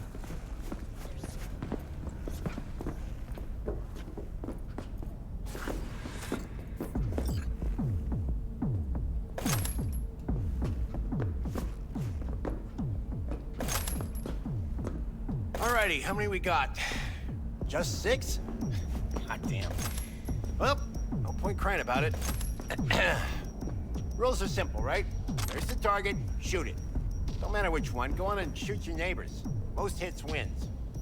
Meaning hits on the target, not your neighbor. Oh, right. Small caliber iron only. Don't go showing off with your fucking assault bangers or no rocket pukers, got me? First prize is a pistol. But, a real nice one. It's fucking nice, I'm telling you. Anyway, enough words. Worked up. Ready? 3, 2. Hey, the hell's that? The hell you doing with that double barrel? It says small caliber only. Forgot my iron. Must be in my other jacket. And that's why you keep your gun in a holster. A holster! Get the fuck out of my sight, now! Fuck, Choom. Chill. I'm going. Pearls before swine, for fuck's sake. All right. 3, 2, 1.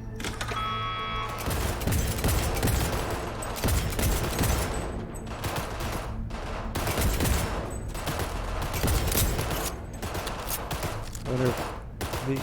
Oh, it's not letting me use the... Target! Hit the target, not the wall! Looking good, Rudy! Go, go, go!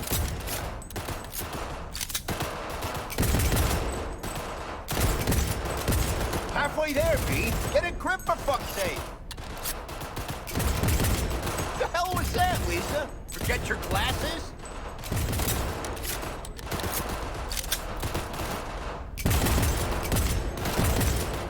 Seconds. Last chance, V. Oh, God.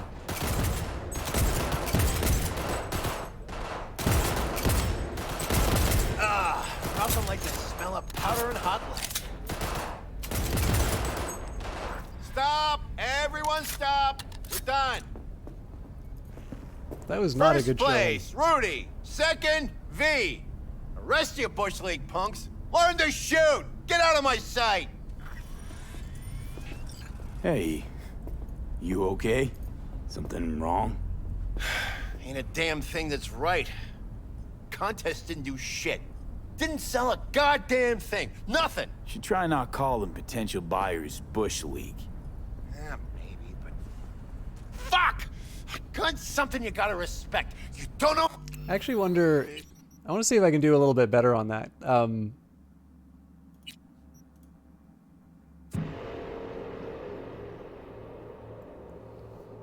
I was pretty slow in general, but obviously switching between the submachine gun and not being able to switch back cost me a bit of First time. place, Rudy. Oh, that's going to be a bit of a wait. All right, that's fine. I should be able to get...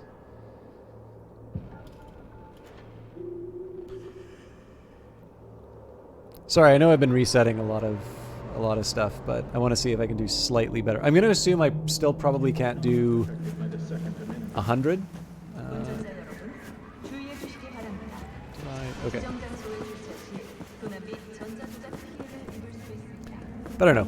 It'd be interesting to see if I can do a slightly better showing.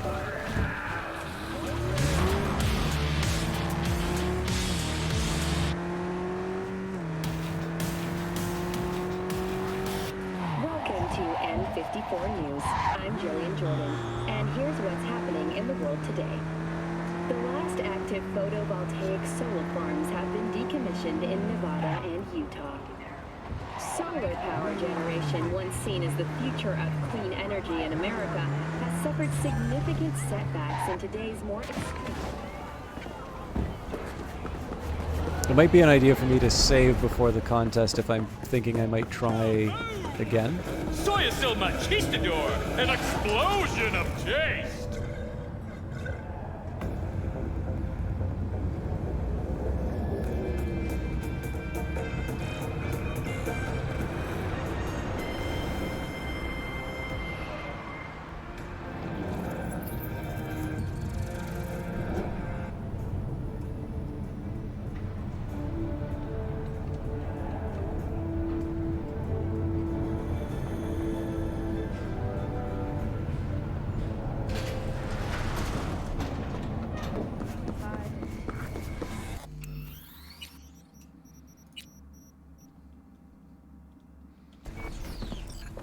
Hey, V. About to start. You gotta take a piss or something? Now's the time. Thanks for your concern. Let's start this rodeo. Can't just yet. Not till you get in the range. Go on, set up. Chop, chop.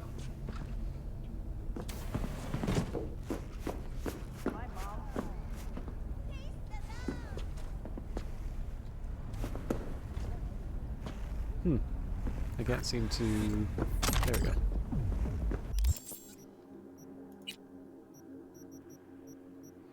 Oh, apparently I didn't switch out the, Well, that's neither here nor there. Index Gnome, good to see you. I feel like I was doing better when I first,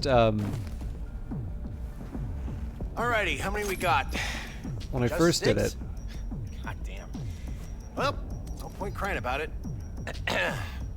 Rules are simple, right? There's the target, shoot it. Don't matter which one, go on and shoot your neighbors. Most hits wins. Meaning hits on the target, not your neighbor. Oh, right. Small caliber iron only. Don't go showing off with your fucking assault bangers or no rocket pukers, got me? First prize is a pistol. But, a real nice one. It's fucking nice, I'm telling you. Anyway, enough words. Getting worked up. Ready? 3, 2. Hey, the hell's that? The hell you doing with that double barrel? It says small caliber only. Forgot my iron. Must be in my other jacket. And that's where you keep your gun in a holster. A holster! Get the fuck out of my sight, now! Fuck, June. Chill. I'm going. Pearls before swine, for fuck's sake. All right. 3, 2, 1.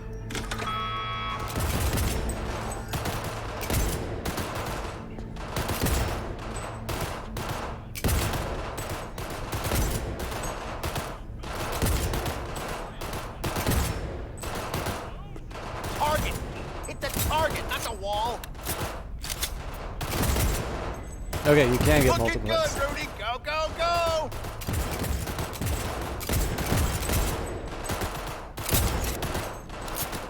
This may even be worse than the last one. For fuck's sake! The hell was that, Lisa? Get your glasses?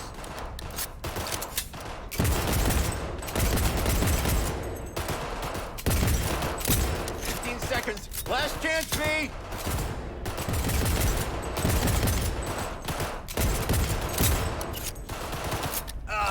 Nothing like the smell of powder and hot. Stop! Everyone stop! We're done. I'm assuming that's second place again? First place, Rudy! Yeah. Once more with feeling. Last time I could blame that on the submachine gun. I think this time I'm just going to keep shooting at targets until they go away. So it seemed like you'd only get one. That's clearly not the case. Hey, V. About to start. Thanks for your concern. Let's start this rodeo. Can't just yet. Not till you get in the range. Go on, set up, chop chop. Well, my guess is, though, I'm probably just not accurate or fast enough to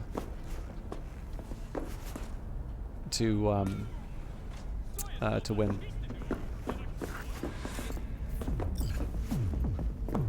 Reloading not needed.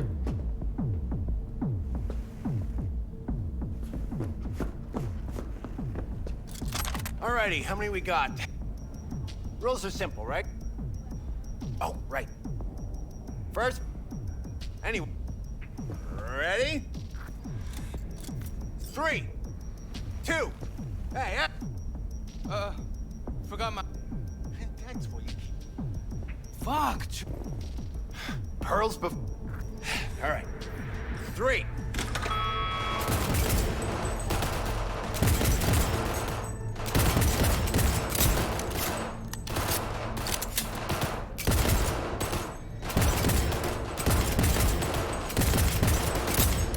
Target! Hit the target, not the wall! Looking good, Rudy! Go, go, go!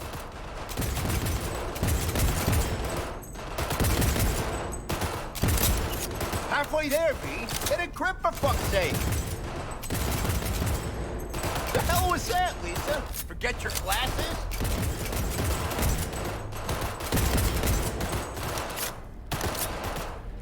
That was wasting time. 15 seconds. Last chance, V. At least I'm closer to 50. Nothing like the smell of powder and hot lead. Stop! Everyone stop! We're done. First place, V. Oh, cool. You can win Second, it. Rudy. Rest of you Bush League punks, learn to shoot. Out of my sight. Now.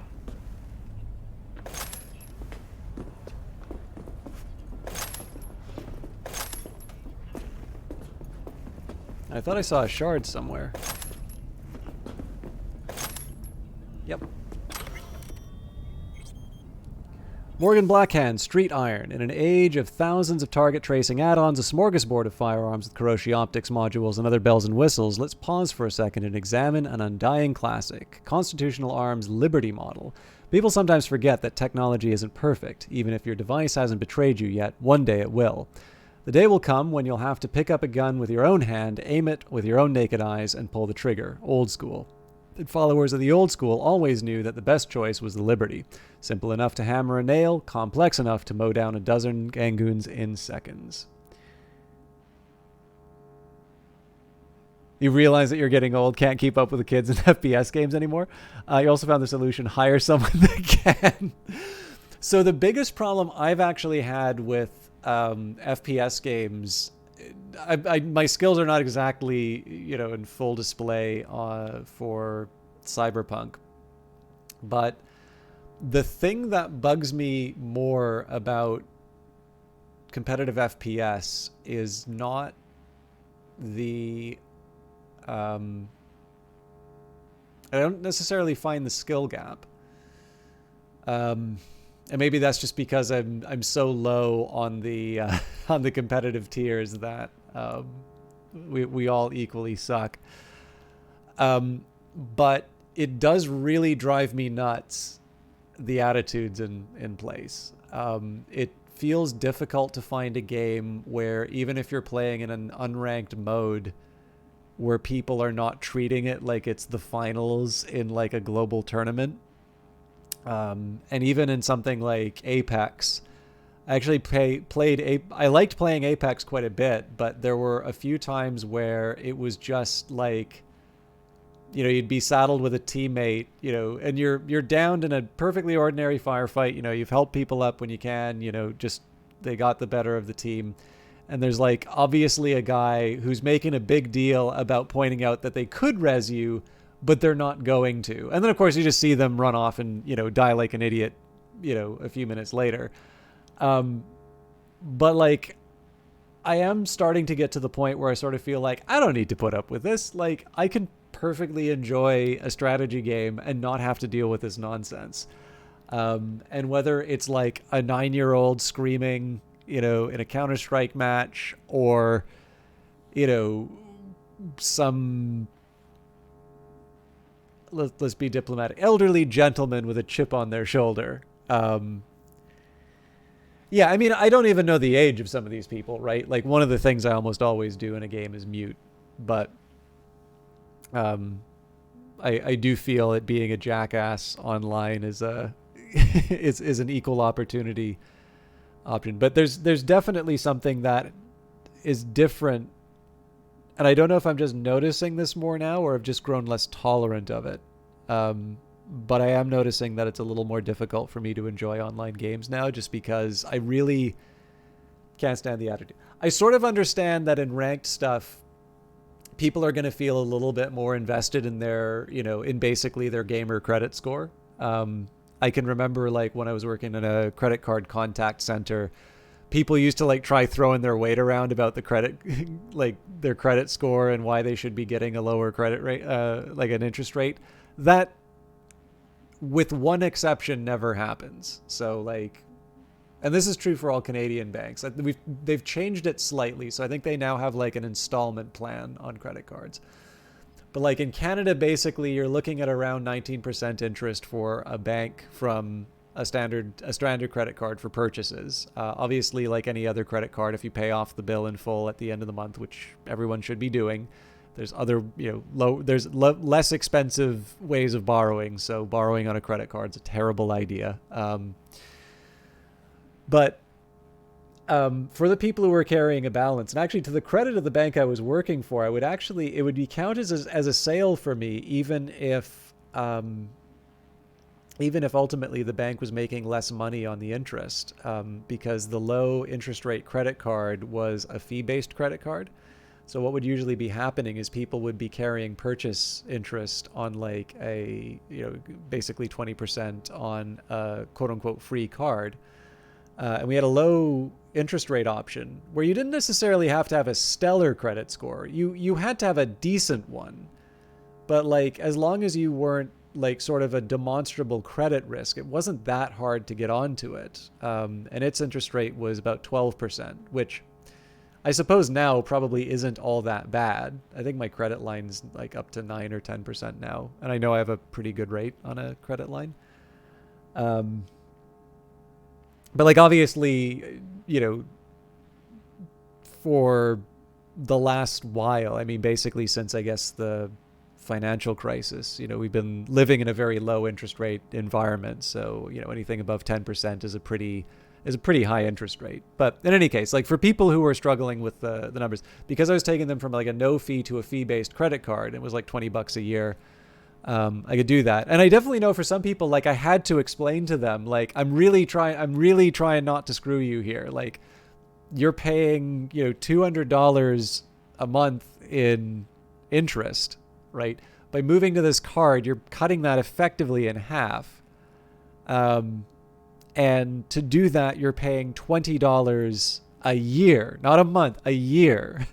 And what I recommend to you, because I mean, again, like you sometimes do get people who are calling in saying, it's like, I have no idea how to handle this. And, you do what you can to help them. It's not like I did kind of technically have shares in the bank, but not enough to care about like people ruining their lives. So yeah, I mean, I get my sale because I moved them from a no fee to a fee-based credit card. More importantly, I just said to them, it's like pay, like what you want to do is pay the same amount you were to the credit card. Like if you're finding it unmanageable, like, maybe roll it back so you don't feel like you need to decide between like whether or not you're paying rent or groceries or something like that. But like try not to change the payments you're making to the credit card, because in addition to the fact that you're seeing a lower bill now, you're also generating less interest on, on what's remaining by paying the same amount, right? If you're just paying the minimum payment, then, you're not really moving the amount down. So the bank's going to keep charging you for the amount that you're borrowing. Whereas you're not changing your lifestyle that much if you continue to be paying, what you were. But it does mean that the amount that the bank is expecting from you goes lower over time, which means even more of your money is going towards the card, which means you're going to get out of this debt even further. And then on that magic day, you now have all of this money that you don't know what to do with. And, hopefully at that time, you're going to put it towards some savings and such. Just basically giving people some basic financial advice, because unfortunately, some people need to be taught that. Where the hell did I get on this topic? Oh, yeah. But the ones I always loved were people who'd have these like, $120 a year Airplan Infinite Visa, like the one with all the bells and whistles. And they're going in and like, I've got, a perfect credit rating and I expect you to lower the interest rate. And because I'm a smart ass who apparently does not like job security, I'd say it's like, well, the interest rate for the cards you're on is fixed. It's like, well, I could just go off to, name one of the other banks, and I'm like, and they'll charge you 19%. Like I have their website in front of me here. I can tell you what they'll charge you for that credit card. They said, if you are concerned about interest rates, I can put you on this. You're right. Your credit score is quite good. I don't say perfect because very rarely did these people ever actually say or ever actually have a perfect score, but that's a separate conversation. I'd say if you want, I can put you on, this low interest rate card here. I just need to warn you though, it doesn't have points on it. So you'd want to make sure that you use those points within 60 days. Otherwise they would be lost. No, I expect, I need to have this perk and all that. It's okay, well then, you can continue to spend the 120 on the card and the interest rate is 19%. So obviously they don't like that answer, but the problem is that there's no way to make people like that happy. Credit card agents for consumer credit cards are not empowered to give you special interest rates. If you want to negotiate interest rates, you want to talk about a credit line or you want to talk about a personal loan. And even then, those people are not exactly empowered to give you any rate, but they can pretend, because there are different rates for different people based off of things like whether it's secured or unsecured debt, based on credit ratings and so on and so forth.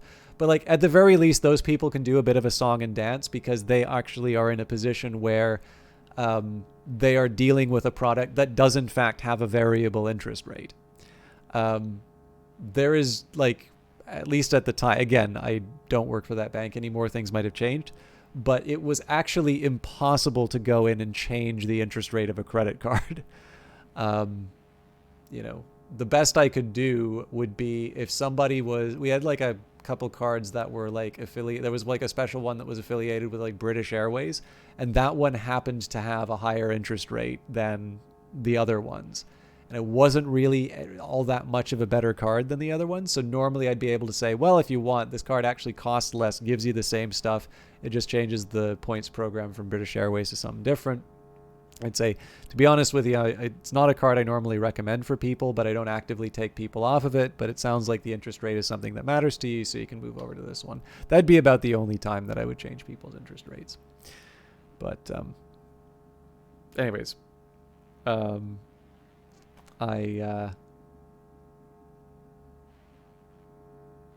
some reason, people on the internet remind me of those people, I think is where I was going with this.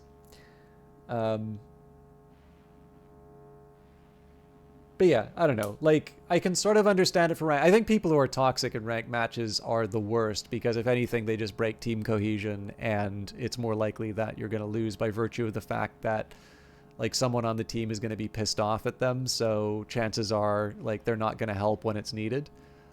Very few people can actually cash the checks their mouths are writing, but that's a whole other thing. Like, you know, usually people are mad because they're bad.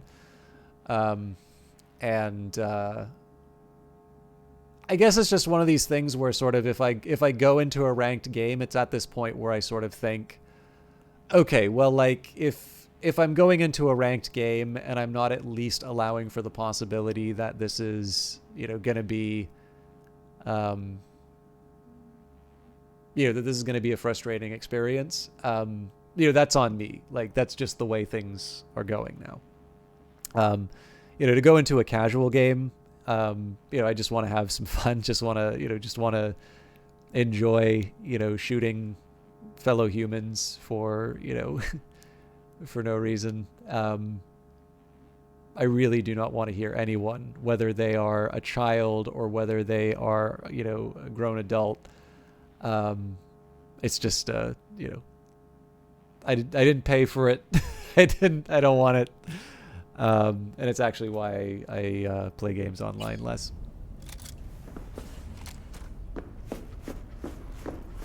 Give me the loot. Thanks, Wilson. It sure is pretty. Uh-huh. Yeah. Hey, you okay? Something wrong? Ain't a damn thing that's right. Contest didn't do shit. Didn't sell a goddamn thing. Nothing. Should try not calling potential buyers Bush League. Yeah, maybe, but... Fuck! Gun's something you gotta respect. You don't know how to shoot, don't do it! Take care, V. See you around.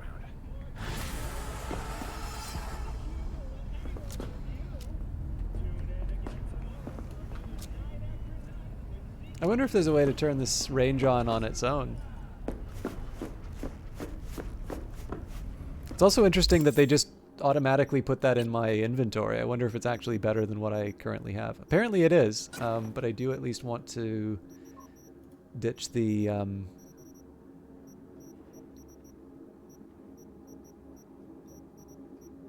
Wait, where'd the... Yeah, there we go.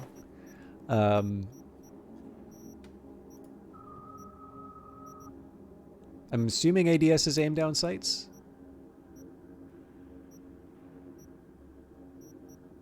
So this gives it the longest range. Yeah, I think I'll probably put that on.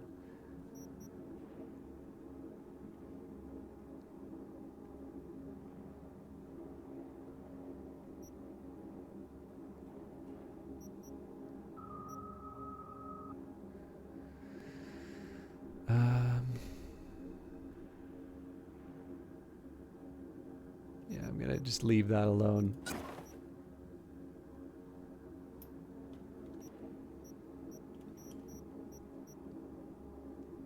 So I think this is something I shouldn't disassemble because it's one of those, like, iconics. I actually haven't played through any of the Metal Gear games. Why do you ask, NPC 421st of your name?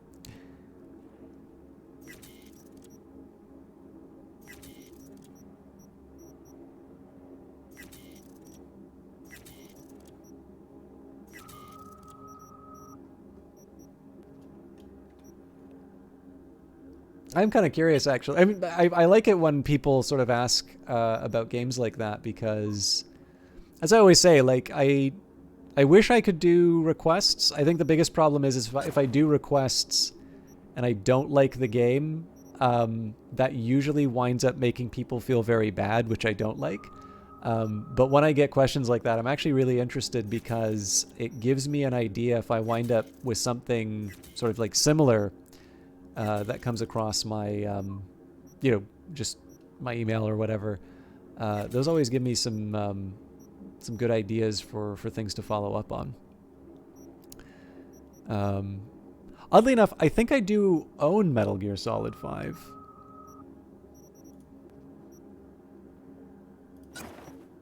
I should probably be ashamed of admitting that, actually, but it's one I've not actually taken the opportunity to play. Okay, that's 195, 195, 195, and they're all the same thing.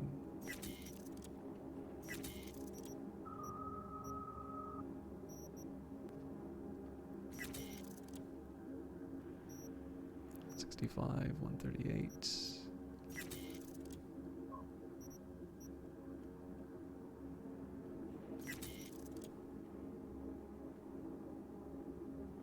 Okay, we kind of have one of everything now.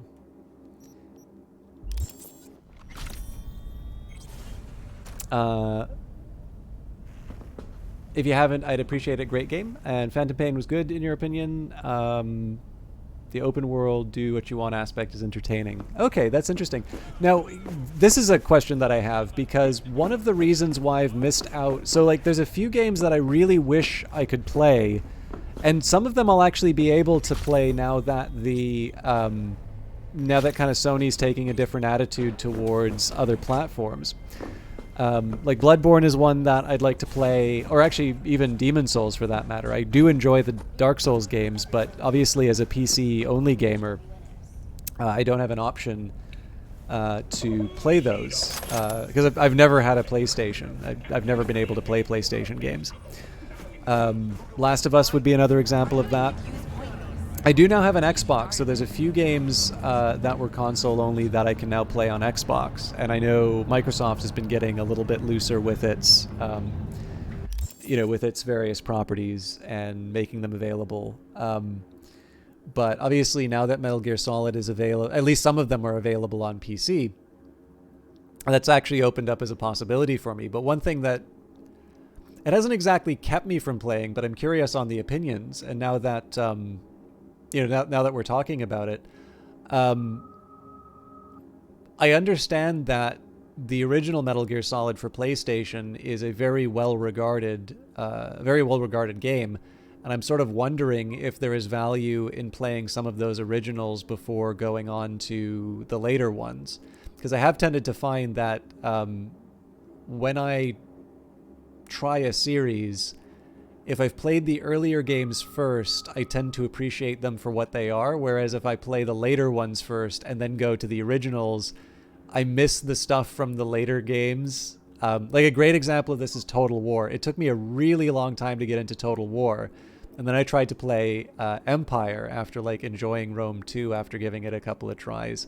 And like I can't play Empire just because all of the nice things that they've done to make, like Warhammer, Troy, those sorts of things enjoyable, they're not present in Empire, and so it's a little bit harder for me to to get into these titles that people really like. They say I haven't played it, but Death Stranding on the Kojima note creates really cool atmosphere. Yeah, actually Death Stranding's available on Game Pass, so that's another one that's an option for me. Also, they made it that was a giveaway on the Epic Store, so that's another opportunity for me to try. Okay, so I don't know if I'm almost at 5 hours now, and it's 3:15. So I don't really have that much more left in me, but I have been spending a lot of time ranting, and there are a number of you in the chat, so let's try and do one more side job real quick. We can talk about... intending to relocate there must first find a sponsor from among WCS-affiliated companies.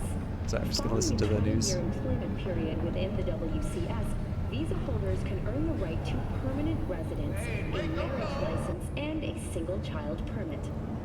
In Northern Europe, the humanitarian crisis has worsened. Refugees from flooded regions in Belgium and the Netherlands continue to pour into Scandinavia. Sweden has responded with force, sinking over a dozen refugee vessels in recent weeks. Despite humanitarian efforts, nearly 60 people have been killed. Have we found heaven on earth? Permanent human settlement on Antarctica is celebrating So, we didn't talk about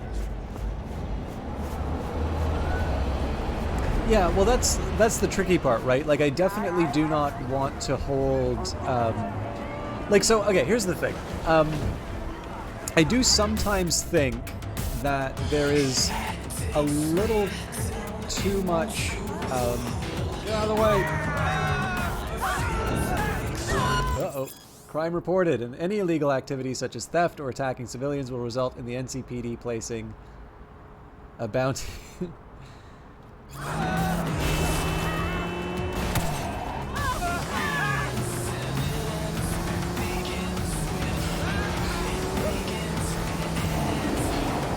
I feel like this is something of an overreaction on the part of the police, but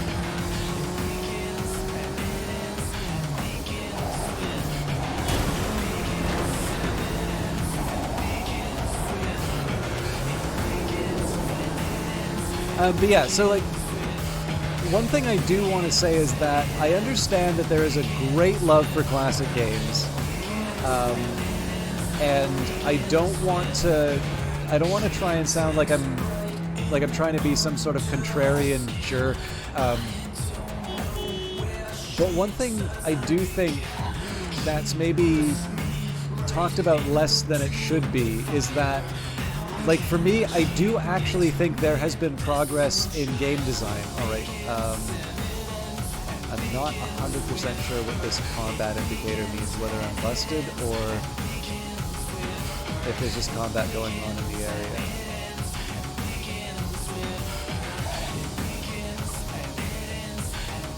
I think I'll just leave it here.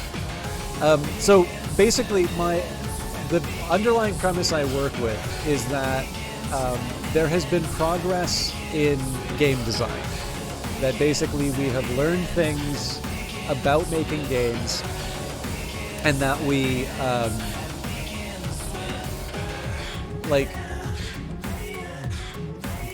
all things being equal, game designers are making better decisions about the kinds of experiences that we're enjoying now. So that can mean particularly along the lines of UI, but this can mean a lot of different things.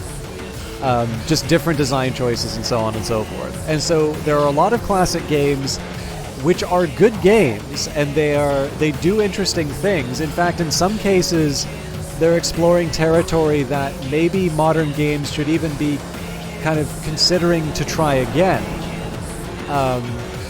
But the one thing I do need to say is that I do actually think that some old games do have poor choices or make like bad features that are like clearly bad. And they just simply represent the fact that people were still sort of figuring out how it all worked. And I don't necessarily think it's a bad thing to acknowledge that, right? If anything, it also sort of explains why there are people who can play things that everybody's like, oh, this thing is genius, you must play it. And because they've sort of been raised on, modern games, which tend to sort of sand down some of the sharp corners and all of that, it explains why people can legitimately dislike games that other people swear are like the greatest games that have ever been made. And honestly, I just think this is a question of sort of being honest about the limitations of some of the games that we play. So like the Civilization games that I play, I usually like the newest one. I do actually like the Firaxis XCOM more than what I've played of the Julian Gollop original. Although I appreciate there are some things about the Julian Gollop original that are quite unique and interesting that the Firaxis ones don't do. You got into the Max Payne series for the Forgotten Bullet time. I've played that. I haven't played the second one, and I'm kind of interested in the third one because it seems like they took a lot of inspiration from the Tony Scott film Man on Fire. But yeah, like the biggest thing for me is that you don't need to swear an oath of enmity on an old game because it's not perfect, and you don't need to hate the people who don't say that it's like a work of genius when it has flaws. Like, you know, SimCity is a wonderful game that had profound impact on the types of games that we play even today. You know, if you like Dwarf Fortress, you can trace a pretty clear line from that to SimCity. But clearly, the original SimCity is not a game that a lot of us would tolerate if it came out today. If we saw that on the Steam storefront, we would not give it a second thought, save for the fact that we have been told that SimCity is a very important game. And that's fine because, again, modern games have the benefit of learning from SimCity and building on it. So again, it's not to say people shouldn't enjoy old games, and it's not to say that people shouldn't, that people shouldn't have a respect for it. But I do think we tend to lose an ability to speak plainly about some of these older games. And because I sort of know my tendency to do that, I do sometimes wonder if it's better for me to play some of the originals, particularly when they're considered classics, so I can sort of appreciate them as the first experience of this new type of game that people really like, as opposed to running into the possibility that I play the version of the game that have allowed the developers to sort of refine the formula, and then go back to the original and wonder why anybody liked it because it's missing all of the things that perfected it. But Max Payne's still quite entertaining. At least the last time I played it somewhat recently, so. Hey you! I gotta get to a Ripper, man. I'll pay you. Why did they go for so many influencers? Depends. What's wrong with you? You serious? You want my patient history too? I just want to be sure it's no cyberpsychosis or anything. No, it's a normal implant malfunction. Happy? You helping me or what? All right. Great. Why are we standing here? To the car! Now! Sorry, I just gotta double check a couple things around here. No, there we go. Where else were we? Oh, you know.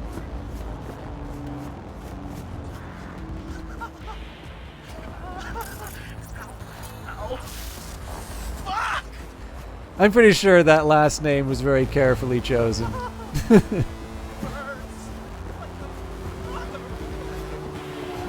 Where did I park my car again?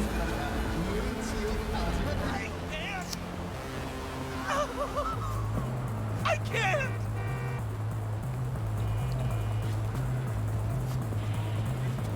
Oh yeah, it was over here. Sorry. There we go. It hurts! It hurts like a motherfucker! Oh, you doing okay there? All right. Oh, hey, what game are you playing? It looks pretty good. Oh, it hurts! It hurts like a motherfucker!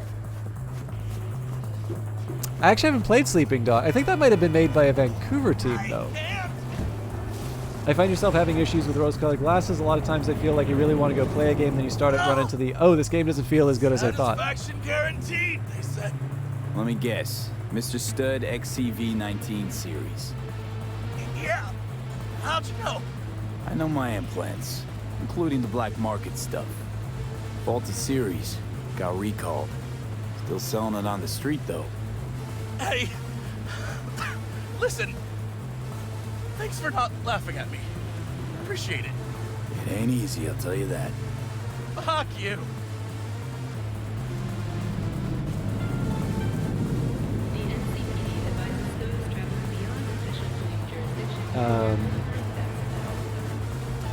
But yeah, like, you know, again, I don't want to, like, so the thing is, like, I also don't want to oversell the point that I make. I think the biggest difficulty is for a while I was involved in a number of communities, and, like, the one attitude I really do not like about gaming is when people are like, oh yeah, you know, old games were where they were at. They should just go back to the way that they were before. And like the one meme I hate the most is the one where they're like, you know, old games, and it shows like an 8-course meal or something like that. And it's like modern games, and it shows like, you know, a half-eaten hamburger, and then like they charge you for the ketchup, and then the pickles, and then the blah blah blah blah blah.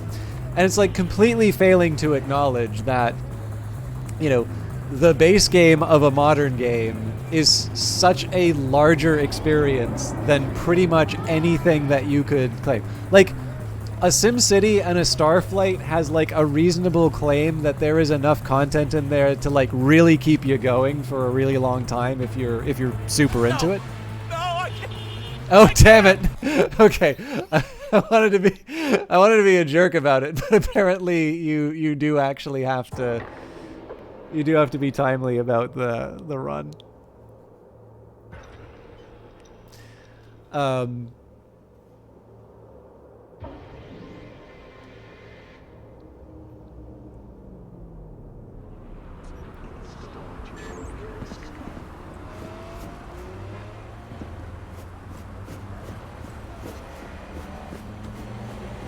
But yeah, like, I think the thing is, like, there are very few games that can sort of make the same sort of claim. Hey, you! I gotta get to a Ripper, man. Sorry, I'll just let the screaming man. Hey, you! Depends. What's wrong with you? You serious? You want my patient history too? I just want to be sure it's no cyberpsychosis or anything. No, it's a normal implant malfunction. Happy? You helping me or what? All right. Great! Why are we standing here? To the car! Now!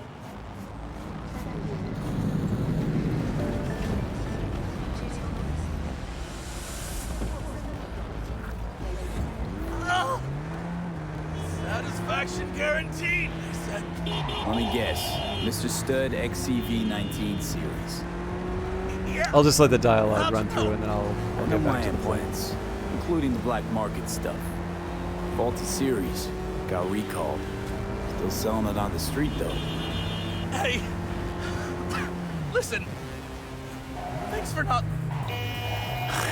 Just our luck. Go, just go, mow him down. Chill, June. Be gone in a sec. Chill? You tell me to chill? It burns. Fuck, it burns. Chill. Doing what I can. What I said to my output. She didn't like that too much. Sorry, I'm just really liking all the little obstacles they're throwing in your way. I was trying to have a little fun with it myself. You really gotta but keep apparently yelling like they're that. delivering.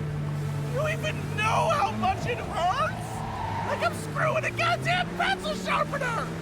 Well, suffer in silence, Chum. Heard what doesn't kill you makes you stronger. Real fucking funny.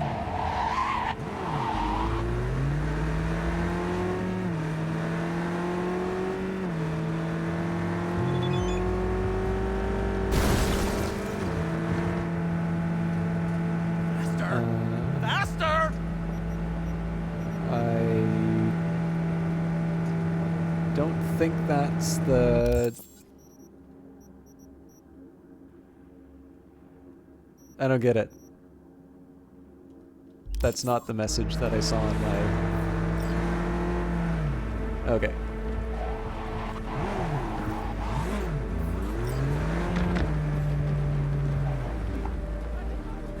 Okay, we're... Hey, you after? I'll call you! But... It hurts! It hurts like a motherfucker!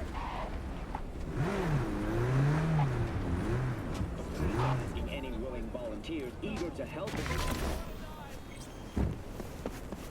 I can't! I can't!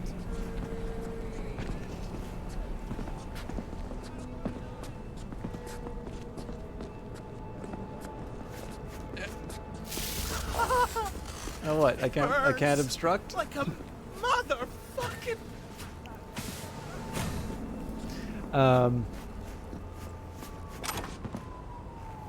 Okay, anyways. So yeah, I don't want to oversell the point, right? There is absolutely value in those games, and not just for historical interest. Like, I genuinely love playing Starflight, and I'm really looking forward to playing that again. There are some games that have done things... So, like, there are some games that have done things that I've never seen people return to. And I think that's a real shame, because there's, like...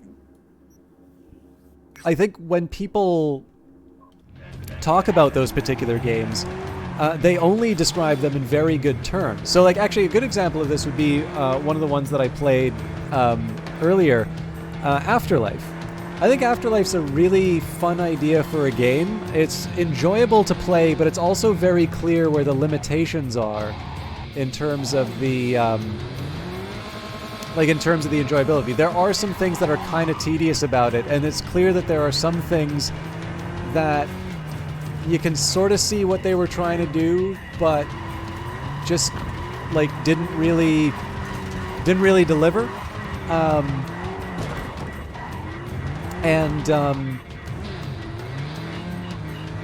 You know, in modern days, all right then.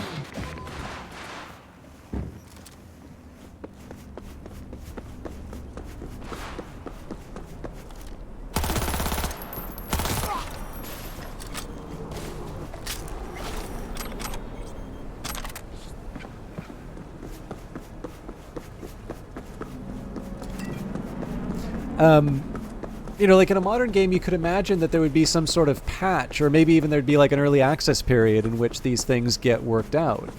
But of course, Afterlife's a product of, you know, a time when... Oh, hang on, this is probably... Yeah, I'm heading to the same thing. Okay, let's get my car again.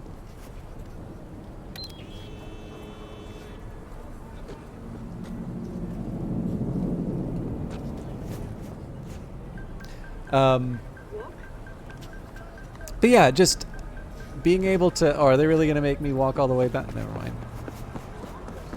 mind. You know, because nobody really decided that the sort of life after death themed city builder was a sufficiently interesting path to go down. You know, we're only ever going to have Afterlife, which clearly has room for improvement, even though I actually found it a very enjoyable game to play at the time. And there's tons of other games that you can say for that. Like, at least in the case of Afterlife, you can just sort of say, well, to a certain extent, I still have the experience of different city builders. The things that I liked about Afterlife were sort of some of the decisions that it made in terms of setting, as opposed to any, like, major mechanical breakthroughs that they brought in on the city builder. Although there are some, right? The idea of being able to control two afterlives and having a little bit of interaction between the two is something that you don't really see in other games. But at least for that one, I sort of know that there are games of that style that I can play. There are definitely older games, you know, either through reputation or through, you know, like basically recommendations. There's a number of different ways to sort of run into old stuff that maybe you... Like, I don't have the benefit of playing a lot of this stuff when it first came out. Console stuff, like I still haven't played Halo all the way through. So I'm behind on a lot of experiences that people take for granted. But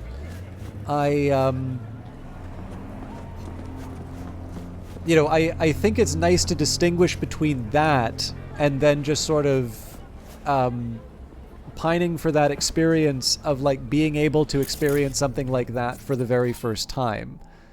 And again, it's not even necessarily bad that people are able to do that, but I do think it creates a problem when, you know, other people are not able to look for the experience that they miss or that they want. And it leads to these situations where they're like, oh, you know, people just don't appreciate the classics today. It's like, well, no, it's because people are enjoying the games that were inspired by this other thing. And so the uniqueness that you experienced is not necessarily going to be there in the same way. But index name, all games for me are best kept as good memories, even if there are titles I'm sure that would play well today. What I really hate is the amount of new games that make you question if we've learned anything over the years. Yeah, well, I mean, there's a bunch of nonsense that comes out, too. I think the nice thing is, I wonder if I can just navigate between the two. Oh, they're looking straight at me.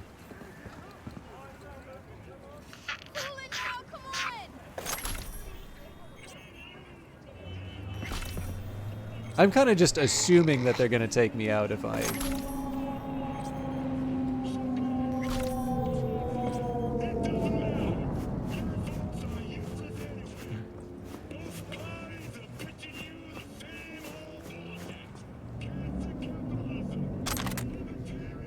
It may have been that was totally unnecessary, but...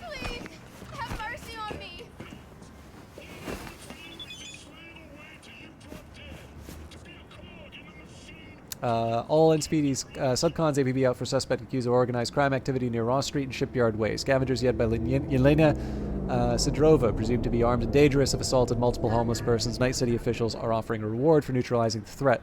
Calling out all NCPD subcons. Suspected organized crime activity observed in the region of Goldsmith Street. Scavenger presence reported, led by one Barry Alkin, wanted on charges of first-degree murder and illegal trade in cyberware. NC authorities offering payment for neutralizing Aiken and his accomplishment. So, yeah, on like a good example of this, Full Throttle, and I played the remastered one. That was really enjoyable. And I mean, that would be an example of an older game. I don't know whether or not it's one that's best left as a memory. It's hard to say, too, like, you know, obviously Telltale Games was sort of following in the footsteps of the LucasArts stuff, it seems. You know, like, I think, if anything, I understand that there is a lot of nostalgia for old-style adventure games, but I'm also, like, the more of those types of games that I've played, the more I'm convinced that there is a reason why they went away. And again, it's not even because I didn't like Full Throttle or anything like that. It's just kind of clear, it seems clear to me at least, that there is a limit in terms of what you can get out of it. It's the same reason why, like, there's only a certain type of person that's going to want to play a primarily text-driven game. Like, maybe a great example of this would be, I clearly really like Cultist Simulator. I also understand if I recommend Cultist Simulator to a certain number of people, they're just going to be frustrated with that game, and they're not going to like it, and they're probably not going to really trust my recommendations moving forward. And that's fine, because I think even the designers of that game are going to tell you that it's not for everyone. It was sort of designed with that in mind. So, you know, you do the best with what you've got. If you like it, you like it. If you don't like it, there's other stuff that you can enjoy. And again, I sort of feel this is true for a lot of classic stuff. But is this equal? Apparently it says this is lower. Oh, okay, I get extra carrying capacity. So it looks stupid, but it gives me more stuff. But yeah, I don't know. Like, I'm not in a position to say whether or not stuff works better as a memory or not. As usual, I kind of have to go with... I tend to go with people's experience on that. I think there's some value in sort of hearing what other people have to say about this sort of stuff. But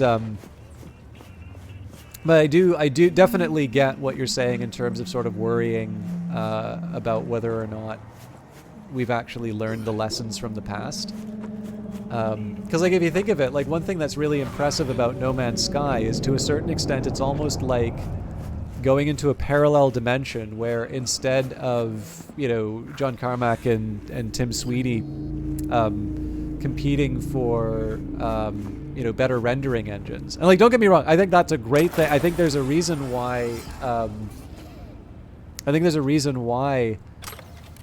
we enjoy a lot of the, you know, improved productivity and a lot of the really good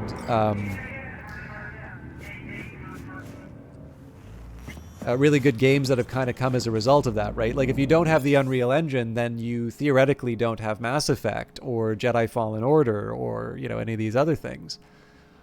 Or at the very least, there's considerable effort that's going to be put into creating the tools that can realize those stories, which means less time is spent on the experience that we remember and more is spent on creating the tools for that. So, you know, that competition created something useful for us that we can take for granted now. But what's neat about No Man's Sky is it's almost like going into a time capsule where people wound up inspired by games like Starflight and sort of the procedural tools that they used to overcome things like memory limitations. And to sort of ask the question is like, what if all of the effort and what if all the technology had gone into expanding on and developing this kind of technology? And obviously for some people that didn't work or that wasn't interesting. But I do actually think that there's some really neat ideas in that. And certainly the indie space seems to have sort of picked it up. Because if you take a look at a lot of the big successes, you know, RimWorld is just destroying the top sellers still. And it's a game that, you know, it has gone on sale. So like it's gone down to a 20% discount now, but they raised the price as well. So it's actually only $2 less than it was at the 10% discount. And that's like a $40 game. So a couple of dollars is not a huge percentage of the price that you're saving. But obviously people want to feel like they're getting a good deal. And obviously there's tons of other procedurally generated stuff. I don't mean to focus just on No Man's Sky and Starflight, but you know, those I think are also kind of neat ideas. And it's where I kind of hope independent games sort of focus their attention, because, you know, like a CD Projekt Red can sort of afford to make an everything game, right? A game where you kind of get to do a little bit of everything. I have a feeling that probably there was a bit more that you were intended to do in Cyberpunk than actually wound up in the main game. In this case here, I'm definitely feeling a lot more sort of RPG elements, like a Skyrim or a Fallout or something like that. But you know, it's not reasonable to expect indies to do that. Actually, another good example of this would be Rogue, right? And its procedurally generated elements. And, you know, you can have people like, you know, Ryan Clark say, you know, I like Rogue, but I don't like the idea that I could actually take a year and a half planning out my turns. What if I forced someone to make a turn within a finite period of time? Oh, hey, it's kind of like they're dancing. Oh, actually, if I put a beat to this, this is actually a neat idea. And you get a Crypt of the Necrodancer. You know, that's a way, and it certainly, there's a lot of games that took inspiration from Rogue, and we've gotten a lot of really good games as a result of that. Sometimes people are sort of remixing some cool ideas from ye old days, and sometimes they're doing something totally new. So, like, I don't know what the precedent for a cultist simulator would be, for instance. But needless to say, like, I guess the analogy I would maybe draw would be thinking about how, like, there seems to have been like this crop of independent. Well, okay, like obviously there was independent filmmaking became a much bigger thing in the 90s, right? But it definitely feels like there was just a really big crop of them, and they're ones that sort of still wind up on these, you know, these top movies of all time lists. But it's also fair to say that when you take a look at those movies, there's also a batch of them where it's really obvious the only thing that they've been doing is watching all the other independent films, and they're effectively just sort of rehashing that stuff, and it's just not as interesting.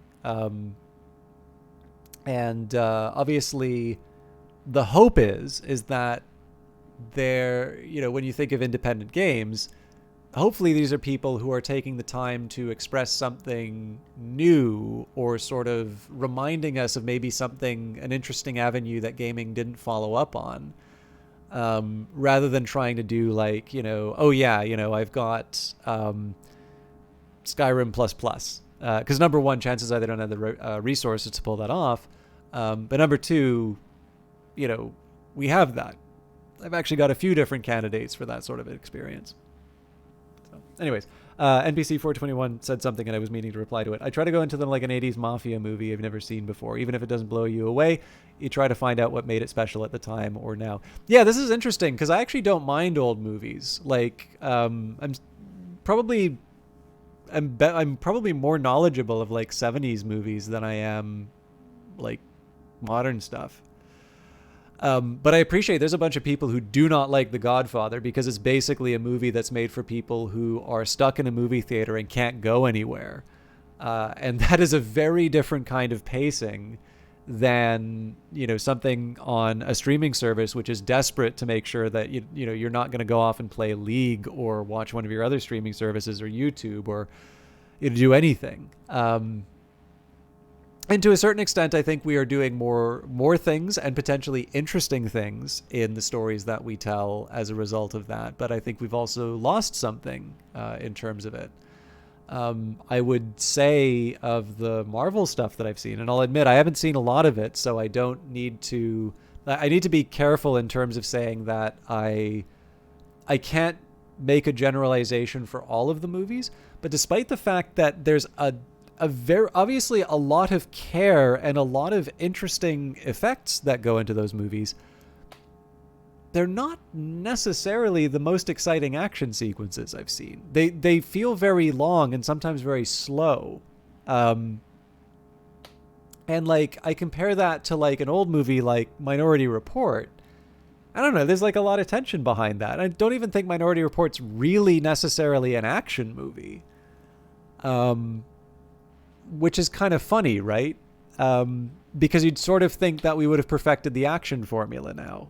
Because it actually feels like every 90s movie is basically, like after Terminator 2, every 90s movie after Terminator 2 basically feels like it's taking the formula of the Terminator 2. Like it kind of feels like that became the blueprint for summer blockbusters for a really long time. Terminator 3, I almost try to like refuse. I prefer not to acknowledge the existence of that film. But like almost there are shots in it which are almost identical to Terminator 2. It's like they didn't want to tell their own story. Except for the times that they like crapped on all of the interesting themes from Terminator 2. So as far as I'm concerned, that series ended with the second movie. But yeah, there are actually some like 70s and 80s movies that really hold up. So like for those of you, and I know I always say this, but for those of you who have not seen Network, written by Patty Chayefsky and directed by Sidney Lumet, you've got to see that. That movie has only ever gotten more relevant each year that passes since it goes by. Like that is a movie that holds up, and holy crap, it respects your time. There's like 3 or 4 storylines that are told in it in 100 minutes. When's the last time you've seen a movie that was like a third of that length? Sorry. A third of that length doesn't exist. That is a TV show. What I was meaning to say is like that is a third of the length of, that's actually not entirely true, but like it feels like everything's 300 minutes long now. They're not. They're more like 180 minutes. But like you don't need 3 hours to tell a comic book story. You need 3 hours to tell Lawrence of Arabia. I'll even give like a Gladiator, 3 hours. But like, come on, seriously, especially when you're going to do like 5 sequels to this comic book story anyway, you really need 3 hours to tell the story? Get out of here. Anyways. I am really milking this stream. Let me get the Dr. Paradox broadcast done. Here we are constructing artificial cities in orbit. Also, apparently I ripped my shirt. So here we are constructing artificial cities in orbit, downloading our minds into integrated circuits, coding all powerful AIs, and we can't make one damn flu vaccine? You want to know why? Corps want to destroy nature because it doesn't give them IPs or copyright ownership. So we eat test tube chicken plants, they grow in labs. Hell, even photosynthesis has been trademarked. Enough is enough. It's time we say stop before the 6th extinction wipes us all out. You think they'll stop at food? What about our bodies? There's no chunk of them that can't be cut, improved, and modified so that every breath we take, every heartbeat generates profit. And what about your children? From the Corp's perspective, it's untapped potential, a goddamn wasted commodity. Soon our techno-fascist overlords will convince you that having children isn't your natural right, but a privilege you pay out of your pocket.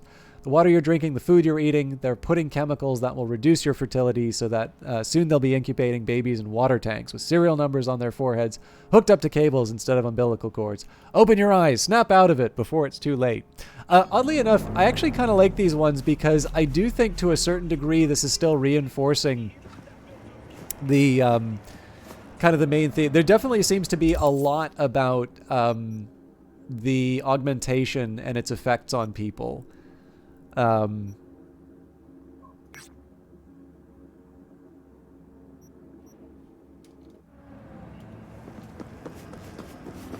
And again, I've talked about this a few times. It's everything from sort of the pornographic advertising to I'm just noticing right here the bottoms up sign.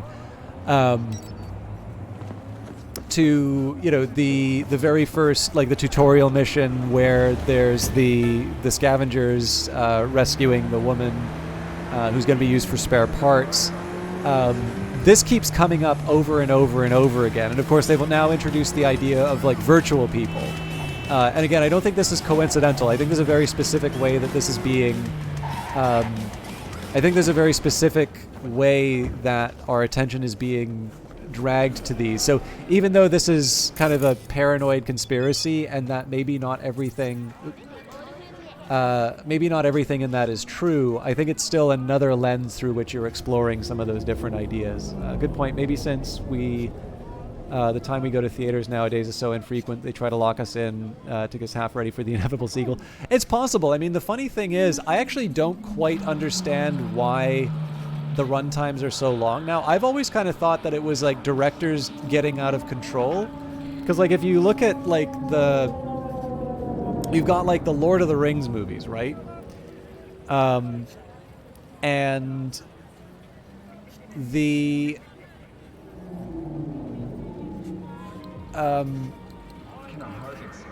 like they're fine, but it's like really clear that third movie, there's like 4 endings to it. Like it's kind of clear at that point, there's no way that people are saying to that director, yeah, I know you like won all you made all the money for the first 2, but we're gonna tell you what's what in the editing room, for the third movie. Like it's so clear that nobody could tell this guy no. And it's really important to be able to tell directors no, because most of the time, like, there's a good reason why some of this stuff winds up on the cutting room floor. Like, I love the movie Amadeus, but there's actually only a couple of scenes in the director's cut that actually improve it. The rest of it is just kind of bloat. The movie can actually do without all but, like, maybe 1 or 2 of the scenes that they added in the director's cut. The thing is, though, if you only had 1 or 2 scenes, then it was like, oh, I paid extra for that? But, like, the director's cut's the only one you can find now. Oh, by the way, I was talking about this before. So I know a number of you have already seen Strange Days. Somebody told me that apparently it's on HBO Max now. So for those of you who are looking for Strange Days, there is actually a way that you can find that without going to a library.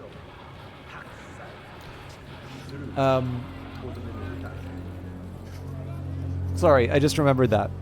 And then, like, you see his follow-up movie, King Kong. Like, the island part on King Kong is longer than the original King Kong movie. The Hobbit, I think... Like, I didn't watch that past the first movie because I felt it didn't respect my time. I think the Hobbit movies might actually be longer than Lord of the Rings, despite the fact that the Hobbit is a considerably shorter book than the Lord of the Rings. So that sort of stuff you can sort of explain by... that thing you can sort of explain by directors gaining more power, but I'm not really sure that's true for the Marvel stuff, because obviously the rights holder is the driving force behind that, and in that case, that's Disney, right? They own Marvel. And if you think, well, see, this is the funny thing about greed, right? If you think about it, if you have a shorter runtime, you can actually show the movie in the theaters more times, which means you can sell more tickets. So what's really funny now, like I haven't seen The Way of Water yet, but I really do want to see Avatar: The Way of Water. And I was quite confident that it was going to do well. Now, in fairness, I also thought Cats was going to make a bunch of money, but from what I understand, Cats was a hot mess. So, I didn't know that. Like, I thought there would at least be a base level of competence going on there. So, but like, I didn't really doubt the success of Avatar. And so I was amused by people sort of saying, oh, it didn't do like a Spider-Man opening, you know, Cameron's Folly, which is, from what I understand, what they were kind of calling Titanic, and actually called Snow White for Disney back at the time. But what was really interesting was there were people who did analysis of the breakdown, and essentially the 3D theaters were sold out. And effectively what you were looking at in terms of the returns were the fact that people really wanted to see this in the best theater that they could, which of course are the more expensive tickets. But in this case, you've got a constraint on supply because there's only so many high quality theaters. And what has happened? Well, unlike every other movie, it doesn't have a drop of like 60 or 70% of its opening weekend. And now the movie's past like a 1.5 million, or maybe it's even, or 1.5 billion. Might even be on its way to 2 billion now. But like the thing is making money hand over fist because it's a movie that people really want to see, and they're actually waiting to go and see it in the best form that it can. By the way, that's also a long movie, so you know Cameron's on the hook for that, I suppose. But yeah, the thing that's really funny about this, right, is that if you think of a profit maximizing strategy, to my understanding at least, and I'm not going to try and suggest that I know better than, you know, movie executives. There's obviously a lot of really smart people who have been doing this for a while. But you would think that, you know, if you think of something like Avatar, right, that movie would have had an even larger opening weekend if they could have put more people in the high quality theaters, which you would imagine if the movie was shorter, they could have had more showings, which then would have meant more people got to watch the movie. And again, you know, there's still a huge backlog of people. Like, I'm one of the people who wants to go and see that movie, and I'm sure I will at some point. But it would be kind of nice to not see it in a super crowded theater too. So I'll be honest with you, I don't 100% understand the phenomena of Marvel movies taking so long, because you would think that the studio would have more power in those cases. But you know, there's obviously a reason for it. Just because I can't find the answer doesn't necessarily mean it's not there. But it's weird, right? And the thing is that my reaction to that is just, I don't really watch them. It's not like I don't like them. But looking at the Harry Potter series, maybe the strategy is age-related, going with the viewer. That's an interesting answer. I mean, in fairness, too, like, at least for those stories, like, it does... I have not read Harry Potter, I've got to confess. But you can just see, like, on the shelf, the books get longer. So, you know, it would make sense that, you know, once you start getting the longer books, you're probably going to have to split it over multiple films. It also feels like there was a time when like every movie had back-to-back sequels being recorded. I know in the case of Avatar they did that, but I think in the case of Avatar they also wanted to make sure that the kids didn't like look like 20-year-olds when the movie's only supposed to take place like a year after. I don't know, like I'm just going by interviews, right? But yeah, like, I don't think that happens as much anymore. But yeah, for a while it always felt like there were 2 or 3 in a series being recorded at the same time. And again, it makes sense, right? Because usually stars are contracted for a few years. So if you think something's going to be a big franchise, you might as well sort of save on the costs and do it back to back. But from what I've heard, there were a couple of movies that basically started shooting the sequel before they even had a script. They just kind of just ran the spaghetti through the machine and just sort of hoped that there was something they could put together in the edit, which explains why all those sequels were so forgettable.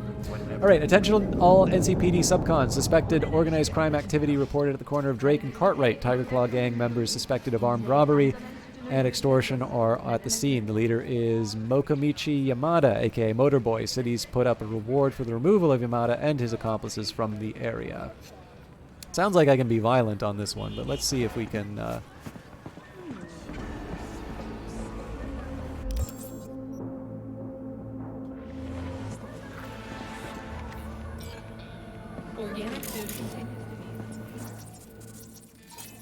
Hi.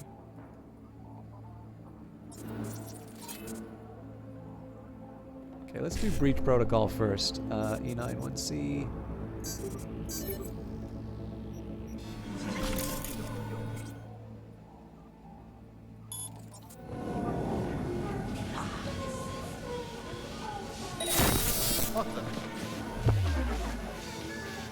Are you kidding me?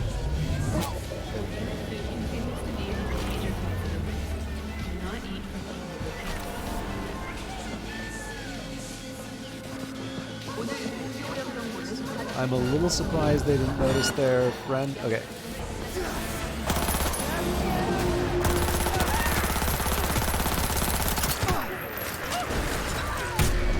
Ooh, somebody hit me. That overheat's gonna sting.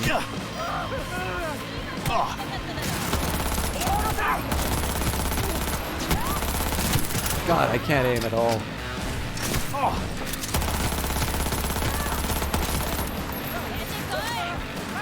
God, that's a lot of guys here.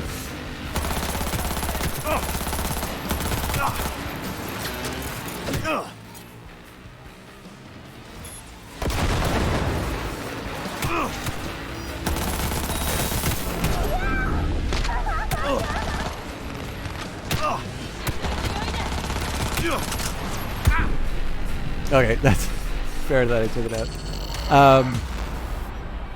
There's a lot more people in that area than I thought there would be.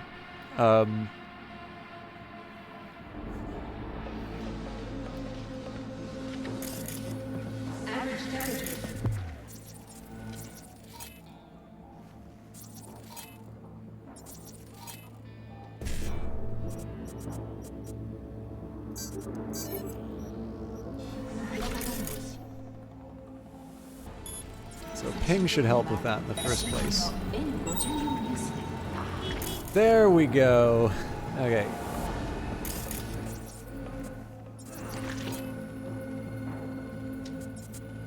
So I think I'm still gonna have to do some kind of distraction, but it's kind of clear. Maybe I just try and go the other way around. The cult hit musical Corporate Wars is back in theaters near you.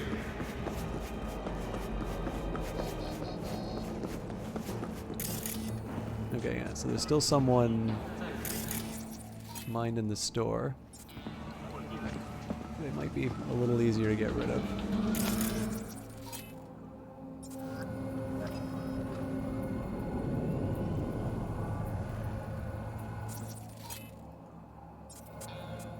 So there's a couple of these people who should be pretty easy to get rid of without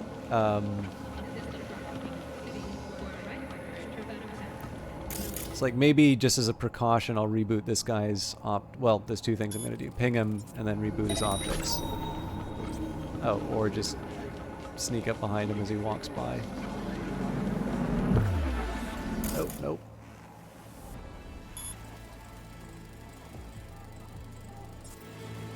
Okay, so I'm not crazy about her looking this way.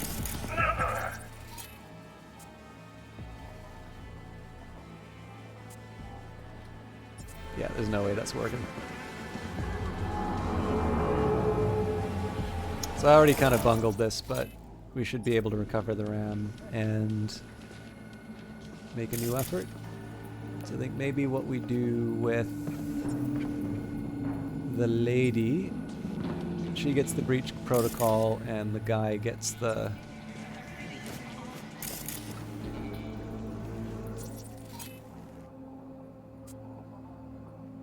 Oh, is she looking...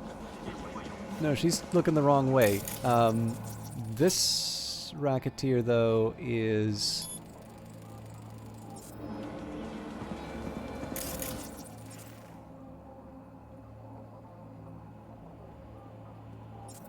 Wait a few seconds, it looks like. Well, I just lost my opportunity, so...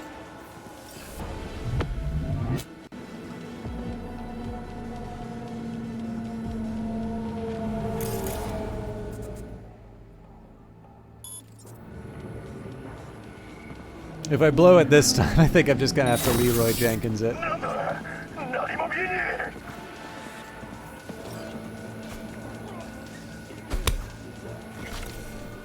Probably move the body just to be careful.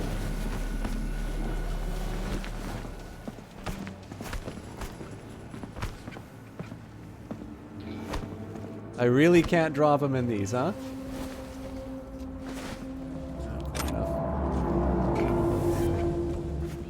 Only took that long for one. Just think how short I can get through the rest. This feels so dangerous, but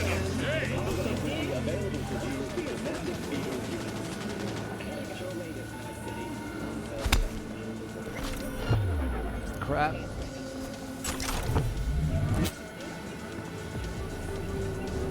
Almost blew it, but we're okay.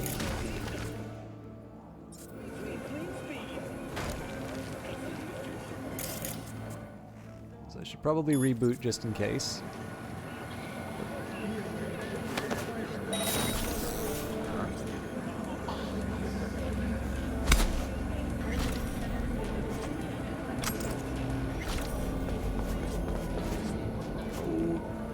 I almost blew that.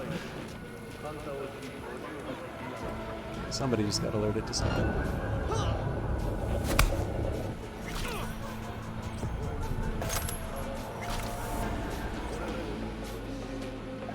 I'll confess, I actually really like it when you start doing stealthy stuff on these. It gets a little bit more interesting in terms of using the cyberware and such. I'm going to try and do a ping just so I can get another read on where everybody's sitting.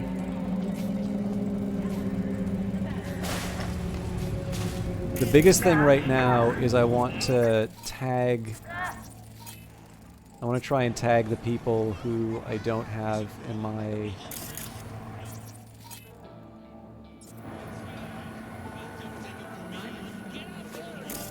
God, there's so many people here.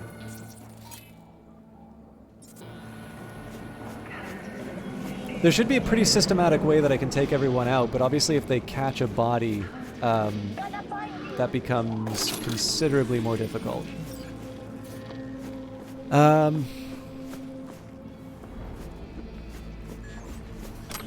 Yeah, well, it's kind of interesting, right? Like, I do like the fact that you have... So, like, I'm falling into the bad habits of... Okay, so I think if I go in here... Now, that's rapid transit, so that's not gonna... That's not really gonna help me. But if I go here... Well, there's probably one way...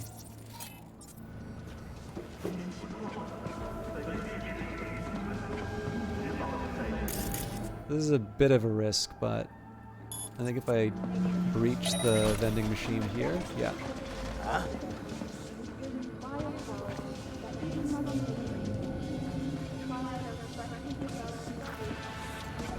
They will kill you for this.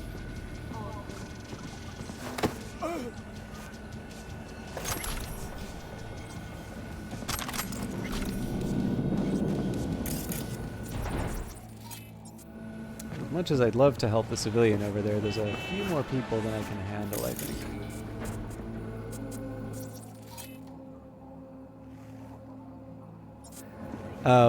But yeah, so the idea of VATS is kind of an interesting one, because to a certain extent, this has decided to go down the... Like, basically, it's kind of a... we're going to give you a, you know, a first-person RPG experience, kind of like what you would expect from some of your favorites of the genre. I've said a couple of times, actually, that if I had not done my series on the Elder Scrolls, I probably wouldn't have liked this game very much. And that's just for the reason it actually took me a very long time to sort of get into... Oh, interesting. Okay, so if I do a camera control, that's going to get me quite a bit. Or it should, at least. It can let me kind of tag everyone. But yeah, so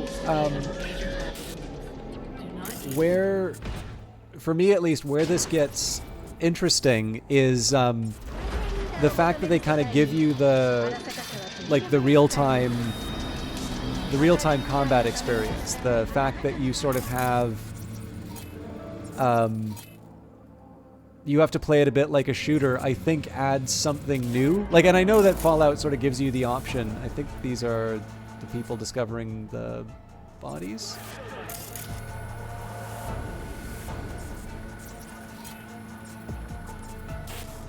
As long as they haven't found me, I'm happy. Again, this is all about making sure that I've pinged, or not pinged, but that I've tagged all the right people. As long as I can sort of take them out individually, I'm happy.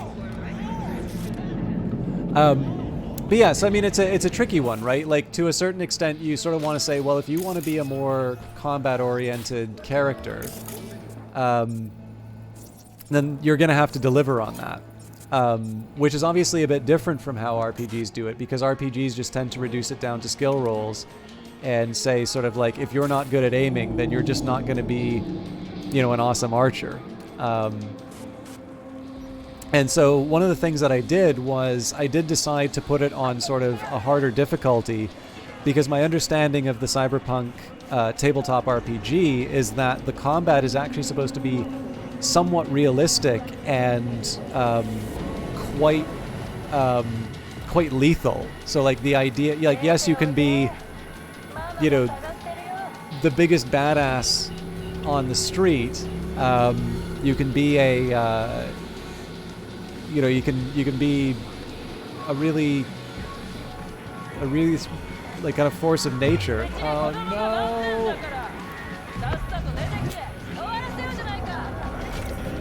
I think I should just leg it. I cannot believe I got away with that. Well, obviously somebody's looking.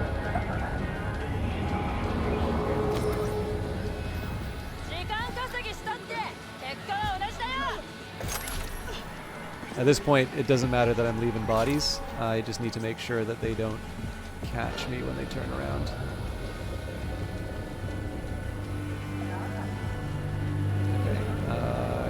Probably screwed here.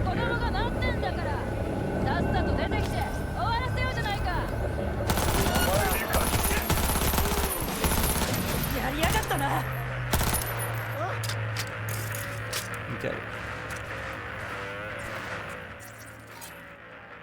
So, one thing that's going to save me is rebooting the optics and focusing on one at a time.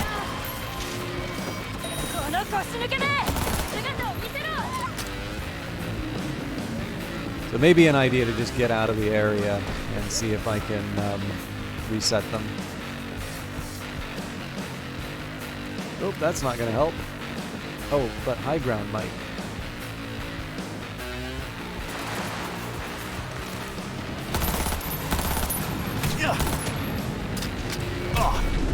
Good God.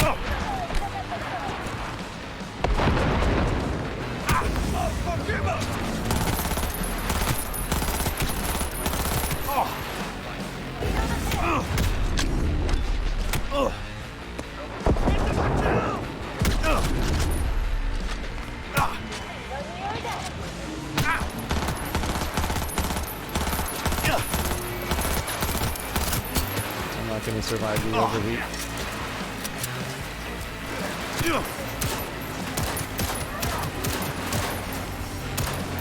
What is with you fuckers?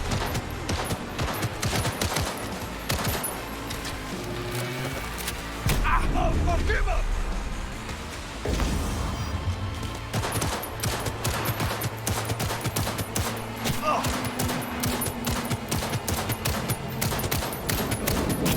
But yeah, so you can see why I don't, you can see why I don't want to,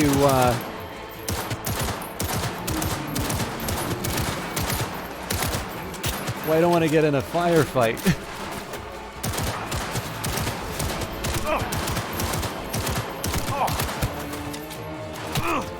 Although at least for this one I've got some decent cover and high ground. Which, by the way, like, I like as a factor here, right? Like, the fact that that positioning is the sort of thing that's deciding whether or not I've gotten completely overwhelmed, and that part of the strategy of getting caught was to, I gotta find who the hacker is. But also, like, the other thing that's really neat about this, right, is the fact that this guy's got cyberware that makes them really fast and hard to hit, so I'm struggling with that. like, this is the sort of stuff that I kind of imagine a VAT system would sort of hurt, in the sense that I probably wouldn't have to try and get past these sorts of problems. Okay, that would be anything.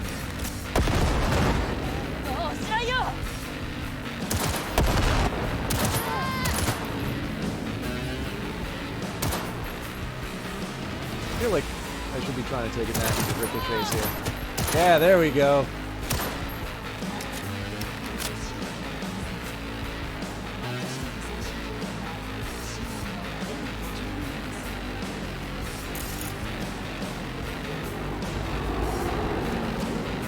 But yeah, so like obviously you can see how this battle went, right? Like they get the drop on me, and the first thing that I need to do is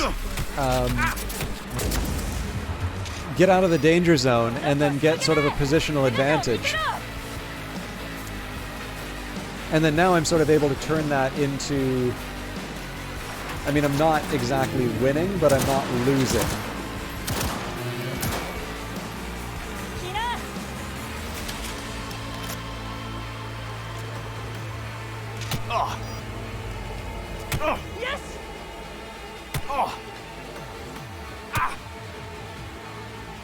I wish I had a better answer to the overheats, but...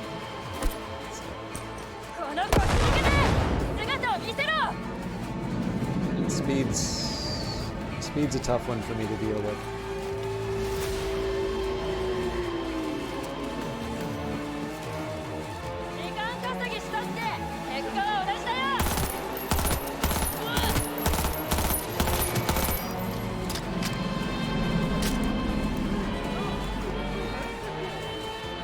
I do like the fact that it gives me a green indicator when I can target the guy with a ricochet.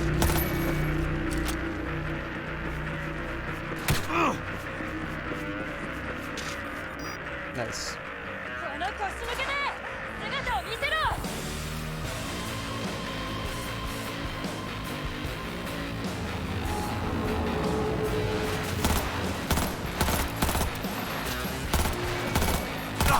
It's weird that that doesn't seem to be hitting.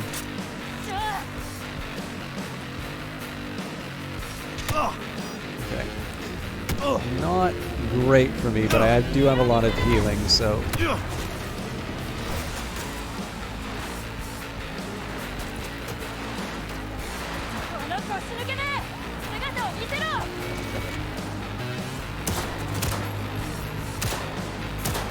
That is wild that I'm not doing anything to that guy.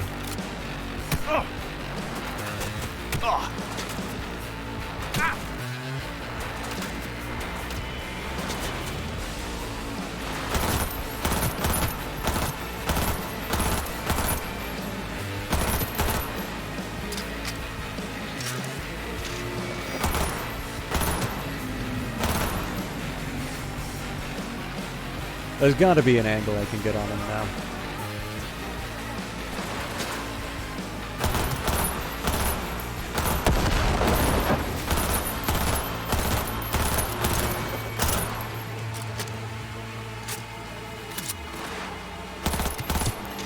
Okay, good.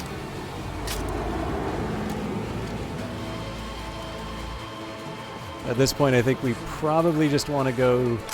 Like, it's going to be methodical again, but this time it's just going to be methodical with the loud option.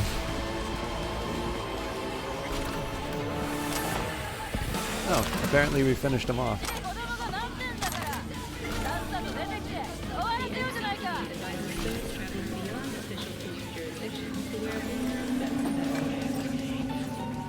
Okay, so it says it's a hostile area, but we haven't... yeah, it looks like they think I'm gone, so... It could. I mean, like, I'm happy to engage them at range still.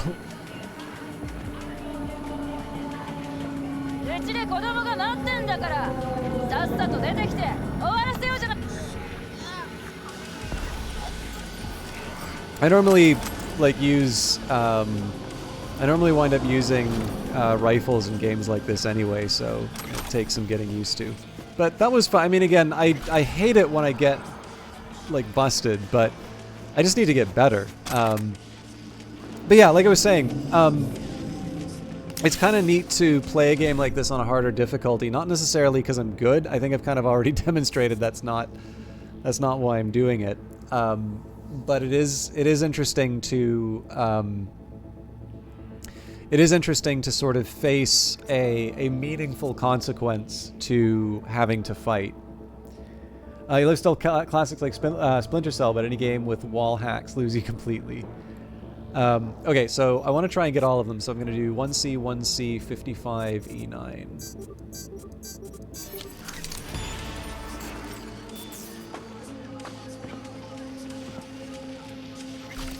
Okay, there's so much stuff I gotta loot.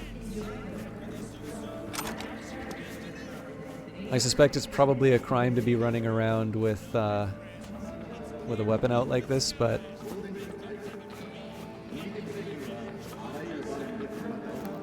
I do want to make sure I've actually taken care of all the hostiles. Heads up, our guy from the market in Little China says something's up. Stall keepers decided they don't need our protection after all, want to take things into their own hands. Gotta prove them wrong, get them back in line. Hey! It's me. The guy who... you know. The guy with the smoking crotch? That's one way to put it. Anyway, just calling to say I transferred the funds.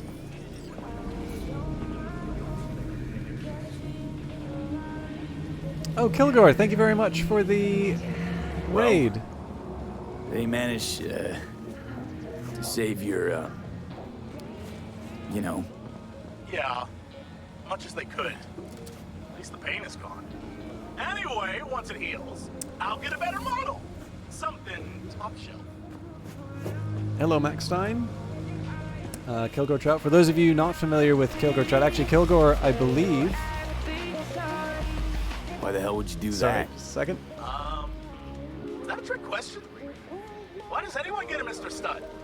To keep Splashback down at the urinal? Forget I asked. See ya.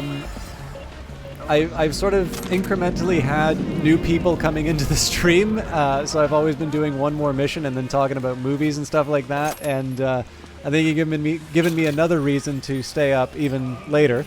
Although I'm going to have to stop a recording again because all my keybinds are a little bit weird for this game. So, my apologies. Hello to all of you who've kindly joined Kilgore Trout along on the raid. I am definitely a change of pace compared to Kilgore. But for those of you who are watching me and do not know him, Kilgore actually, I believe, had the distinct privilege of being the streamer who covered Cyberpunk 2077 on the GOG channel, if I'm not mistaken. In any case, he is affiliated with GOG.com, who are the ones who gave me this key as well. And we were talking about classic games a bit earlier. Kilgore Trout is a specific kind of a classic game streamer, which is not to say that he doesn't play modern games, but the orientation is definitely towards classics. And sort of he has a unique hook in the sense that he plays them on the original hardware. So in this case, he's got a special streaming setup, which has, I think it's a Pentium MMX. He can tell you the exact specs on his channel. I'm sure it's probably in a command somewhere or that. But it's a unique perspective on it, right? Because it's not just using DOSBox, it's not just playing around with sort of an emulation of it, but it's somebody who, you know, was potentially selling the games, getting hyped about the games when they first came out, and doing as much as he can to sort of share that experience as close to what the original might be at the time. And so where I will sometimes give this deflationary view of classic games and this idea that there has... Max Stein, thank you very much for the follow. You know, I kind of have this belief that there has been progress in terms of game development and that we sometimes don't necessarily acknowledge that as much and sometimes get overdone in terms of nostalgia at times. You can definitely see Kilgore as the antidote to that, and maybe to get a better idea of what it might have been like to sort of view that through the eyes of a contemporary. So... But in any case, hopefully that is enough. That's not an elevator. It's an elevator pitch if you're in like Konpeki Plaza, let's say. But hopefully that gives you a reason to be checking out his stuff. This is also still my this is still my first experience of the game. I've actually never seen anything beyond this, and again I've been spending too much time monologuing. Mason 20 was it? I said B8. Or wait, S isn't a Roman numeral. Mason, thank you for the follow. Yeah, I mean, I'm certainly not trying to suggest classics aren't important. The distinction that I make in terms of games is that, like, it's generally if composers take the stuff that was done from people before them,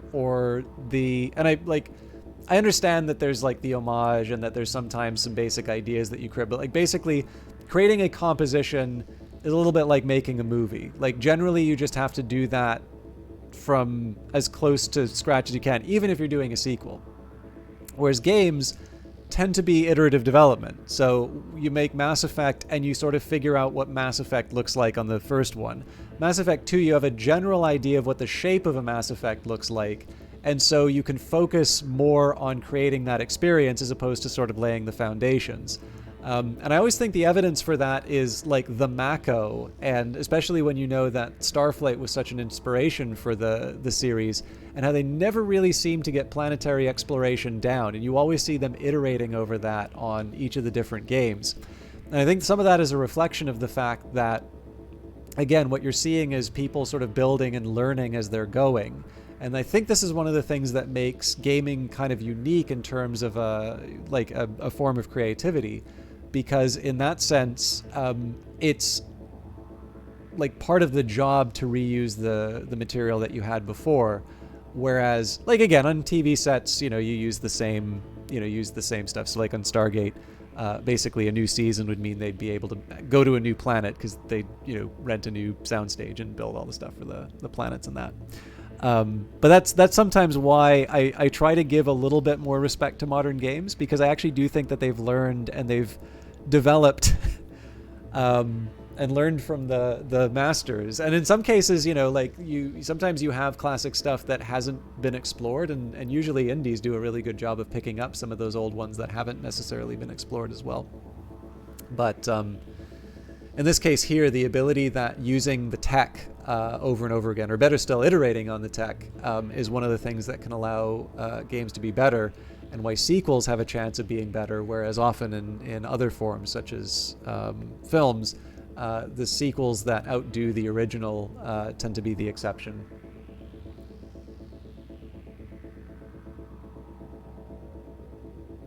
Yeah, Elgrins, I also disagree with it. When I finally got to play Mass Effect 3, I thoroughly enjoyed the ending, and when somebody pointed out about the new endings that they added after all of the upset, I actually took everything that they made explicit. So what I found really interesting was everything that I assumed from the ending that I got was made explicit in the epilogue. And so honestly, I think the complaint about Mass Effect 3 was people who were too dumb to get the story. And I know I just lost like 120 of the people that Kilgore kindly brought along, but my opinion on that game was calcified as soon as I actually played it for myself. I think people were a bunch of babies about Mass Effect 3. So I'm going to do some hacking to try and make up for that.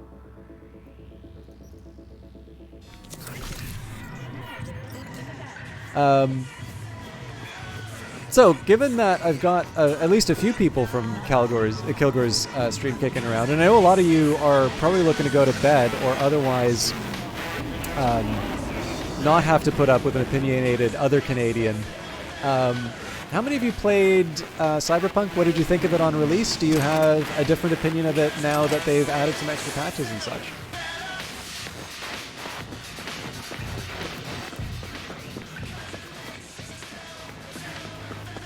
Yeah, what I loved about Mass Effect 3 was I had a very specific idea for what my character's sort of arc and intentions were. And I was shocked at how well the ending that I got actually fit with the conception I had of who that person was. So that was a uniquely uniquely enjoyable thing. I think that really the only other experience I could give to compare with that was that before I watched Terminator, I had a number of nightmares, effectively of computers and technology trying to kill me. So the first time I saw Terminator was quite literally seeing my nightmares come to life, which is a profound and fascinating experience. And I still love the Terminator. What I thought was so interesting about Mass Effect was having the experience of having a really clear idea of what I wanted the character, because it was a stream, right? I had a character who I wanted, and I had a specific set of motivations as to why I made certain decisions that I did. I did not share them with the stream. It's just I wanted there to be a coherence to who this person was. And I was so interested to see how well the story that BioWare told lined up with the conception of the character that I had. So, you're on your third playthrough of this game and you love it. You can't wait for the DLC. Yeah, I'm actually really looking forward to the DLC based on this as well. One of the ones from... Yeah, it's actually really nice that Twitch is starting to inform me like when people are first-time chatters. So I will actually just say that I know a lot of you when you come along. So first of all, I monologue a lot and I don't get through a lot of gameplay, and I know that really rubs a lot of people the wrong way. You also just need to appreciate I've been streaming for about 6 hours. I normally go for 3. And as I get tired, I tend to pontificate a little bit more. But also, usually when you go to watch a stream, you sign up for a particular person. And, you know, I really appreciate Kilgore giving me the host. I actually haven't been in his channel for a while, so I particularly appreciate the fact that he's given some attention to the Truett viewers. But I'm not Kilgore, right? Kilgore's partnered. He's partnered for a reason. I'm not partnered for a reason. And so for those of you that did decide to stick around after the raid and hang out, particularly for those of you who live in the same time zone as us, I really do appreciate that, because I know just because somebody hosted does not mean that what you find on the other end is worth it. So I totally get it for the people who've already left. For those of you who are hanging around and giving me a chance, I really appreciate that. And I particularly appreciate those of you who are telling me about your Cyberpunk experiences, because I actually stopped playing the game when I hit the point where they had a mistake with the copyrighted music. I am kind of a stickler on terms of making sure that I have the rights to the stuff that I host, or that I play. But it did mean that I took a long time away from the game, but I always thought there was a big disconnect between the perception of the game as a failure, and not just its financial performance, but even the revealed preferences by looking at the number of people who were still playing the game, despite the fact that everybody was talking about what a quote-unquote terrible game it was. So it was really interesting to see that different. And I mean, obviously we live in the age of the influencer, right? So some people are just going to take opinions based off of the fact that there's somebody with a sufficient number of concurrent views, or people with enough subscribers said it, so it must be right?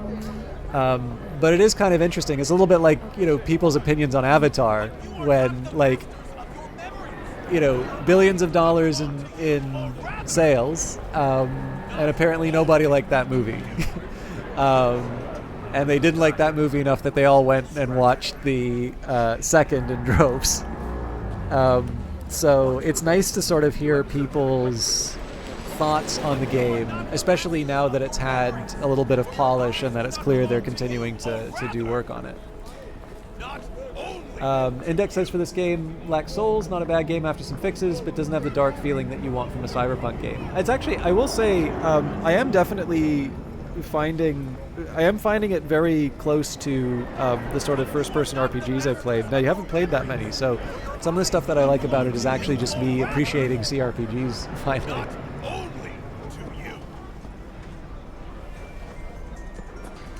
Yeah, I mean, I wound up with, I think Jackie had like 20 pieces of sushi floating around his head on one of my first playthroughs. I was very amused by some of the bugs.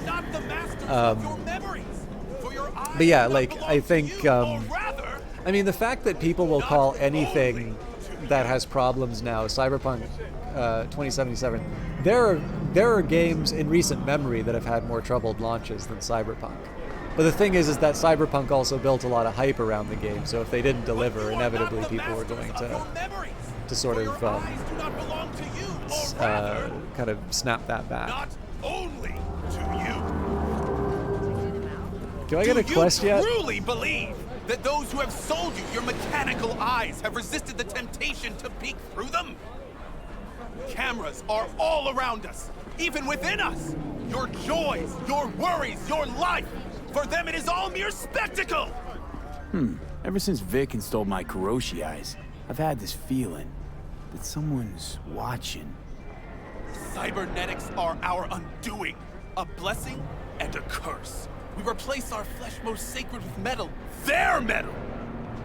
They hold the off switch. Our sight, our breath, even our minds, theirs for the taking. But who are those who follow our every step, you ask? Why, the titans of entertainment in Alpha Centauri! In their wretchedness, they placate their weary and oppressed masses by putting our laughter, our tears, on full display! Like in that show! Quick, get next to him! I'll snap a still of you arresting him for revealing government secrets! Open your mind before it is too late! I think I just turned on my settings on the NVIDIA experience, to be honest. I can check the settings for a quick second. Max Nova. I just can't. Where are we?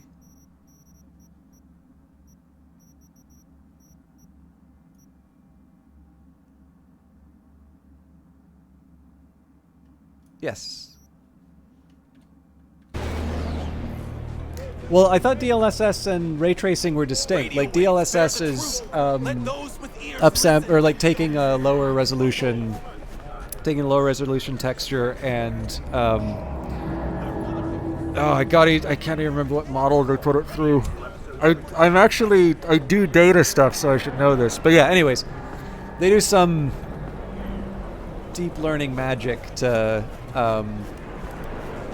sample it up, so they don't actually need to use the fancy but the experts at Biodyne have created and high when injected into the spinal cord, high bandwidth textures. Sorry, it's late. The cost of this but yeah, anyways, I usually turn on the DLSS so that I can do fancy stuff like ray tracing. Although I do finally have a slightly better processor now.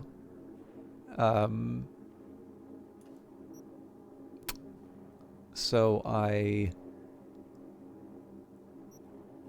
can get a little bit better. Sorry, I'm just trying to decide what quest I want to go on. I'm surprised your PC can handle this game and you're running a 1660 Super, but I also play this on Xbox One, not the S. Yeah, I mean, one credit I will give them, there's that really great scene with, Christ, what's his name? Your first fixer, who gives you the job from Evelyn, in the flesh, ample, Dexter Deshawn. No, I think it's Dexter Deshawn I'm talking about. I always thought Victor was a Ripper Doc. But there's like a sequence with him in the car, and it's because like it's obviously the thing that they wanted to put in like a lot of the trailers and the early demos. He's got his gold arms, so you've got, you know, the reflections, the ray tracing. You've got the cigar he's smoking, so you get sort of the volumetric fog, all of that. Like, it's absolutely the sort of thing that you like sell people on. I have to have this game, and I have to have the best PC to do it. But like, even on the biggest PCs, that just ground everything to a halt. And in what I noticed is that when I did it this run, that sequence is considerably better. And I think it's probably because they managed to figure out the streaming for the city better. Those are the sorts of fixes that I really actually appreciate, because they never get credit for that sort of stuff, but it does actually make the game considerably more enjoyable. Because I do find, like, when you see the game sort of start dragging down to something like a PowerPoint, it kind of pulls you out of the experience. And obviously the setup for that job is interesting, so you kind of want to gonna do that. Now, I'm wondering if the colors here correspond to difficulty or just different regions. Because I'm trying to figure out if I want to go to the afterlife or if I should...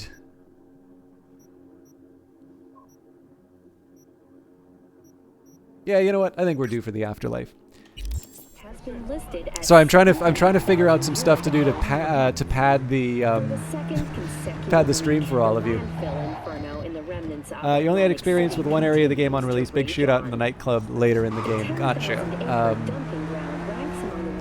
I actually finally am taking advantage of the ricochet, and I actually think that's a really cool feature that I wish I was taking advantage of before. They made that quite a bit simpler than I thought it would be. Academy Award for Literature. Yeah, I think I'm on a 2080S, but I had a 6700 processor until very recently. So I know pretty much anything involving physics, which obviously a firefight in the middle of a nightclub is going to be using. That's gonna, like, that's not on CD Projekt Red, right? Using a was it 6 or 7 year old processor to play this game on some fairly high settings. That's, you know, that's not a nice thing to do. How's things? Going.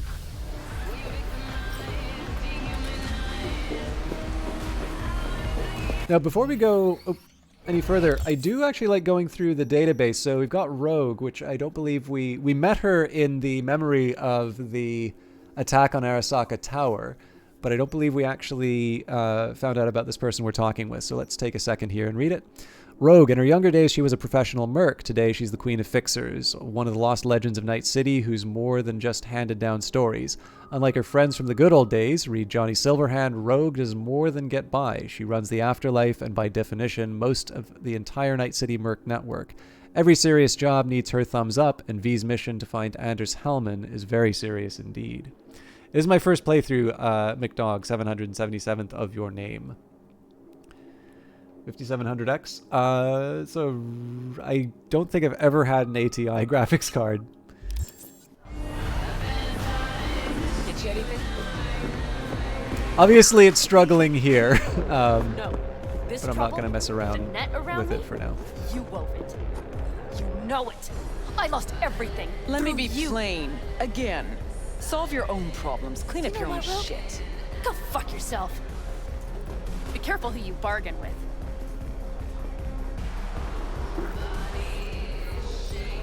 Rogue, wanted to talk. It's okay. Oh, here's the question I should be asking of the people. This is what I'm particularly interested in with Kilgore, but it gives me an idea of all of you.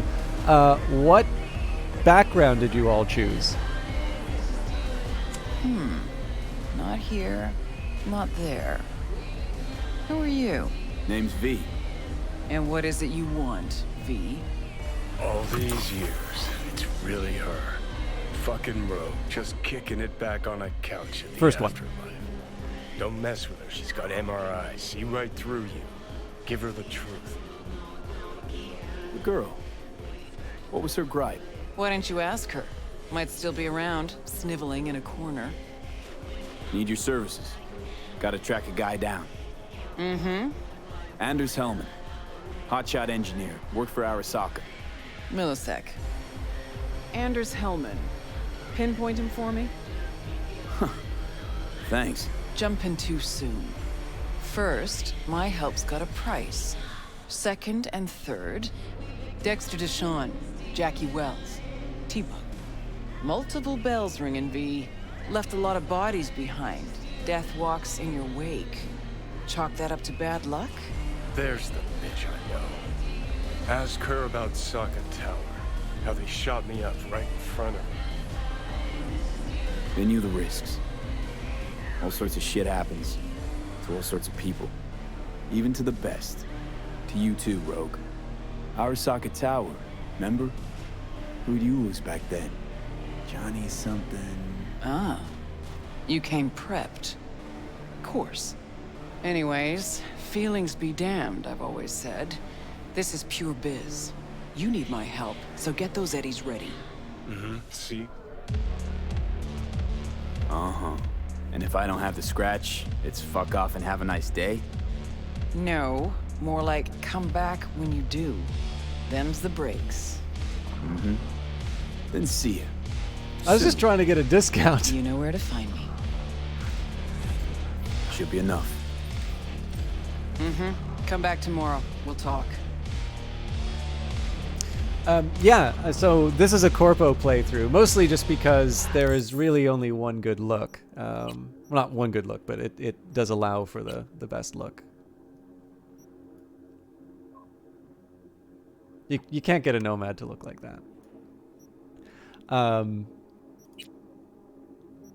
However, I do also try to punish myself if I decide to go for the best the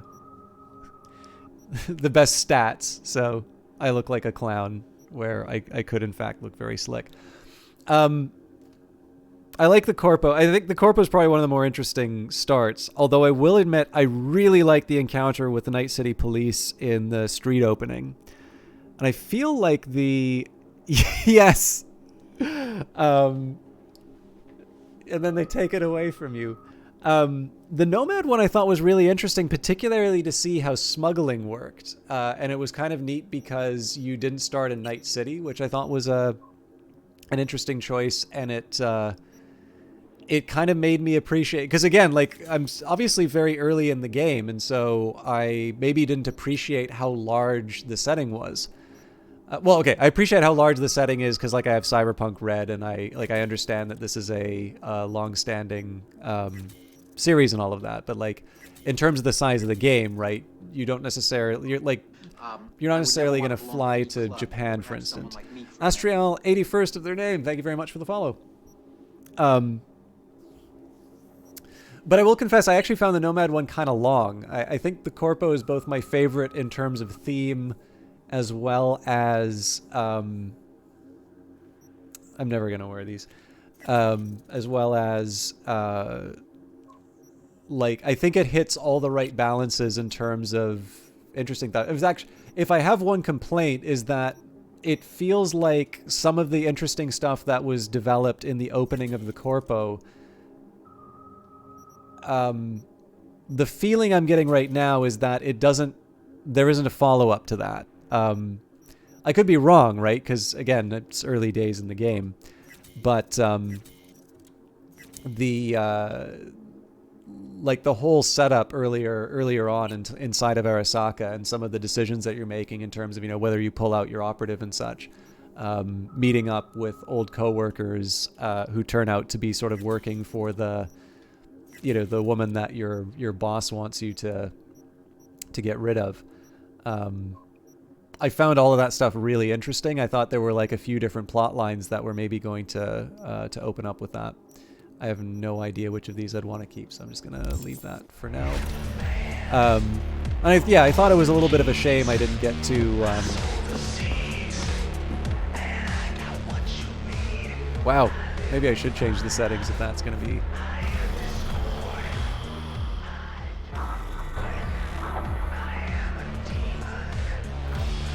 Yeah, I know I can transmog, but I kind of feel like I should stick with my choices. But yeah, the reason why I'm kind of interested in people's first run is that it tells me, like, you know, you only get one first experience, right? So it's kind of neat what you choose is like either important or the one that you think is your best introduction to this new experience that you may or may not want to return to. So. Here to see Rogue. Expected me. Hey, Rogue, I'm back. What about Hellman? 2, please. Make some room.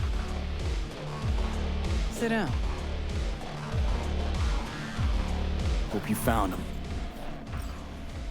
Don't see that often. Determination like yours. Must really need this guy. Matter of life and death. Haven't heard that for a while either.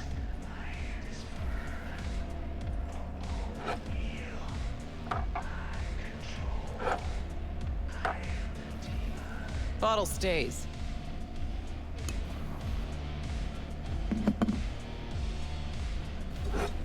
Go ahead. Enjoy. Thanks, but I'll pass. Hell's wrong with you? Good stuff. Your loss. I do like Johnny's reaction to that.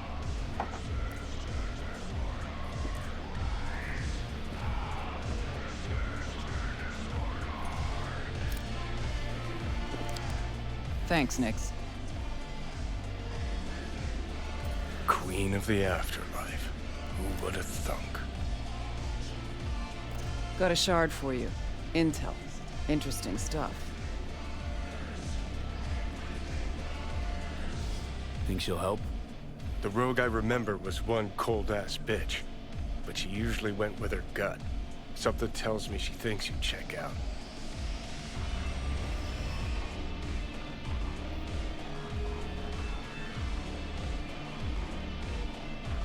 Let's see what you got.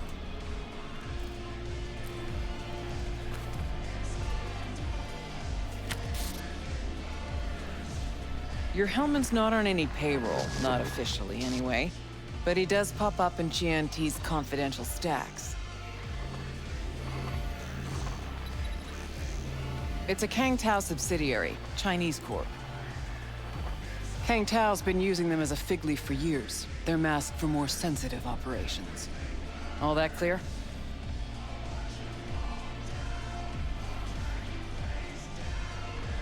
Must be prepping him for a transfer. How would you know? Chinese Corpo playbook's an open one to me. This looks like the old vanishing pigeon. Decrypted map of upcoming Kang Tao convoy routes. Think Hellman might be in one of them? Thing is, which one? Take a look at the specs on this one. A lone AV, no ground support, no linked cargo manifests either. Weird. Sure, Kang Tao sometimes transports stuff unregistered if they want to push it under the table, but... Catch the load on this AV. Already approved in the system, but too low. So definitely no cargo on board. Huh. But there's a passenger list. Kang Tao security detail plus 1 VIP. Transfer from Chan T. Our boy Hellman. That was the good news. There it is. Data's all confidential. You just snap your fingers and it falls in your lap. I know where to look, and I know whose head to put in a vice. Also, hate wasting time, especially answering stupid questions. For 15,000 euro dollars, I get to ask stupid questions. So what's the bad news? Bad news is the extraction site. Look, Night City airspace. All this. Mm-hmm. No way to jack the transport without the NCPD picking up on it. And here, we're too close to Kang Tao. We even give that AV a dirty look, their backup hustle will be on us. But, right here's Jackson Plains. Narrow corridor, just outside the city, and just out of Kang Tao's reach. Guess it's your lucky day. A dead zone. I'll grab him there. Gonna need a native to the area. Someone who'll set up the op, cobble together the gear.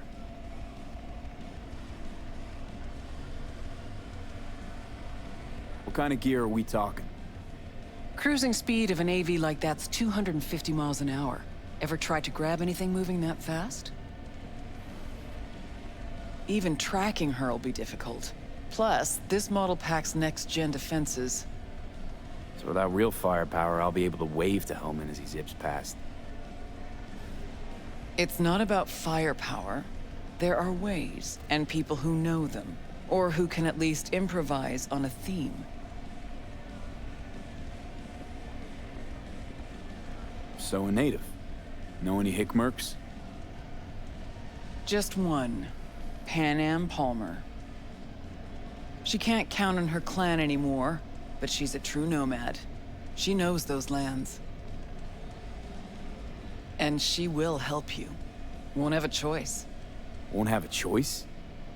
Does not sound enticing. Not for her and not for me. Enticing comes at a price you can't possibly afford. Can't possibly afford to blow this chance at nabbing Hellman. Your operation, your call. Got a bad feeling, V.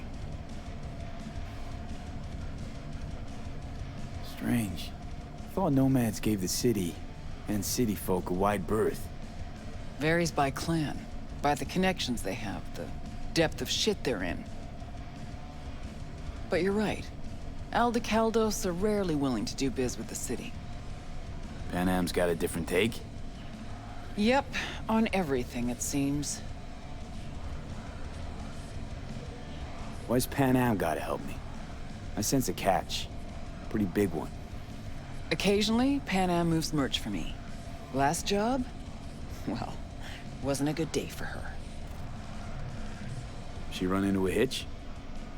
Complete bust, actually. Lost the goods and her ride. Panam will do anything to get the load back. Means her dignity. I know her. Okay. Guess I can try to help her. But if we don't know where to look, I mean... We do. I do. Fine. Let me hear what you know. Rocky Ridge, ghost town just outside Night City.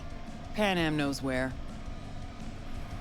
You'll go there, get the merch back, Wheels too.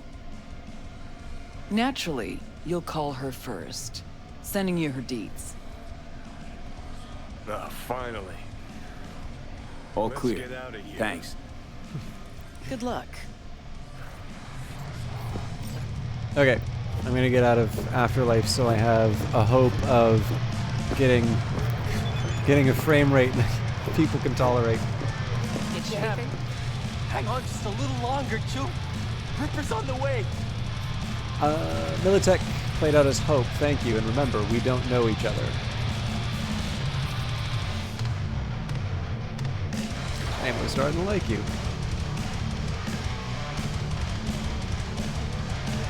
Hotel Motel. First floor, come alone.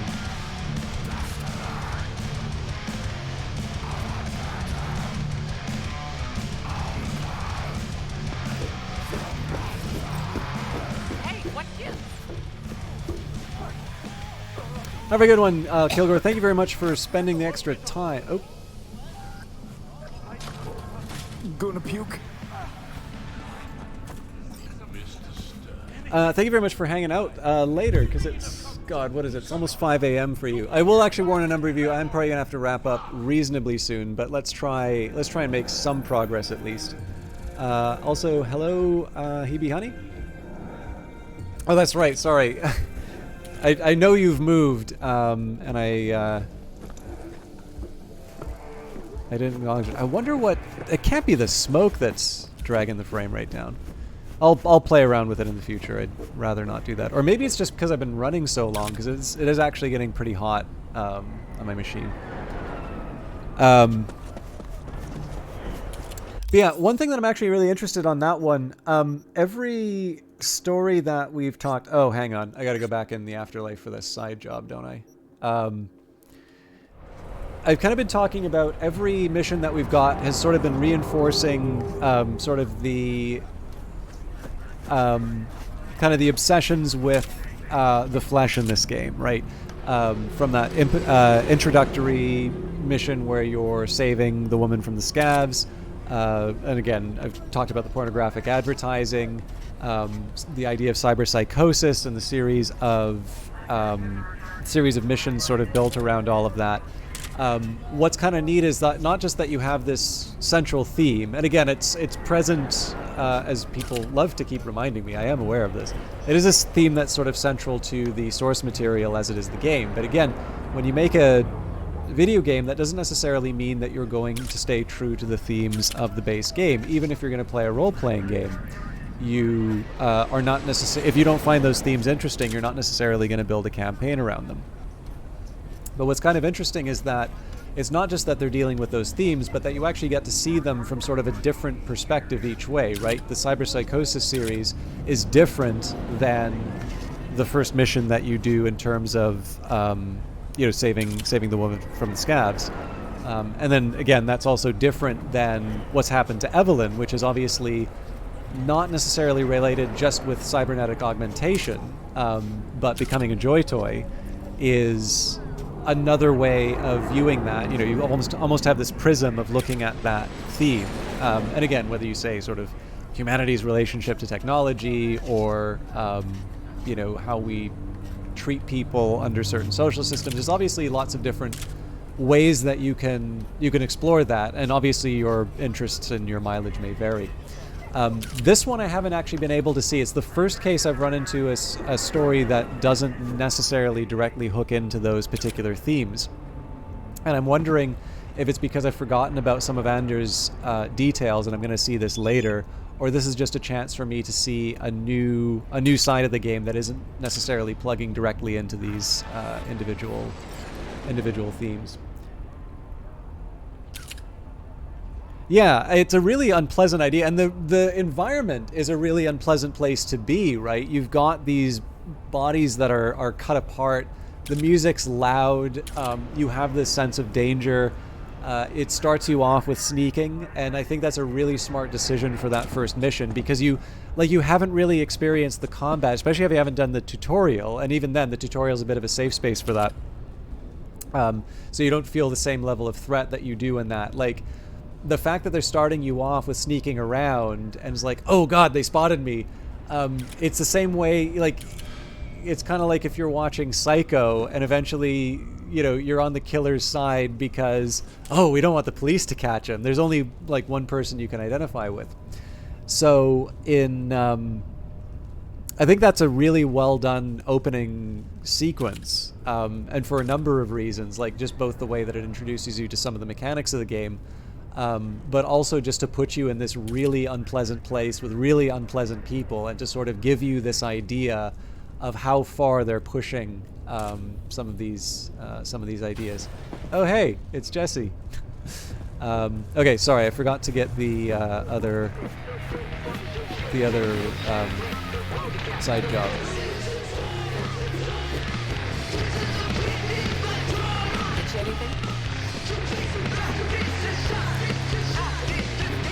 Hey, interested in some work? Why not? Doing what? A business opportunity. Cargo transport. Get from A to B, quick and quiet. Interested? You ought to run this by a fixer first. Fuck the middleman. They're cash drained. Attitude like that won't get you far in this line of work. I don't need a consultant. I need a transporter. Will you do it or not? I'm listening. It's simple. You go to the Kabuki waterfront, collect the package, give me a call, then I tell you how to deliver it. Very straightforward. Yeah, everything except my pay. Don't worry, there's a bonus in it for you. Imported and duty-free. Duty-free and detail-free. Yes, but altogether fair. It's a simple job, generously compensated. Do you accept? Okay. If I was playing anything but a video game, I would say no. But we're playing a video game, so... Yeah, sure, I'm in. Good. I knew we'd find acceptable terms. Head to the Kabuki waterfront, then search for a fridge with the words, "No future." Once you locate it, collect what you find inside, then call me for further instructions. Till then, I guess.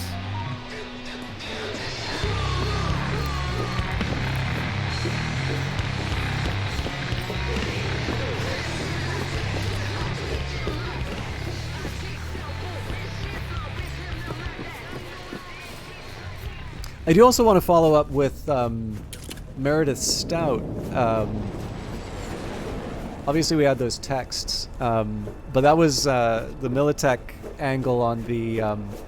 Oh yeah, sorry, Maelstrom was another example of an early introduction of the theme in another sense. Because, like, obviously, Maelstrom is not the same as Cyberpsychosis, but is obviously, like, in terms of a game, something very visual.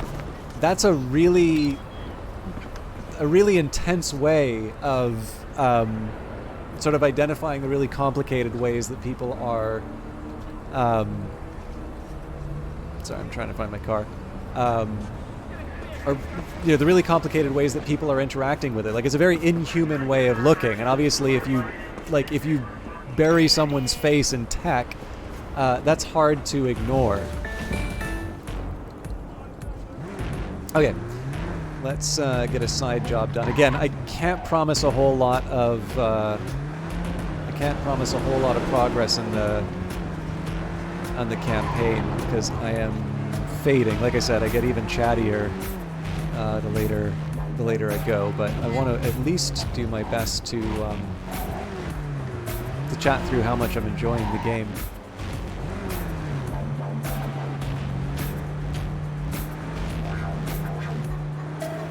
You potentially with a bad deal because they expect you to be desperate for money to pay the $15K to save your... I gotcha. This is the funny thing. I also paid off Victor reasonably early, so maybe they made the game... Maybe they made it a little too easy to earn money.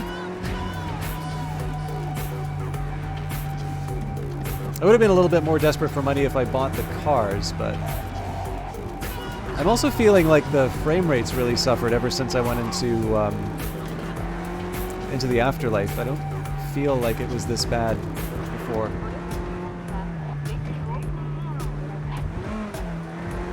Anyways, that's fine. Like if it's unwatchable, let me know. I can take the. Sure, we'll play cops and robbers.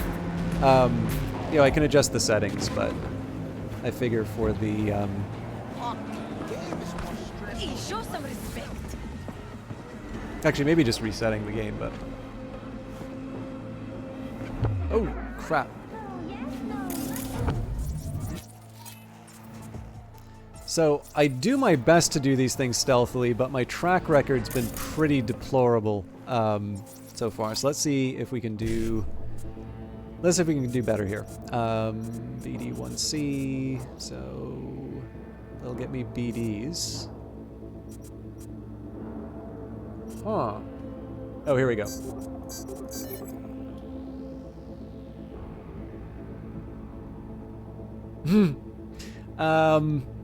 I know Kilgore's really looking forward towards this, and I think he has a more charitable view of Night Dive. I was a backer on that. I was actually really upset that they switched to Unreal on that because I backed on the basis that they had a working demo.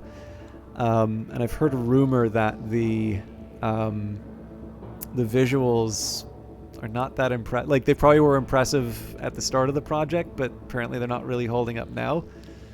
And I don't know. Like, they kind of... I feel like they sort of savaged the goodwill for me at that point. I want it to be good because obviously the more good games we have, the better it is. But I'm not hopeful. Yeah, the difference though is that like I backed the project on the basis that they had a working Unity demo. Like it was that they had demonstrated that they could deliver on the project, and effectively they like switched like I cannot think of a project where they said we switched engines and everything was fine and it came out on time. I think if they were intending to switch engines, they should have been really upfront about that, because I would have made a very different decision as a backer on that basis. So, like I said, I want the project to be good.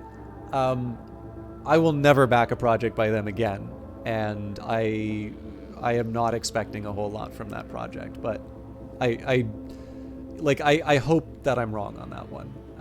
Just because, you know, I am going to get a key. And it would be nice to be able to share that game with people. Okay, so my best bet is probably to do a distraction, even if I don't wind up taking anyone out off of it. Well, there's only 2 people, so maybe we can just nab her and run. Oh, there's a third. Okay, that's a little silly I got away with that, but I'm happy I did.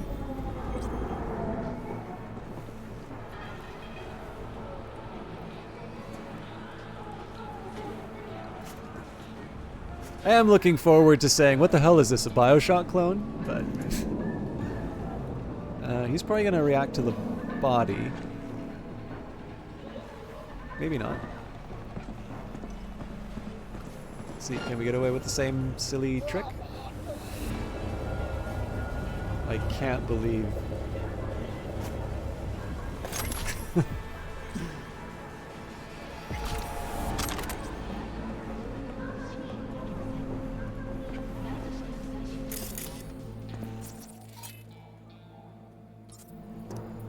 you know what? Probably pinging will... Ah! That's a lot more than I was thinking. Okay. I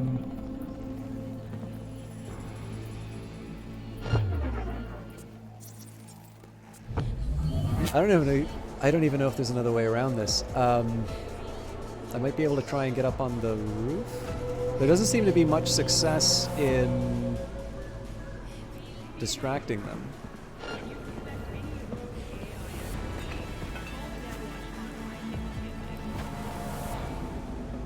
Okay. Oops.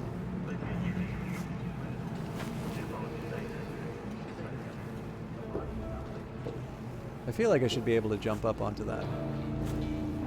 Nope. Okay. My next best is to probably just reboot the optics on...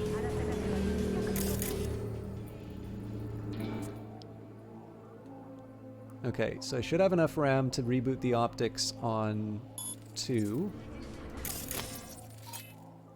Oh, okay, that's going to be a problem.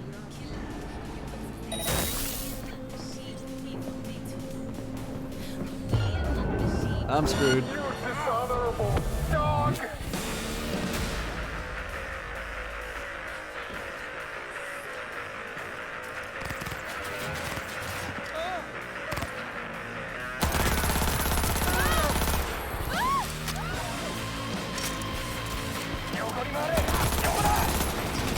I'm fucking trying!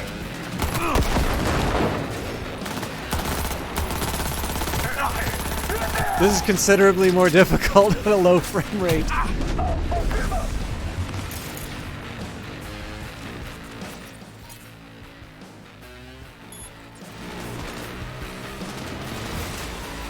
I'll give you that!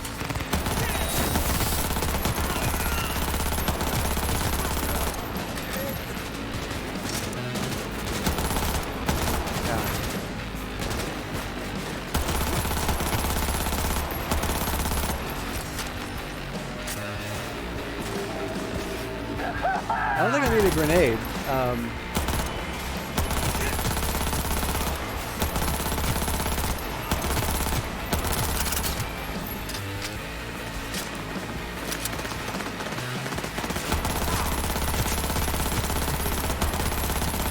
Could use a little more accuracy, but...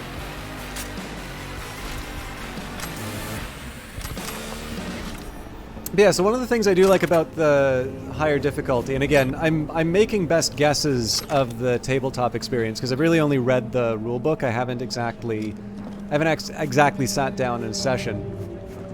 But the idea that the combat is quite dangerous in the tabletop session, and that's going to be informing some of the decisions about what jobs you take or approaches that you take. I wanted to try and play on maybe a bit of a higher difficulty than I would normally do in a, you know, on an RPG like this.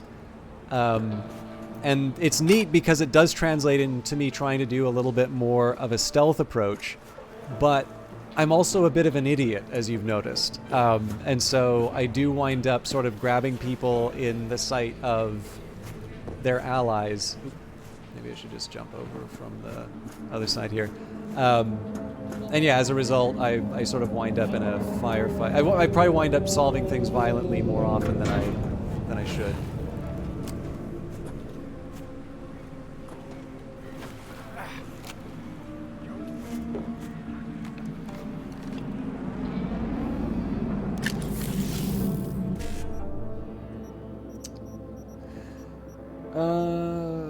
Is there a way I can make the...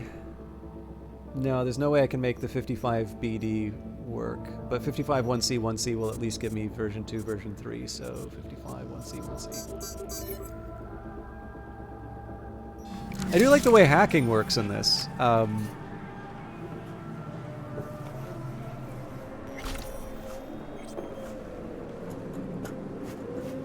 Apparently I've neglected the evidence. Oh.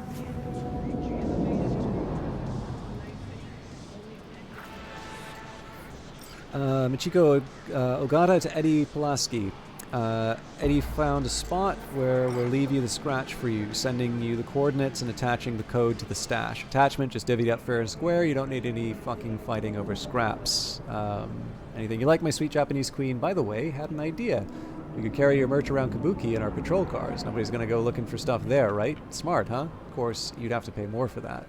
Don't get greedy, Eddie. We'll be fine. All you gotta do is keep shit quiet. And there were no fucking queens in Japan.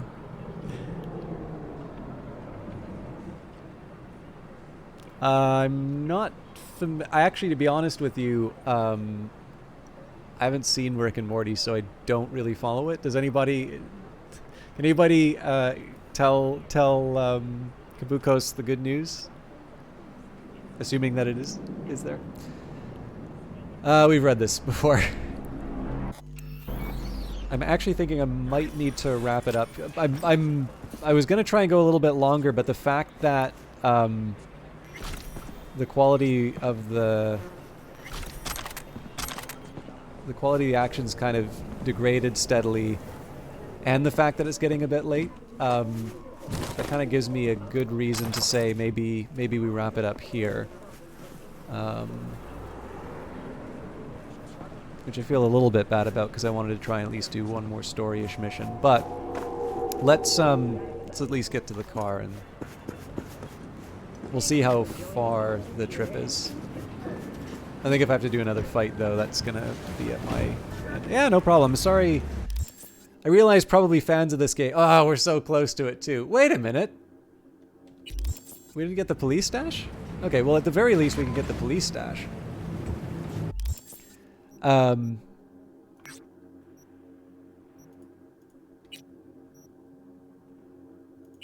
Well, this cop proves Gangoons are buying off cops left and right. We gotta do something. Like say, grab that tiger claw scratch. McDog, 770 of your name. Thank you very much for the follow. We gotta do something, like say, grab the tiger claw scratch just sitting there waiting for police. No eddies, no corruption, right? Look at us, cleaning these mean Night City streets. I'd appreciate it if people don't confirm or deny this, but one thing I did really think was interesting, the early messages that you would get on this... Okay, no, the stash is close. The early messages that you would get on this would come from Jackie, and I thought it was something interesting in the fact that the voice of at least most of these logs still sort of seems to be Jackie. So it does make me... So, I mean, the first question that you ask on something like this is, okay, so who's the person speaking in these logs? I'm allowing for a possibility that we have not seen the last of Jackie. Obviously, we're living in a world of data shards and all of that.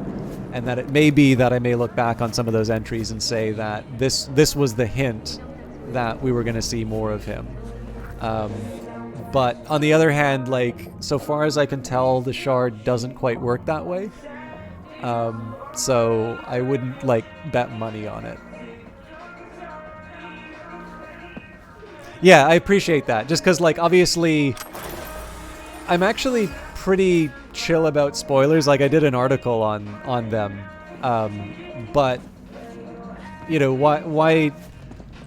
what's fun about it without knowing is that if you look at the story through that lens, or if you are asking the question, who's the person talking in these logs, you know, if the tone starts to shift to Johnny Silverhand, say, then, you know, that gives me another piece of information. That could maybe be a signal of how the shard is starting to take over my consciousness.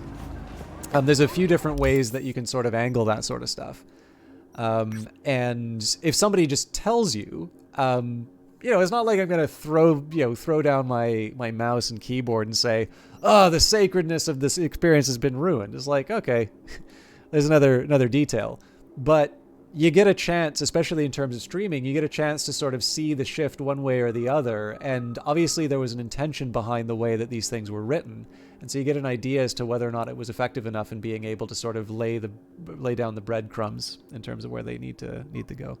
Anyways, I got to wrap up because I'm sure, as interesting as I think my opinions are on the world, you probably didn't sign up for that. I am interested in doing more Cyberpunk if people are into that. I'll probably be doing that on Fridays. I know a lot of you are probably here either for this game or because Kilgore let you know, but I would be remiss not to take such a generous host and try to turn that into my advantage. So I normally stream Monday, Wednesdays, and Fridays. Mondays have kind of been dedicated to Hooded Horse stuff a lot lately, so I've been enjoying Terra Invicta, another Kickstarter that I backed, but Hooded Horse has been very kind enough to send along some keys. Wednesday, I've been doing Brace Yourselves, excellent simulation city builder, Industries of Titan, which I think is going to be getting a 1.0 release fairly soon. And I've been keeping Fridays kind of free. I've been doing a lot of Against the Storm, but I'm very happy to keep doing some more Cyberpunk. Maybe not as late as this, but as long as you keep coming in and being as enjoyable as you all are, I can definitely see myself doing more of this game and more regularly. I really like the opening theme music to this, and I will find somebody to host. I may not know the individual, but would you be interested in seeing more Cyberpunk if I didn't have somebody else to host? Or are you here for more classic games? I'm sure I can find something.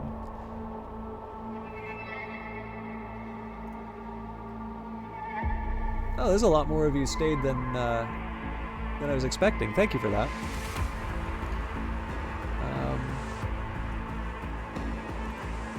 So sorry, I just need to bring up my browser and see who's here. My God, there's nobody online. Okay. You have enough time to get away from the helicopter.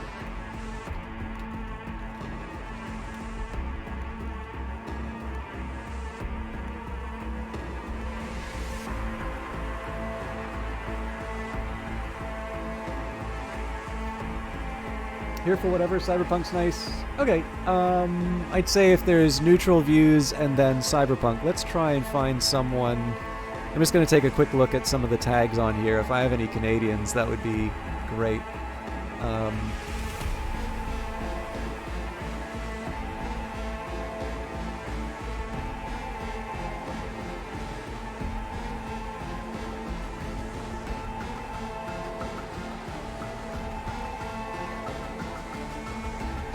Okay, I'm from, well, I'm in Canada. I'm from Vancouver originally, but I've moved out to Ottawa for work recently. So I actually lived in the same province as Kilgore, but Kilgore moved a little bit more east, which is why he's up really late by standards, although I'm up pretty late myself. It's 5:30 in the morning here. You live in Timmins, my God, get to sleep, man. Yeah, I miss Vancouver a lot, but it's good. Okay, I'm gonna host. I didn't see any Canadians in the list, but Big Boy Alexi. Anyways, I did a small random. Oh, congratulations!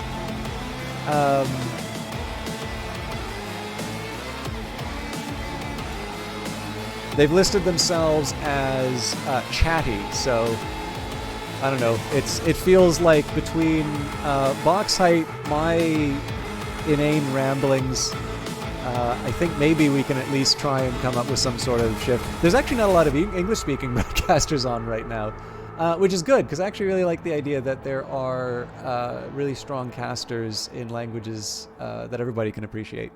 But I'm going to leave you in their capable hands.